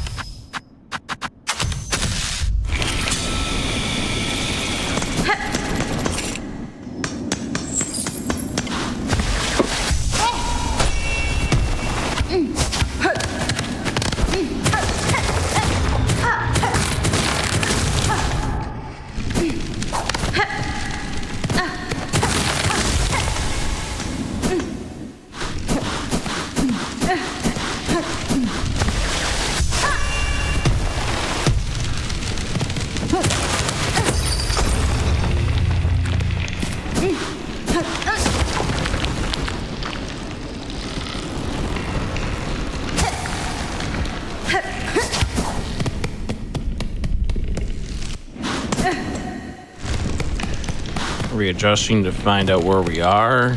Yep, perfect.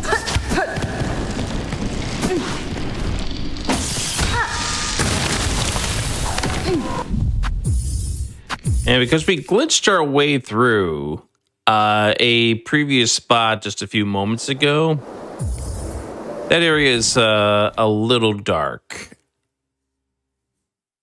Oh no. All we did was unlock the path, which was we did the save and quit, and we prepared. Next up, we have a boss coming up here.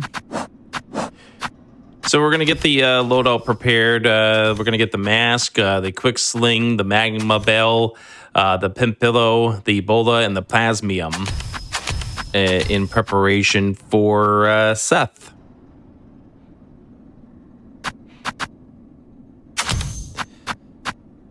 There's the pimpillo.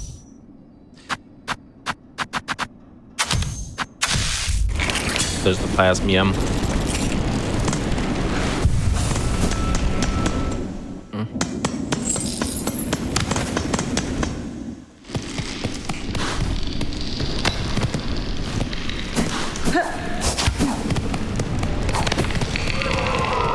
So there's that path that we unlocked just a few moments ago, and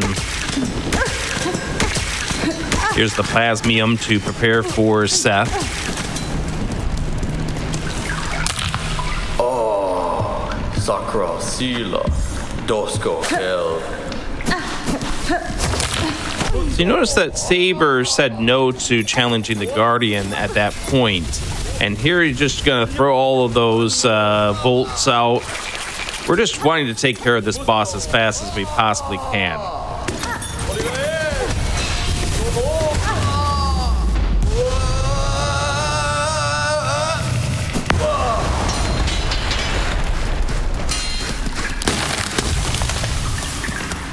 Normally, that's supposed to be a very challenging boss fight. But we all just spammed it, made that look easy. And next, we have that save and quit. We're going to get ready for Nylith.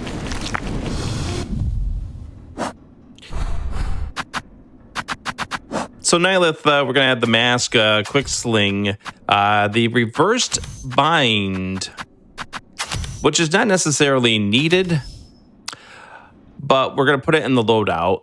The Cogfly, the Bola, and the Pimpillo is what we're going to wind up seeing here.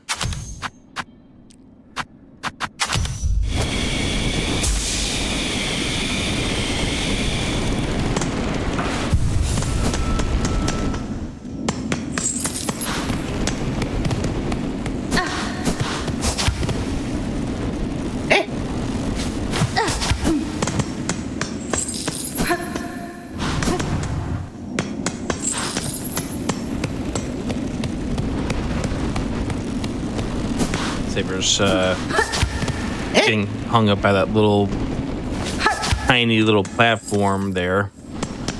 The silliest little things can defeat a blindfolded speedrunner. Can't they? Mm-hmm. Why do you suppose this is causing Saber troubles? There we go. I think it was the dashing versus walking may have been the big thing. Oh, wow. That just shows y'all. We are really doing this blindfolded live. Mm-hmm. All right, so we are making our way towards Nylith here. Trying to get that first of the hearts. The path forward was opened up because of our defeating of Seth.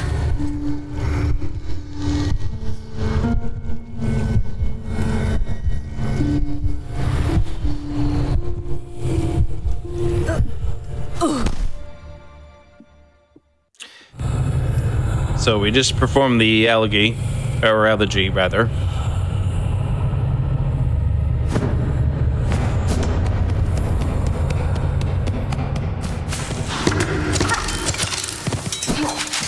There's the cog flies to get ready for this next segment.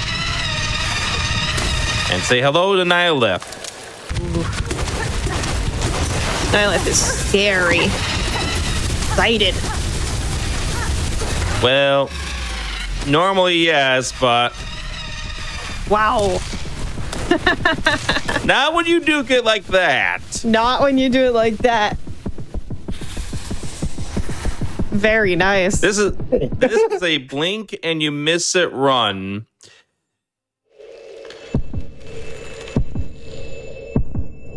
So now what we need to do is pick up the heart, which is one of the first of the 3 hearts that we need. And with the pollen heart, we have completed our first segment of this run. That's right. We're going to go ahead and pause the timer. Yeah, I was going to say, this I think is where we're going to go ahead and take the break here and stick around. You won't want to miss the next portion of this run. Yep, we're going to take a very short break, just a few minutes, and we'll be back very soon with the entire rest of the run.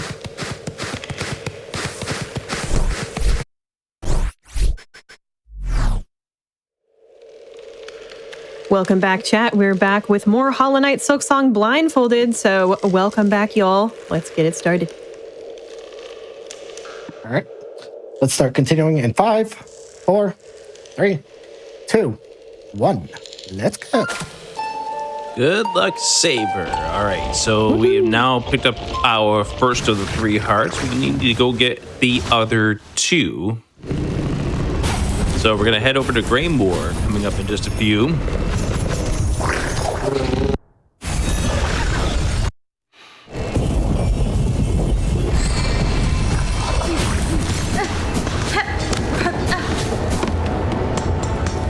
And just as a reminder for those joining in, we are doing only Act 3 Blindfolded today.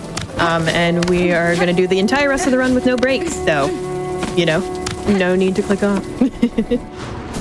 Yep, and I'm being told that the finishing portion of this run has been kind of the more stressful part for Crystal Saber to do Blindfolded. So you definitely want to stick around to see how that goes. For sure. No, we got a lot of tough and risky stuff coming up, so I'm sure Saber's going to deal with it well. I mean, he's already taken care of some of the issues through the first half of this run with great poise, so I don't have any questions about whether or not Saber could do this. I'm confident. For sure. And I'm only saying this because Saber can't hear me. This is a pretty good pace right now as well, he told us, so we'll see.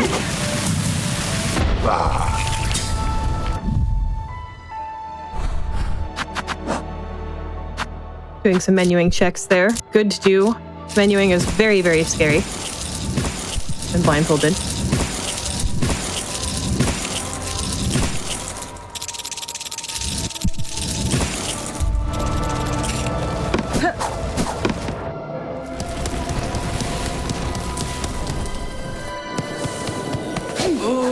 All right, we're just running to the right. Keep on going to the right.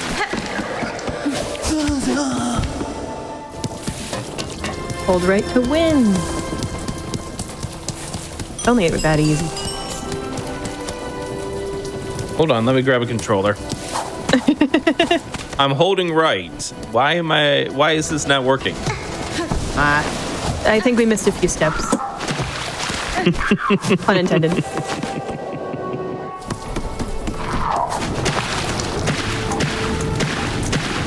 Oh, hornet swimming. You barely ever get to see that in speedruns.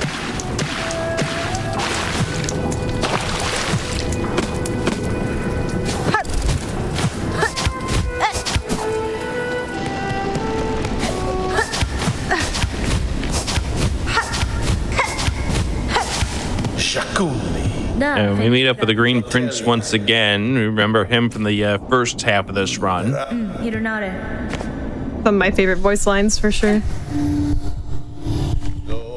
From him.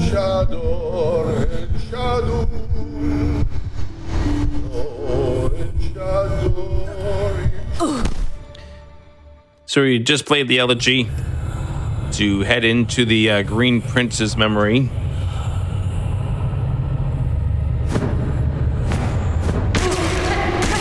Hornet playing music kind of reminds me that a lot of blindfolded speedrunning depends on beat counting.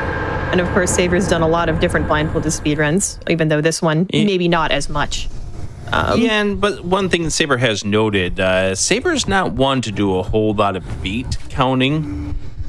Now, if this was a normal run here for Saber, and maybe we'll get to hear some of it as we move along through this remaining stretch of this run, Saber usually will just count when they're taking dash steps to figure out where they are, because he's got instilled in his brain how many steps he needs to do in order to make particular jumps. So we are now in the overdose state, as you can see by the only blue masks. The blue masks are not lost when exiting a memory, which is what we're currently in right now with the memory of the Green Prince.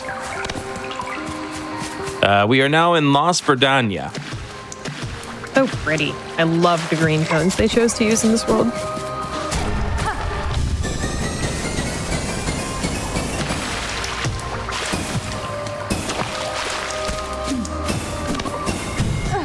You can hear that Saber's using the memories in order to figure out where he is, too.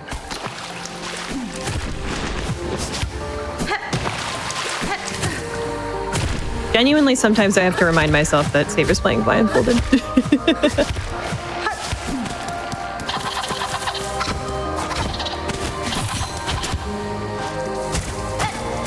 Like, a lot of this air movement is, it just looks so clean. You saw Saber just do those very, very particular movements in order to get to the right spot on the platform. We've got a couple of cog flies.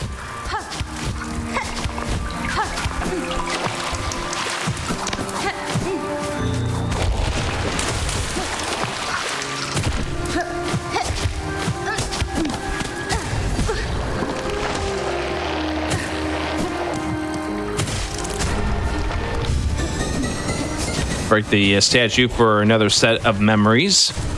Nice. Yeah, helpful that the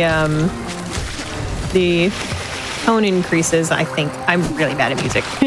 Every time that you hit one of the memories, you can correct me, chat, or you can if you'd like.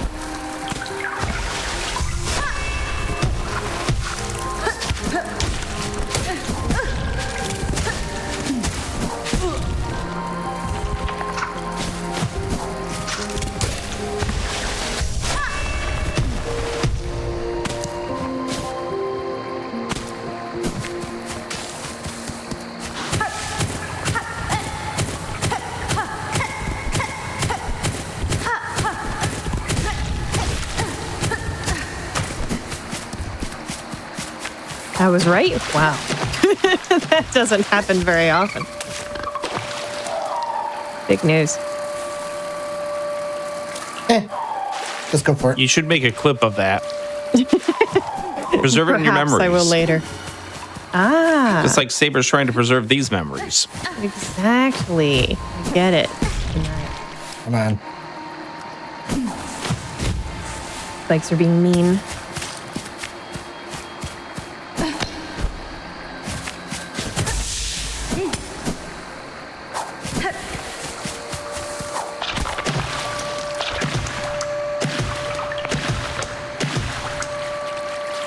So you see Saber moving that platform over to the right as we get ready for Paul Stag.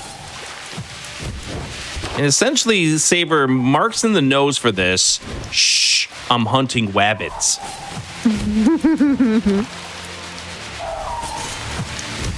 Saber came up with a clever strat for this boss. This was one of the harder bosses to figure out a safe but fast strat for. So again, we move that Lily's pad over to the right, and we're trying to use the pimp pillows to try to do quick damage. And we're also listening for where the boss is spawning. Wow, this based is on really listening clever. for the howls.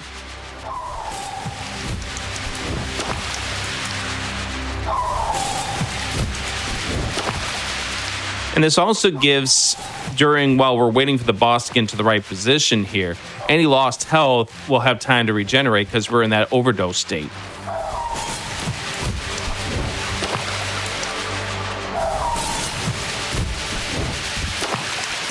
So you're waiting for the boss to get on the lily pad, and there it is now. Because there is that audio cue when it's on the lily pad. Exactly. That's why save returned a little bit before the howl even happened. Very smart. Like you can hear it's all the way off the screen off to the left now.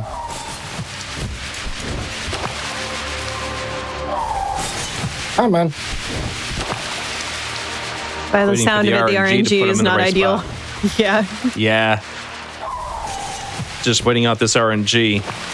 Still a very clever solution, though. There it is. Nice. There it's done. Woo! Super cool.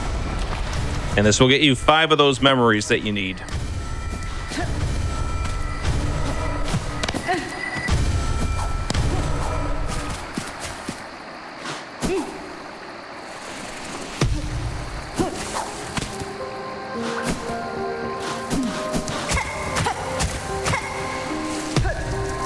Wow. So That was really nice cool. using, yeah, really good usage there to know where you are. Yeah, absolutely.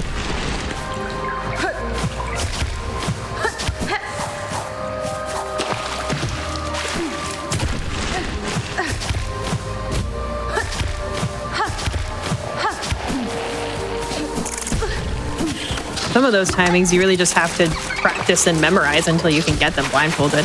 You can't, strategize them out. You just have to get used to it.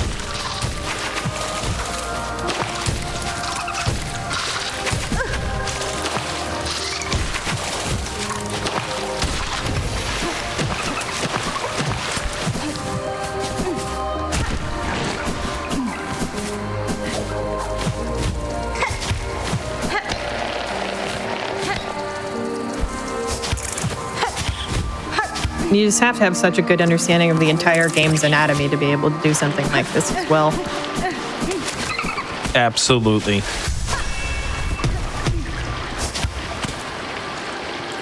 As a reminder to chat, Saber has done this entire game blindfolded, actually. This whole file was done blindfolded before we got to Act 3. So, Saber knows it all.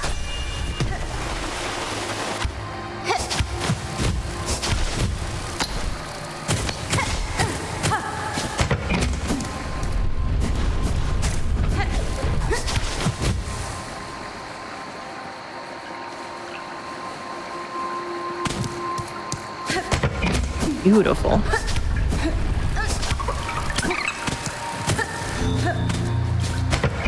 There's the third of the 3.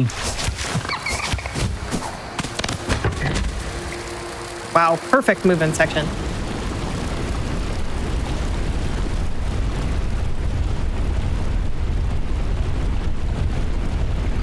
And now we can head into the boss area.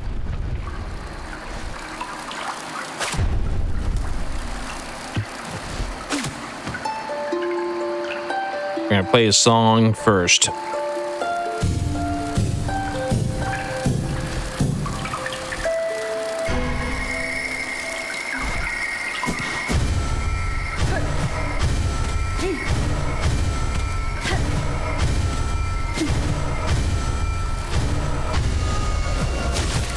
And once he hears that gong, he knows that the boss area has been opened up, that all 5 have been collected.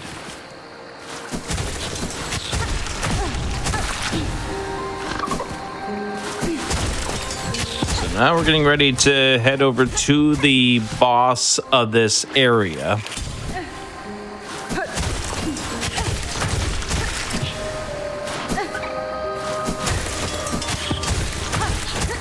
And this right here, what you're seeing Saber do is this is to get enough silk for later.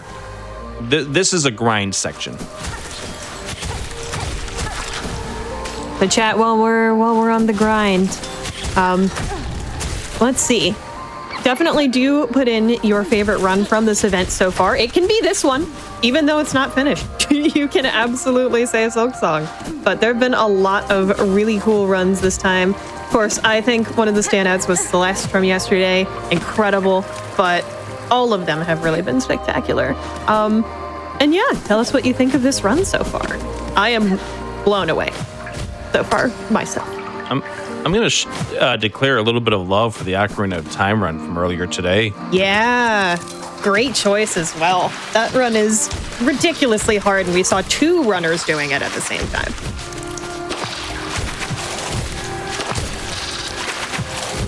Also, of course, Zelda's 40th. Can't forget to mention again. Good way to celebrate.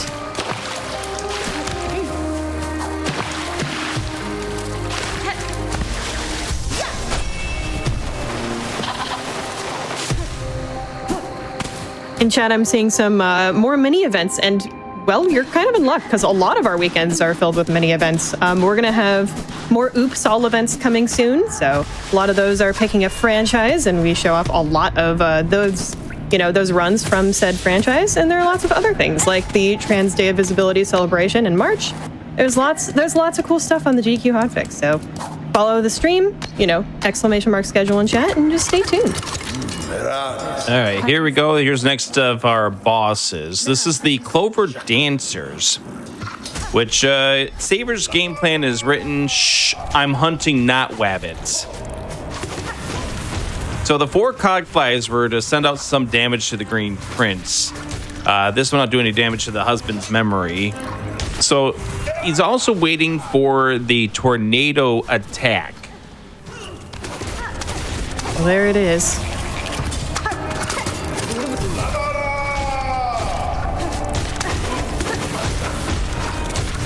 We're going to do the same thing coming up here in just a moment.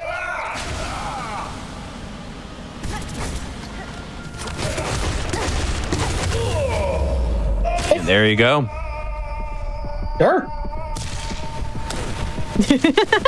Sure. That was really great. Super clean.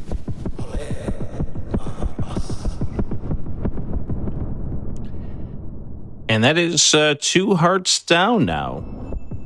Well, once we grab this one.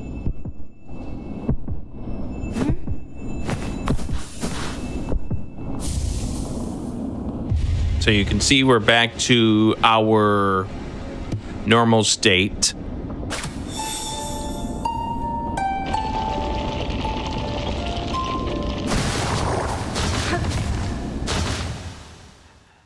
So next stop for us is going to be to get the Hunter's Heart, and we need to get to the Hunter's March, but the shortcut is blocked off in Act 3, so we've got to go through the normal route to get to it again.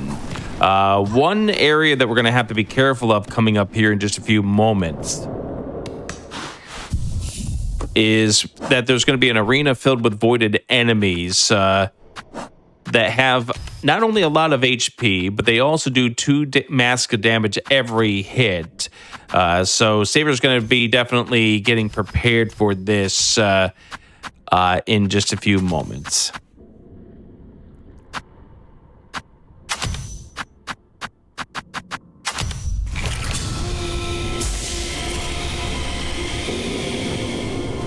So you see Crystal Saber putting out a throwing ring. This is not something that you're going to see a lot of because this does a lot of low damage.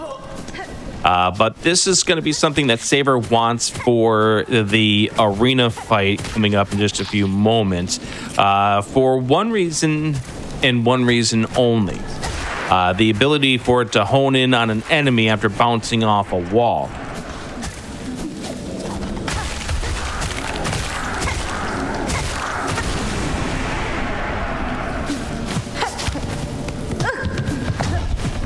So bonk against the wall there to position yourself, know exactly where you are.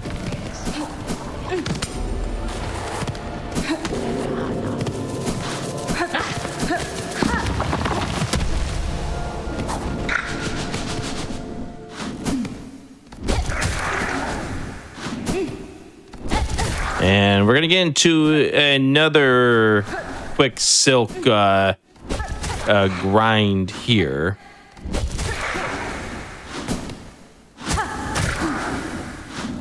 Well, I'm seeing folks chat about something that I wanted to bring up anyhow, which was that this file might look a little different, partially because it was all set up beforehand, but it was set up blindfold. So Act 1 and 2 were done blindfolded before this, and then in all sorts of parts of that run, a lot of specific things were done to set up for this act to be the way that it is. So definitely, if you want to see more of this game blindfolded, go follow Saber. Much agreed.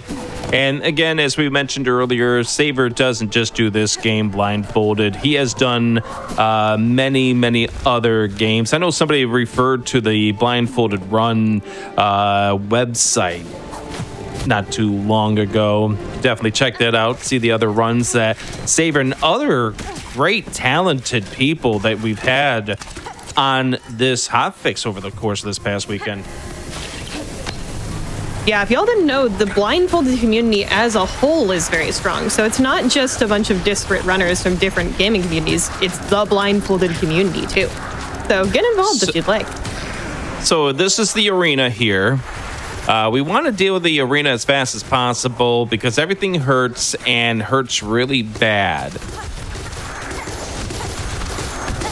And don't forget, we're in permadeath mode. And this is once again where you're seeing the rings get spammed. Nice. For that ability to just bounce off the walls and home in on the enemies. That was really, really fast. That was really, really fast. Super quick.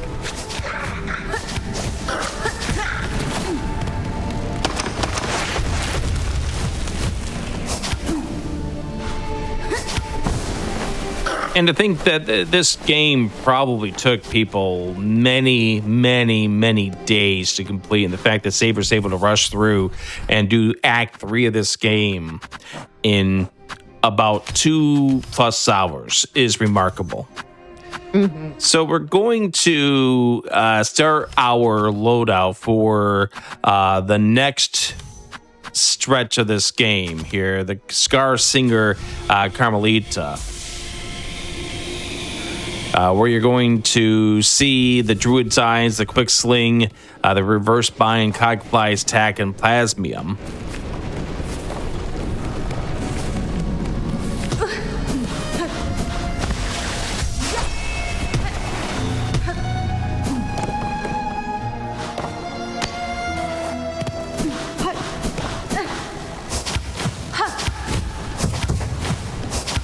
And this little area here can be tricky for Saber because of enemies like this right here that just want to get in your way.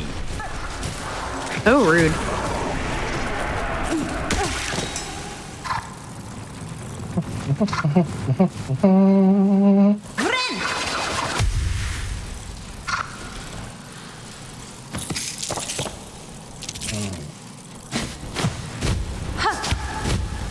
Yeah, tough where you don't know when you don't know where you are on that platform. Memorize it. Yeah. Yep. And there's Good the call. death there to put yourself back where you need to be. Very smart. Yeah.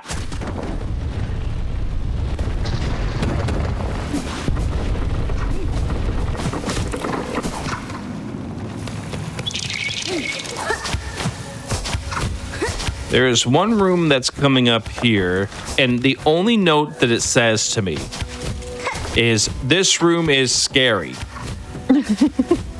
Good note.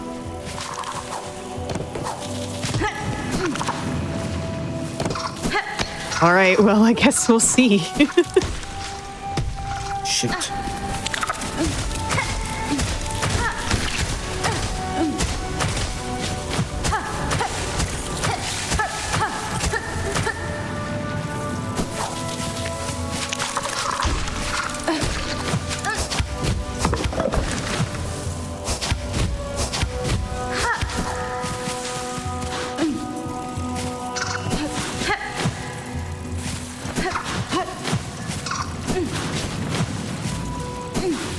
Got it right the first time and he didn't quite know.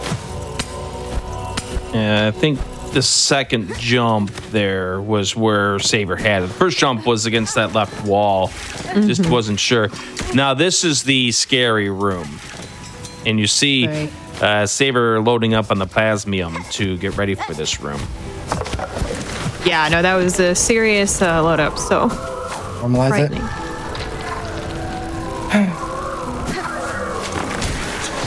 Yep, right here. All this stuff right here. The stuff that can get in the way, especially the flying enemies.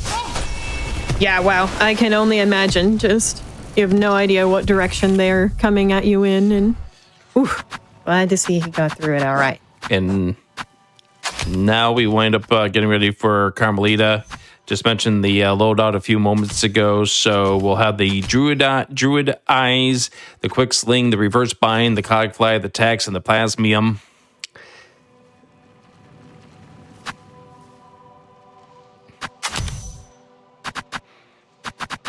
There's the Tax.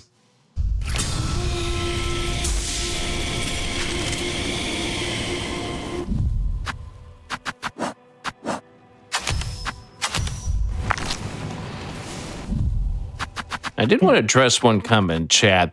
What kind of memory do you need to remember the game to the point you can play it blindfolded? A lot of this has to do with the fact that Saber is listening for audio cues. So the ability to listen what's coming out of your left channel, your right channel, what noises it's making, things like that.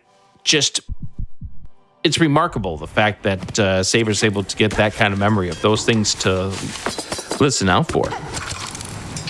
Yeah, just as an example, as you were talking, using the beads to figure out where in the menu, he is. It's everywhere. Oh, gee. That's okay, right? That's okay. Look at them sit and rest with you.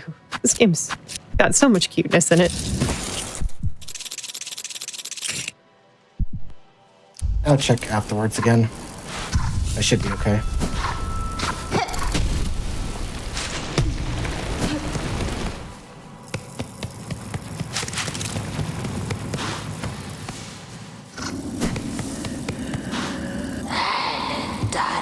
Tamiyan, Nesvir. Yeah, it also depends on what kind of game you're playing blindfolded.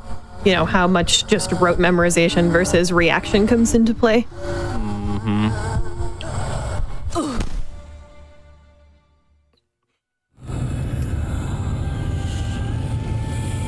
Both are important, though.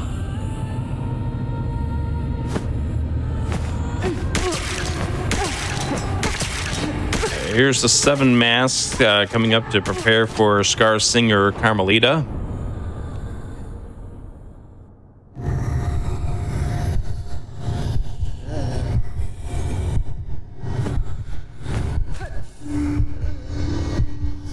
Yeah, this is going to be amazing. This boss is quite the tough one. So Saber's game plan for this upcoming boss is to beat the starting gauntlet of enemies, then listen carefully for all the sound cues, and then more importantly at the very end, enjoy the music. Ooh. Yes, that's what Saber said to us in the break was, the most important thing is having fun, so we shall.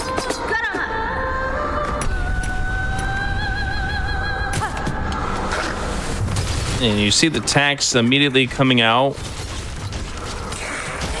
And we're just gonna go up against the wall, let the conclines deal the honing damage.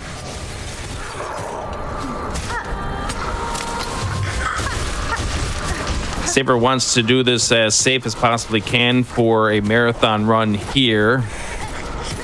But this also allows Saber to listen to the soundtrack even longer. I see what Saber's up to here. Exactly. It's all about having fun, huh? All about the music. If you're not having fun gaming, then what are you really doing? It's a really good point.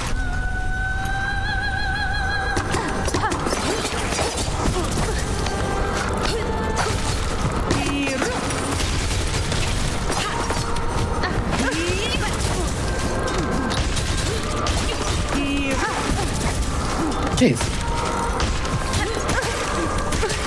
So again, we're using the cog flies. We're rejuvenating our health here. We're using the tax, just trying to stay away from Scar Singer Carmelita's attacks.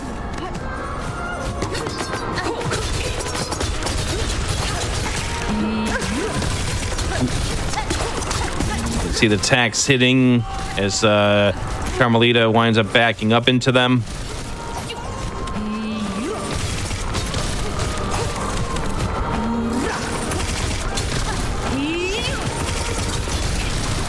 Doing a really good job of evading everything that she's throwing at him.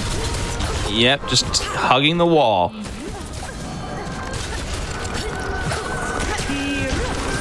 They're good at what they do.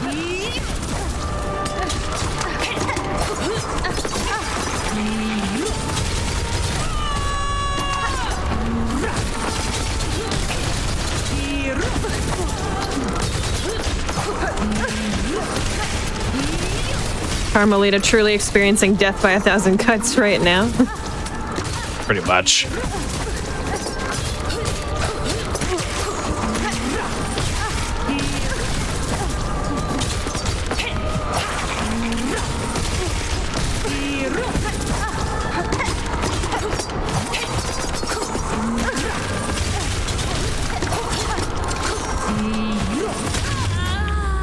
Yeah. There it is. Nice.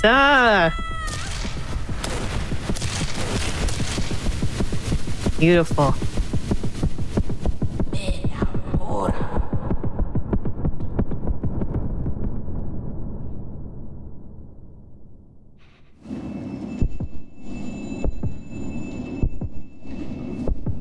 Essentially, just let the tax do the damage, let the cogflies do the damage. That's essentially what you're up to in that case. And just keep jumping. And there's heart number 3.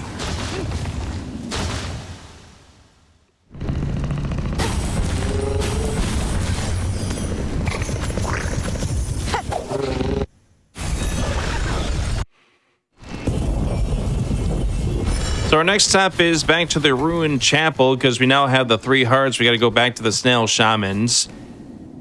We have just what we need for the ritual, so I guess as we're heading back there. Anything else you want to plug, Satan? Oh, sure. I mean, we always have stuff. One thing that I do want to plug is don't click away right now. We want you to do this after the replay or, during the replay if you saw the runs. But we do have a brand new project called GDQ TV that just released this past week. And what that is it's a 24... Yeah, it's pretty cool. It's a 24/7 channel where we have a ton of GDQ's backlog loaded into it. And then you, the viewers, get to choose which runs are coming up next. As they come up live. So it's like a really cool jukebox situation where y'all get to, have input and you get to collect the runs that you see. ! Collect in the chat for over there. We'll do that for you. It's pretty awesome. Just search GDQ TV on Twitch.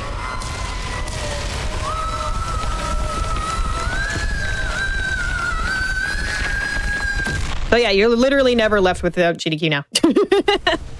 Literally never.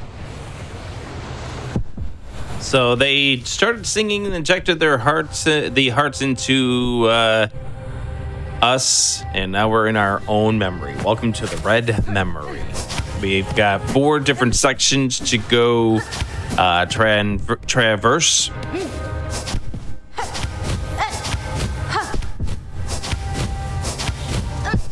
Also, the other thing I noticed, Satan, is they announced some of the deadline dates for Summer Games Done Quick. So right, yeah, the SGDQ dates did just come out as well. And for those, if you were curious, chat, first of all, the event dates themselves are July 5th to 11th, so a little bit of a ways from now, but still we're looking forward to that. It's going to be really fun in Minneapolis, similar as it's been for the last couple of years. And the submission period is now from March 20th to 31st, so start practicing your runs, getting those submissions ready. We would really, really love to see them. Also, and a bunch of other dates have been announced. True. Volunteer dates as well. On-site and online volunteering is also from March 20th to 31st. Please volunteer with us. you can volunteer online as well if you're not able to attend in person. We have several volunteer roles that you can do. And of course, you can volunteer in person with us as well. It is a super, super fulfilling experience to be able to volunteer for these speedrunning events, especially, of course, for the charity events, doing such good things in the world. And yeah, we would just love to see you in any way. Prize submission dates have also been announced, all sorts of other stuff. We're doing vendors again, so if you make cool stuff that you want to try to sell at SGDQ, you know, we've got that open again. So much good stuff. I mean, I was at the one just now in Pittsburgh. Yeah, a lot of great vendors at that event. Oh my gosh, everything was so cool there. I have like at least 3 things right now that I bought there. Highly, highly recommend checking out the vendor alley if you come to an in-person GDQ event, either SGDQ or AGDQ. One of my favorite new additions to the event as a whole. Absolutely. I think Saber's in that position. Where he is. Yeah, Saber's not sure, so we're going to reset this to figure out where we were and to just move on from there. There we go.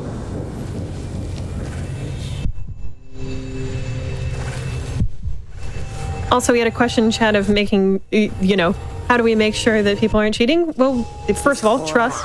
We just trust everybody to not be, because, well, what would be there to gain from that? But also, I think we've had plenty of times during this run where Saber's not been sure exactly, you know, where he is, has to figure that out, and has made all sorts of blindfolded strategies. Exactly, just now. So, you know, there's always a little bit of improv involved in a blindfolded run because, well, you can't see. And plus, Saber's done a lot of blindfolded runs, as we mentioned before, over 30 games. Yeah, exactly. I think possibly one of the greatest compliments, actually, a blindfolded runner can achieve is this even real?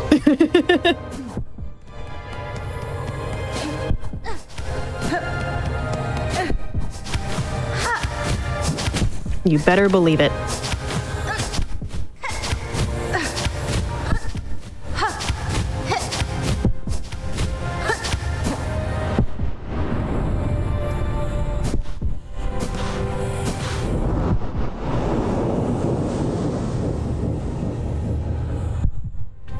And by the one thing that you notice going through this, there is no health, there is no silk bars, so we have unlimited quantities at this point. It's just a survival as we go through Red Memory.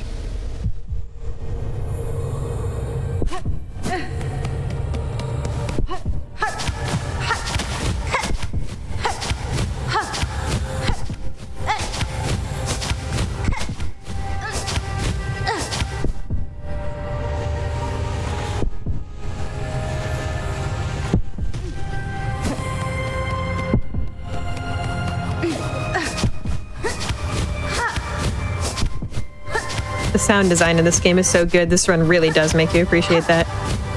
Yeah. And doing something like blindfolded runs makes you appreciate it even more. Mm-hmm. Somebody asking about the greatest of all times on blindfolded runs. That actually belongs to Bubzia, who has done 50 games, 95 different runs. Wow. But this is ridiculous. one of the top runners when it comes to blindfolded runs. Mm-hmm.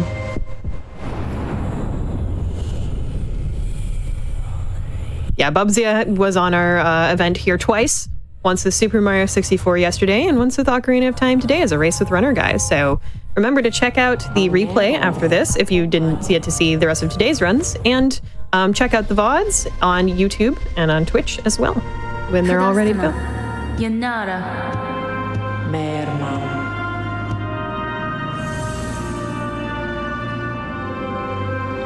Yakura.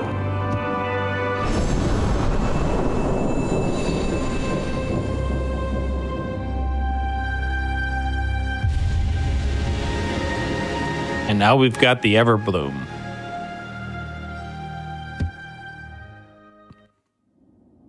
The Everbloom allows us to go back over to the deep docks, get ready for the void that we had seen earlier.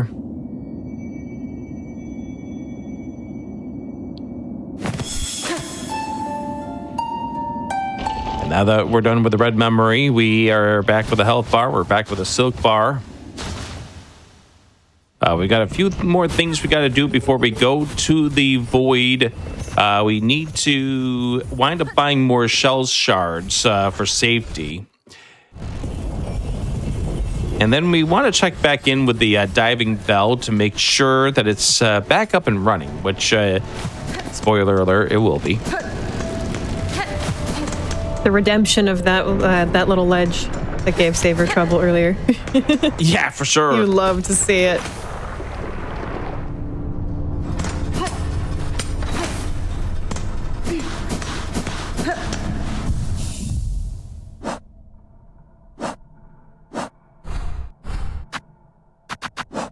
Good question in chat. Is there a reason for playing the Needlin whenever he gets out of a cutscene? I think it's more of the audio cue than anything else. I'm not certain on that one. That would make sense. It is a consistent way to generate your own audio cue. Oh, yeah. Regain control of your player. That is a really good answer. Yeah, okay. We'll go with that.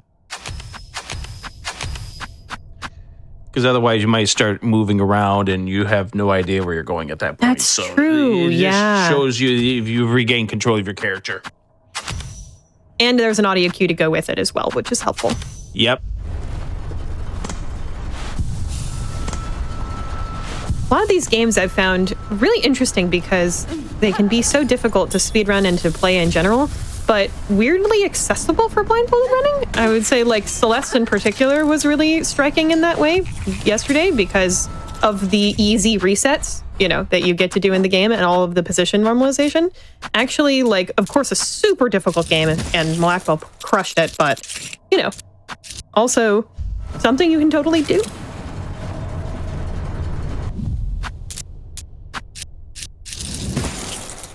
I think this game's actually very similar, it seems like. All right, here we go. We're going to buy some more of our shards.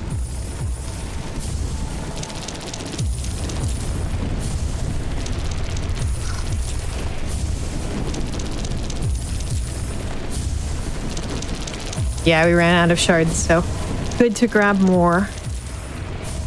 And a lot of this is for safety for what is going to be coming up. True. 07 to the statue. We are quickly getting ourselves to the end game. Coming up here in just a few moments. Yeah, this run has been really fast, chat, by the way.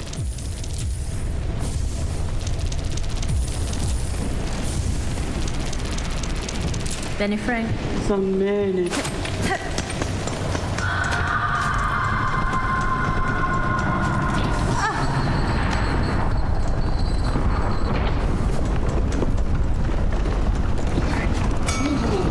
Alright, so now we're heading back down to the diving bell.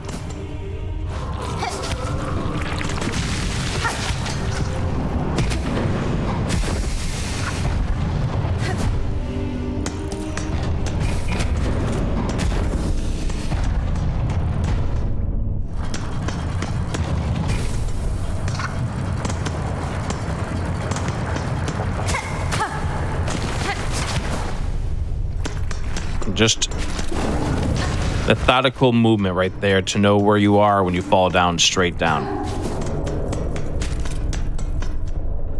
Things like that must not go unnoticed. Mm-hmm. The little details are a super important part. Yeah.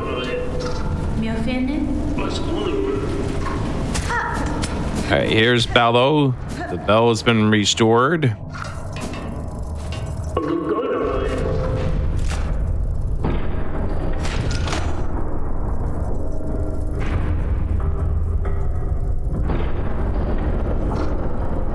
And we're going to head back through the abyss. So I think one more time, if you have anything you want to promote here for GDQ or GDQ Hotfix, Satan, take it away.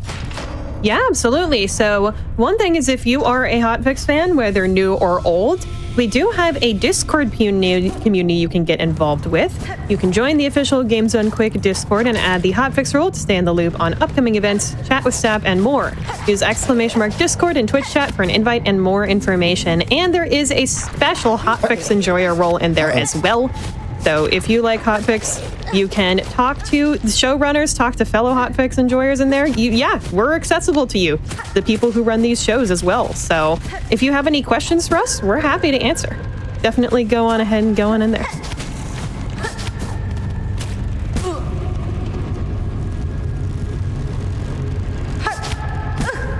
Yeah, this is a super tough section.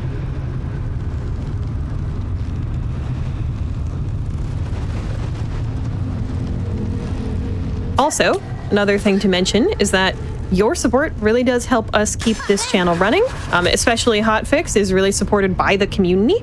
So if you are at all interested in subscribing to the stream with perhaps a Prime or a recurring sub or giving bits to the channel, that is super, super amazing. We've seen some support here throughout this event, and that has been very heartwarming to see. And of course, if that's not your jam, you can always just watch the stream, share it with friends. Huge sharing it with friends helps a lot. And of course, also, all of your support carries over towards our charity events as well, which are super important to us too. So yeah, support GDQ. Make sure we can keep giving y'all speedrunning content almost every single day of the week, 1 p.m. Eastern to 7 p.m. Eastern on weekdays, and 7 p.m. Eastern to 1 a.m. Eastern on most weeknights, except for usually Thursdays. So yeah, we're on all the time. Y'all can see us pretty much every single day of the week.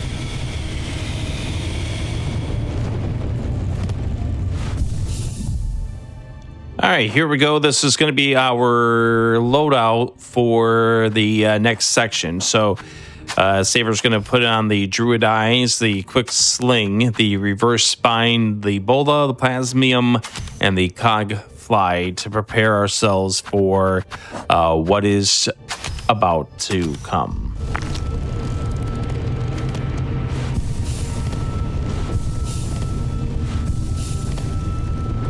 Yeah, I'm nervous too. I know Saber's more nervous than me. Yeah, and Saber has mentioned that this upcoming interaction here, this scares him because more of his practices have not had gone the way that he had hoped for. He does have backup strats to go for this. If he sees that his fight's not going too well here, will take an Alt F4 to try to save the shards, but does have backup saves if things go really bad and Saber takes a death here. We trust in Saber. Chat, let's give Saber your best luck, even though, of course, I can't see it. Let's give some hype for what's about to happen here. Mm-hmm.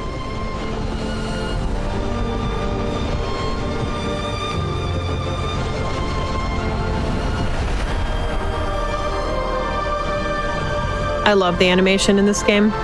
So beautiful. Mm-hmm.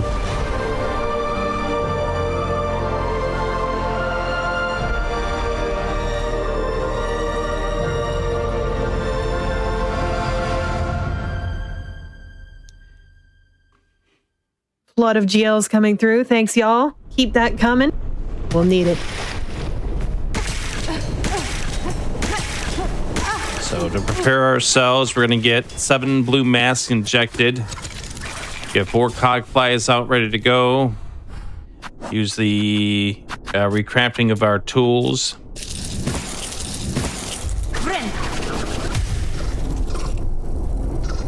Alt F4. I hear Sorry about that. F4 coming in. Sorry about that.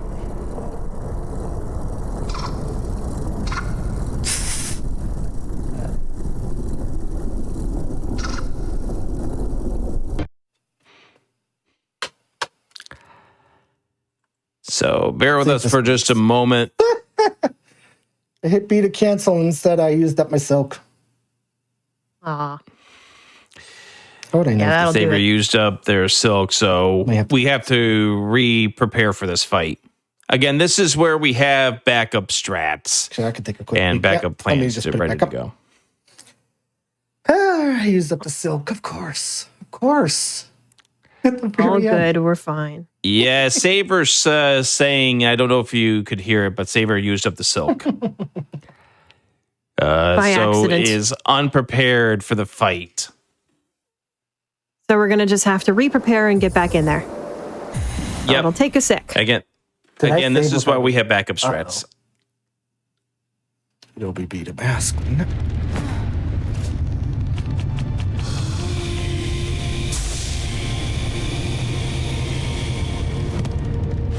I mean, I quadruple saved, so should have technically everything. Sorry, guys, watch the cutscene again for that. Mi offende? Yeah, hopefully we can get Saber back up with the live view. Benny Frank. Saber, please reshare in Discord as well. I've undeafened you right now. Share in Discord as well. Gotcha. Sometimes that happens, Jack.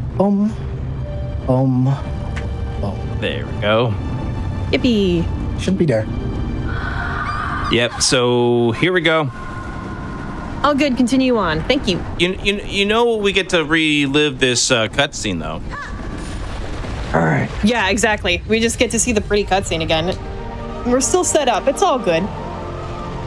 The GLs do not expire. Don't hit the B button. And we will not do that again. Yeah, this one, Saber's got this one. Let's go. I'm not worried about it. Let's give some hype. Let's go. Woo! Let's go, let's go.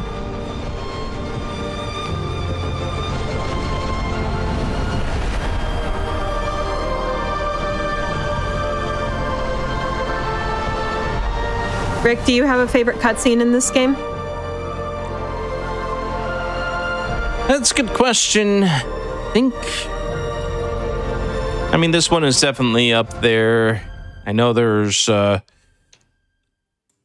one that came earlier. I'm trying to remember which one it was, but now let's focus in as we get ready once again for Lost Lace. Once again, the 4 cog flies.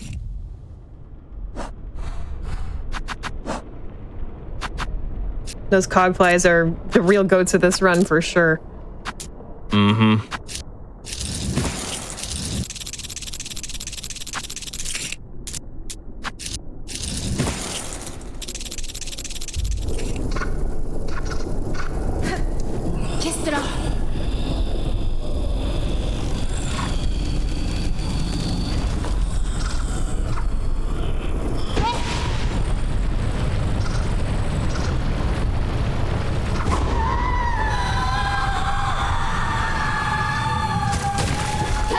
Here is Lost Lace. We're going to head over to the wall, and we're going to try to let 8 cog flies hit Lace fully here.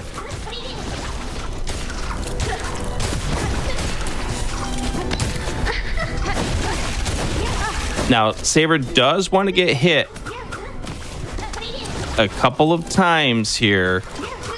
In fact, 3 times during this phase of the fight.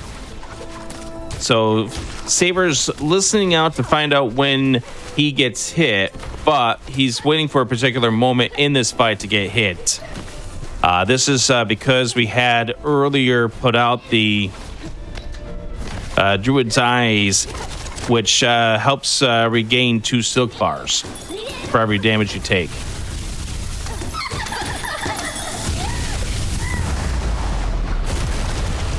And as you can see, we're moving through this really, really fast. Saber's hoping we can get right to phase 4. This is terrifying.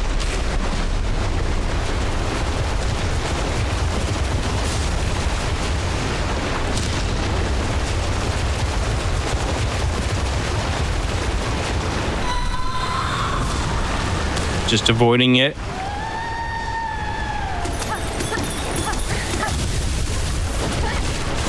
Spamming everything we've got. Healing as much as we possibly can.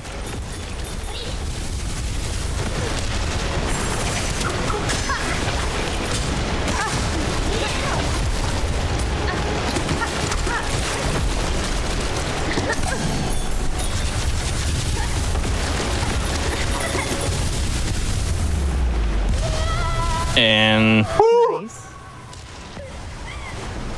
there. Beautiful. Wow. You can hear Saber's pleased with that. Yes. Nice. Wow. What a fight.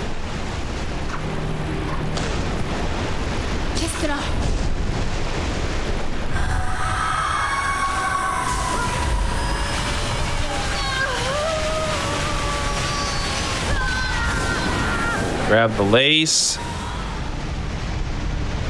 Get up out of the abyss with lace.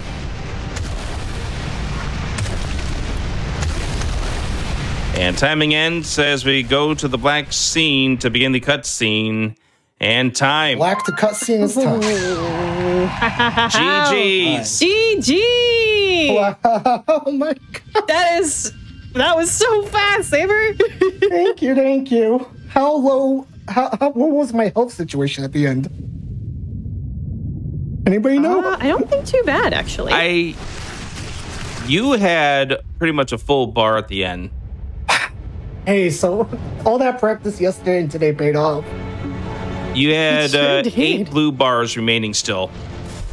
Okay, so if I did one more blue, I would have overdosed, and I probably would have alt F4 again. Because every time I overdose on this fight, I instantly die in like 6 seconds afterwards.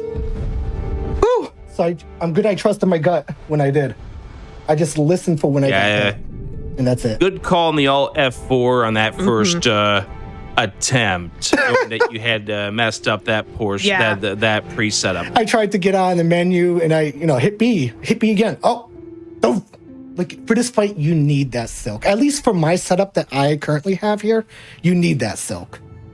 Also, Saber 144.22. It's probably a little lower than that, actually, because our first break, the timer ended a little late. So it's probably closer to a 144 flat. That is a new PB world record for Act 3 Blindfolded. Wow.